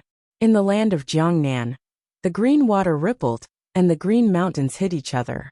Along the river, the willow trees sprouted tender green branches and wrote the word vitality. The palace treasury was southwest of Jiangnan Road, so it could not escape the good fortune of nature. In just a few days, up and down the river, inside and outside the workshops, green grass and light pink flowers grew, decorating the originally dull yamen and workshops. It greatly weakened the hard and cold atmosphere. Amidst the peace, the officials who came to the yamen for work had faces full of smiles and raised their hands in greeting at the yamen door. The reign of blood and foul wind had already passed. Tomorrow, the imperial envoy would return to Suzhou to preside over the matter of the palace treasury opening for the new year. The mood of these officials of the palace treasury transport company was very relaxed. After opening the yamen to discuss matters, Fan Xian sat in the middle seat and gave a brief summary of the future arrangements. However, there were no trusted aides among these people, so what he talked about was the usual routine, such as the arrangements for the various workshops. Other than reiterating the Qing laws, he also mentioned that the court had specially revised the rules for the palace treasury. They could not be disobeyed. Regardless of whether it was wages or salaries, they all had to be distributed promptly. The daily security and security work also had to be more vigilant. Hearing the imperial envoy say this, the officials also agreed. With those 5 heads in front of them, no one would be stupid enough to contradict him face to face. Fan Xian arranged for Su Wenmao to stay. However, he did not have an official position in the transport company, so he temporarily moved his subordinates to the 4th Bureau. Together with Danda, He led the Overwatch Council officials and secret agents in the palace treasury. The officials knew that after Fan Xian finished presiding over the New Year opening of the palace treasury in Suzhou, he would go to Hangzhou to settle down. This was a rule that had been established many years ago. The head of the transport company would not live in the palace treasury. Thus, Su Wenmao, who stayed in the palace treasury, was equivalent to the imperial envoy spokesperson. He could not be treated lightly. Thus, everyone quickly stood and greeted Su Wenmao. As they met, Fan Xian's brows furrowed slightly. He quietly said to the deputy beside him, "Ma Jie, I am going to do what we talked about last night." This was a superficial respect for the deputy envoy. Ma Jie, however, had a bitter expression on his face as he shook his head repeatedly. A strange light flashed through the eyes of General Yi, who was sitting to Fan Xian's right. He didn't know what the imperial envoy was up to this time, that he hadn't been notified. His question was quickly answered. Su Wenmao put on a false smile and walked to the front of the hall. He raised his hands in salute to everyone present. After returning the greeting, he quietly said, "Today, we have investigated the matter of some officials in the Palace Treasury Transport Company secretly doing something improper. They incited the treasurers to cause trouble and shook the foundation of the Palace Treasury. Everyone, please excuse us." Following these words, 7 or 8 Overwatch Council officials walked out from the side of the yamen and rudely asked the officials who had been sitting in their chairs to leave their seats. They rudely removed their official hats. These officials flew into a rage. As they pushed and refused, they shouted, "How dare you!" Once the other officials of the transport company saw that they weren't targeting them, they felt slightly more at ease. However, they knew the methods of the Overwatch Council. The civil officials of the Qing court had a natural alliance in front of the Overwatch Council. They quickly stood and said to Fan Xian seriously, "Sir, what is the reason for this?" In reality, no one was an idiot. They all knew that the people Fan Xian was dealing with, other than Wu Sha, were all trusted aides that the eldest princess of Xinyang had placed in the palace treasury these past 10 years. The imperial envoy's actions were nothing more than to dig out the roots of the predecessors and then plant his own saplings in their place. However, this matter concerned the face of the officials. If the yamen was so fierce in arresting people, the officials would not be able to keep their faces. It was inevitable that they would argue with Fan Xian a little. Fan Xian glanced at the officials and warmly said, "Everyone, there is no need to be suspicious, but there is also no need to plead for leniency. I will definitely take down these officials." General Yi, who sat to his right, had an ugly expression. He glanced at Deputy Ma Jie beside him and found that although he could not hide his awkwardness, there was no shock in his eyes. Presumably, he had already been informed by Fan Xian last night. Thinking of this, General Ye's mood began to become heavy. In a muffled voice he reported, "Sir, these officials have served in the transport company for a long time and have always restrained themselves to serve the public good. If we just take them like this, I'm afraid it will not be justifiable." Fan Xian glanced at him and smiled. "Restrain themselves to serve the public good? I'm afraid it's not." General Ye's expression darkened slightly. "Even if there are occasional improprieties, you have already given the 3-day order. These officials have already acted according to your orders.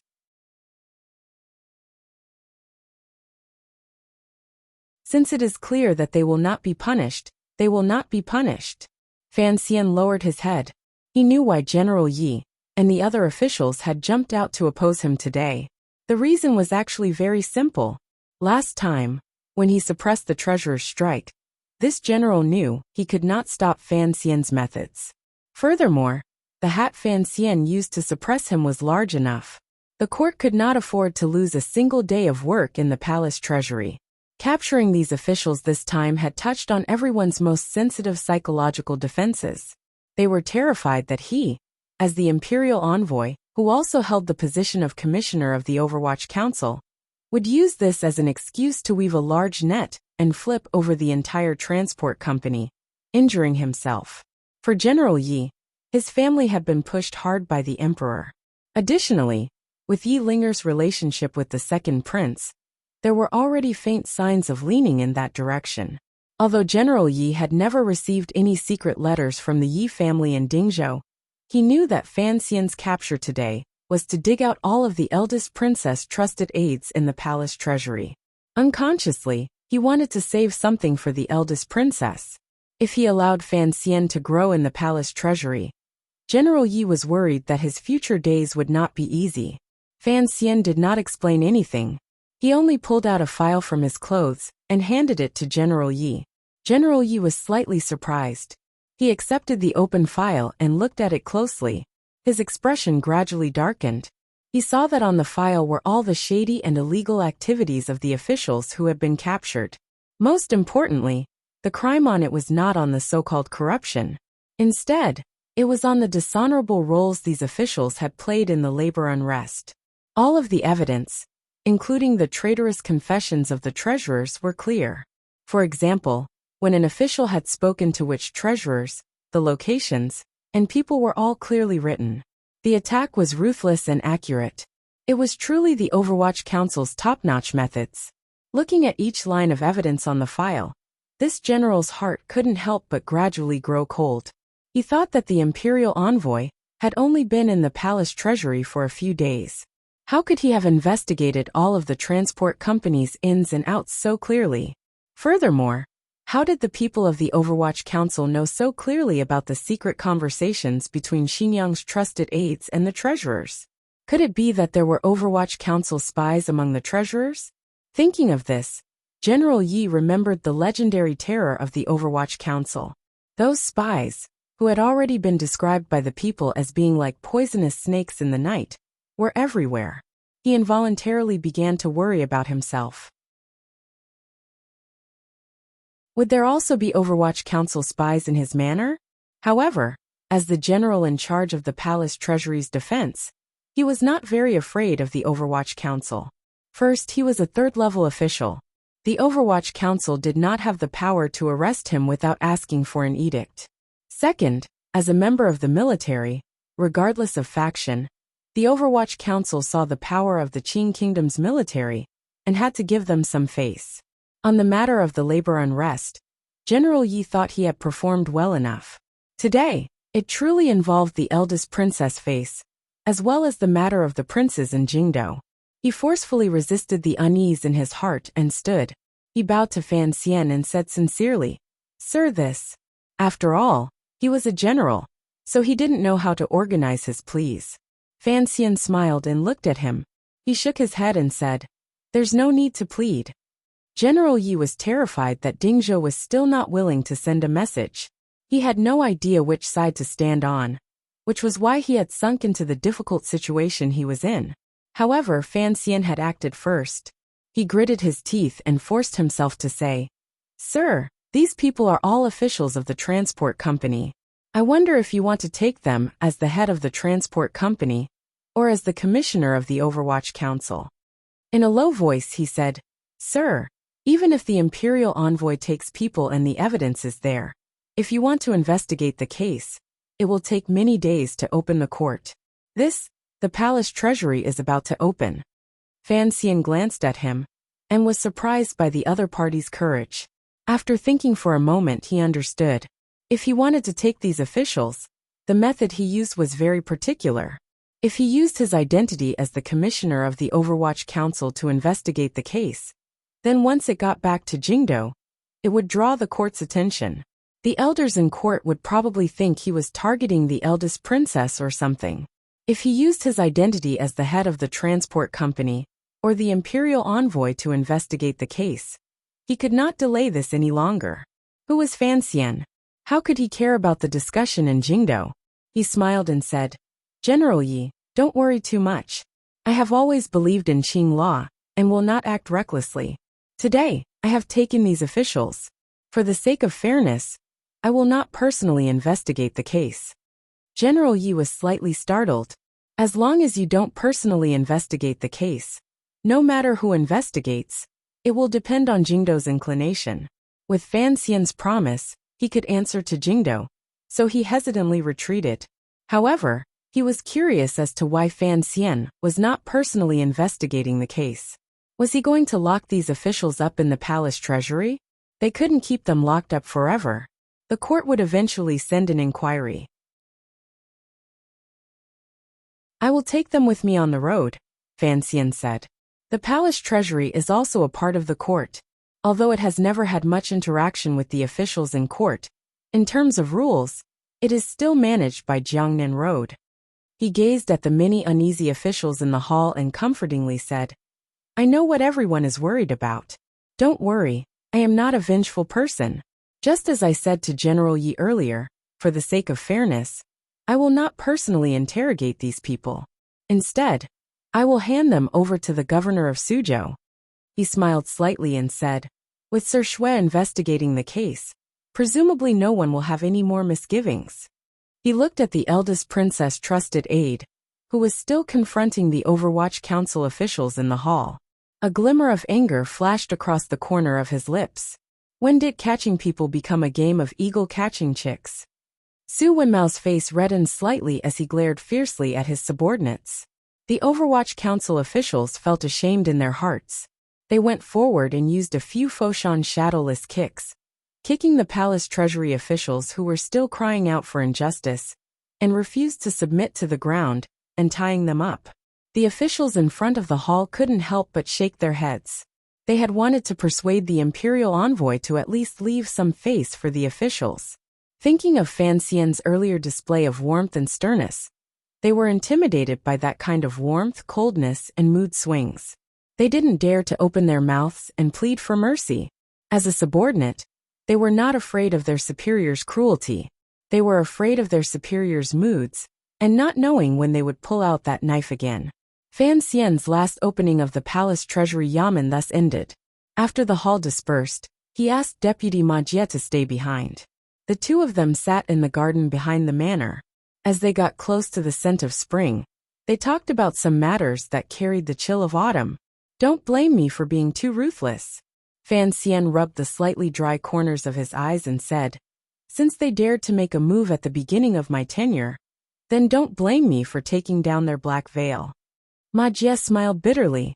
Although in name, he and Fan Xian were deputy, and it appeared that there was not much of a difference in rank, he knew that in reality, the power in the hands of the young master in front of him was shockingly great. It was even more terrifying than that of the princes. Thus, when Fan Xian had discussed with him last night about getting rid of the eldest princess trusted aides in the palace treasury, although he had expressed a little worry, and had exonerated those officials, he had not dared to oppose it to his face. Now Fan Xian had once again asked him to stay behind alone. Furthermore, he had said such honest words in front of him. Ma Jie knew that Fan Xian was preparing to raise him as a trusted aide. While he was secretly happy, he was also a little worried. After all, no one knew who would win in many years, between this young master in front of him and those elders in Jingdou. The court officials were also very sensitive to the ownership of the dragon chair. Although it looked like the crown prince would ascend the throne, the emperor's behavior these 2 years had been too strange, so no one dared to completely believe it. If it was the second prince ascending the throne, everyone knew that Commissioner Fan and the second prince did not have a good relationship. If he was determined to follow Commissioner Fan and the second prince inherited the throne, he would certainly not have a good end. This was what Ma Jie had been secretly worried about. However, he also knew that although one had to suck up to both sides in officialdom, when it came to important matters such as choosing sides, the biggest taboo was to be an opportunist. Today was the last day before Fan Xian left the palace treasury. Talking to him again was, of course, to make his attitude clear. Ma Jie had thought about it all night, so he was not very flustered. Calmly he said, everything you have discussed is what I have requested. I will immediately write 2 documents on this matter. One will be sent to the Hall of Governmental Affairs. The other will be sent immediately on horseback to the Suzhou governor's manor. Please do not worry. Hearing these words, Fan Xian knew that Ma Jie knew to tie his thigh. He was even willing to use these 2 documents to share the criticism that Fan Xian might receive. He also wanted to use this to show the people in officialdom where he stood. He had made up his mind. He glanced warmly at Ma Jie and said, Sir Ma is considerate. Ma Jie smiled slightly and replied, as the deputy of the palace treasury, I should be investigating the officials under me. For them to cause trouble this time, it is already my dereliction of duty. Fan Xian smiled. A moment later he opened his mouth and said, Does Sir Ma think that my handling of the matter today was appropriate? Ma Jie thought for a moment and then respectfully replied, Sir, you have thought far ahead. It is indeed a good plan. Officials are not like treasurers. They cannot be casually killed or casually punished. If the case was tried in the transport company's yamen, it would take too long. It would also easily attract criticism. Tomorrow, you will take these criminal officials to Suzhou and hand them over to the governor for interrogation. Governor Shui is a pillar of the country. He has a powerful official reputation and admires you. He will certainly be able to help the court investigate this case and give the emperor a good explanation. Fan Xian gave a silent praise in his heart. This deputy had indeed guessed his thoughts clearly. Fan Xian was going to find a way to get rid of Xinyang's trusted aides in the palace treasury. Although the strike this time had given him a good excuse, if he completely did it himself, it would not be appropriate. The matter involved the eldest princess, princes and other nobles in the palace. Throwing this hot potato to that super-ranked official was a clever move. First, the Jiangnan road governor had jurisdiction over this matter. Second, although Xue Qing would secretly curse him, as a border official, his position was different.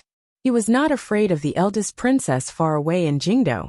On the contrary, he would be wary of Fan Xian deep in the heart of Jiangnan. Weighing the two, Xue Qing should know very well what he should do. Before coming, Shaowen had mentioned to me that this cousin of mine has the talent to save the world. After getting to know each other these days, it seems that Shaowen was indeed not boasting. Fan Xian smiled and changed the topic. He once again began to use Ren Shaowen as a middleman to close the distance between the two of them. Ma Jie smiled and said, 2 years ago, when the commissioner entered the capital, you and Shaowen hit it off at first sight. When Shaowen sent letters, he often mentioned your shocking talent, and that in the future, you will definitely be an official who can save the world. The deputy and principal chatted happily and gave each other high hats and flattery. They also agreed on the procedures for future trips to the palace treasury. Then, they raised their hands and bid farewell. Seeing him to the door of the garden, Fan Xian looked at Ma Jie's slightly bowed body and blinked his eyes. It looked like there were indeed a number of powerful figures in court. However, those people lacked many favors from his previous life, so they didn't have many opportunities to display them. After today's matter was settled, the palace treasury would have no major problems. He also felt relaxed. Furthermore, the work of stuffing trusted aides into the transport company would gradually begin in the middle of the year. With Ma Jie's help, this matter would go smoothly. At this moment, Fan Xian could not guess what it was that made Ma Jie choose him, and not the legitimate prince. This was certainly not something that could be swayed by the close relationship between Taichung Temple's vice official, Ren Shaowen. In reality, the reason for Ma Jie's defection was very simple. Because of the relationship between the third prince and Fan Xian, it made him make a large bet concerning his future career as an official and the rise and fall of his family.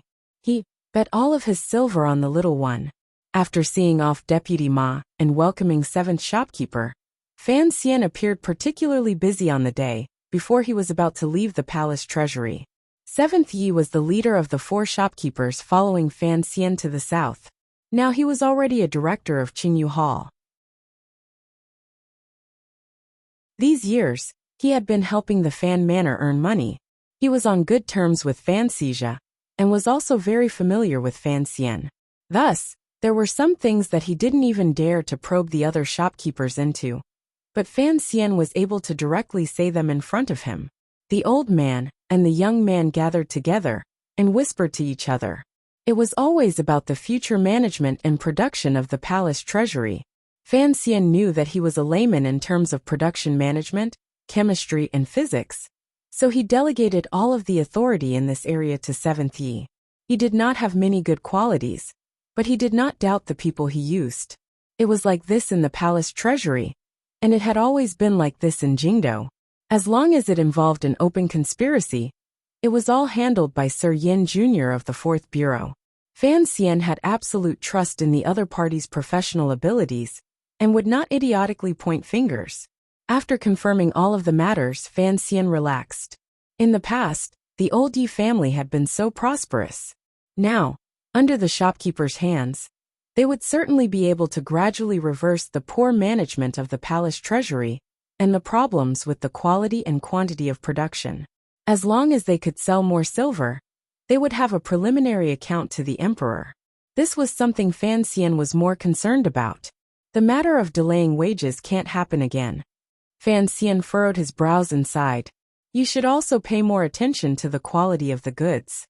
7th Yi glanced at him. He was confused as to why the commissioner was always thinking about the matter of wages. Of course, he also didn't understand the reason. The spring light filled the garden. The old shopkeeper looked at Fan Xian's handsome face, and for some reason wandered off. He faintly thought that although the young master and the young lady did not look alike, they were both the most elegant people in the world. Now that the young master had finally regained control of the Yi family business, although he was only managing it, the old shopkeeper still found it difficult to suppress his emotions. He sighed endlessly in his heart, but he hid it well on his face. The reason he had to hide it was because after nearly 20 years of house arrest in Jingdo, these old shopkeepers all knew that there were some things that could only be done and not said. If there was any sign, it would bring unnecessary trouble for the young master. I had wanted to ask you to go to Northern Qi to help the second prince. Fan Xian didn't notice 7th Ye's thoughts and smiled bitterly. I didn't think that those eunuchs would keep following. The palace is very strict, so I could only have you come to the palace treasury. 7th Yi smiled slightly and said, For your sake, the eunuchs are already very gentle to us. The second young master was born to be a merchant, so you don't have to worry. As for the palace treasury, you should know that I very much wanted to come back and take a look. Fan Xian fell silent. A moment later he said, Su Wenmao is here. If you feel any discomfort, or if anyone dares to raise an eyebrow at you, tell him. I've already told him.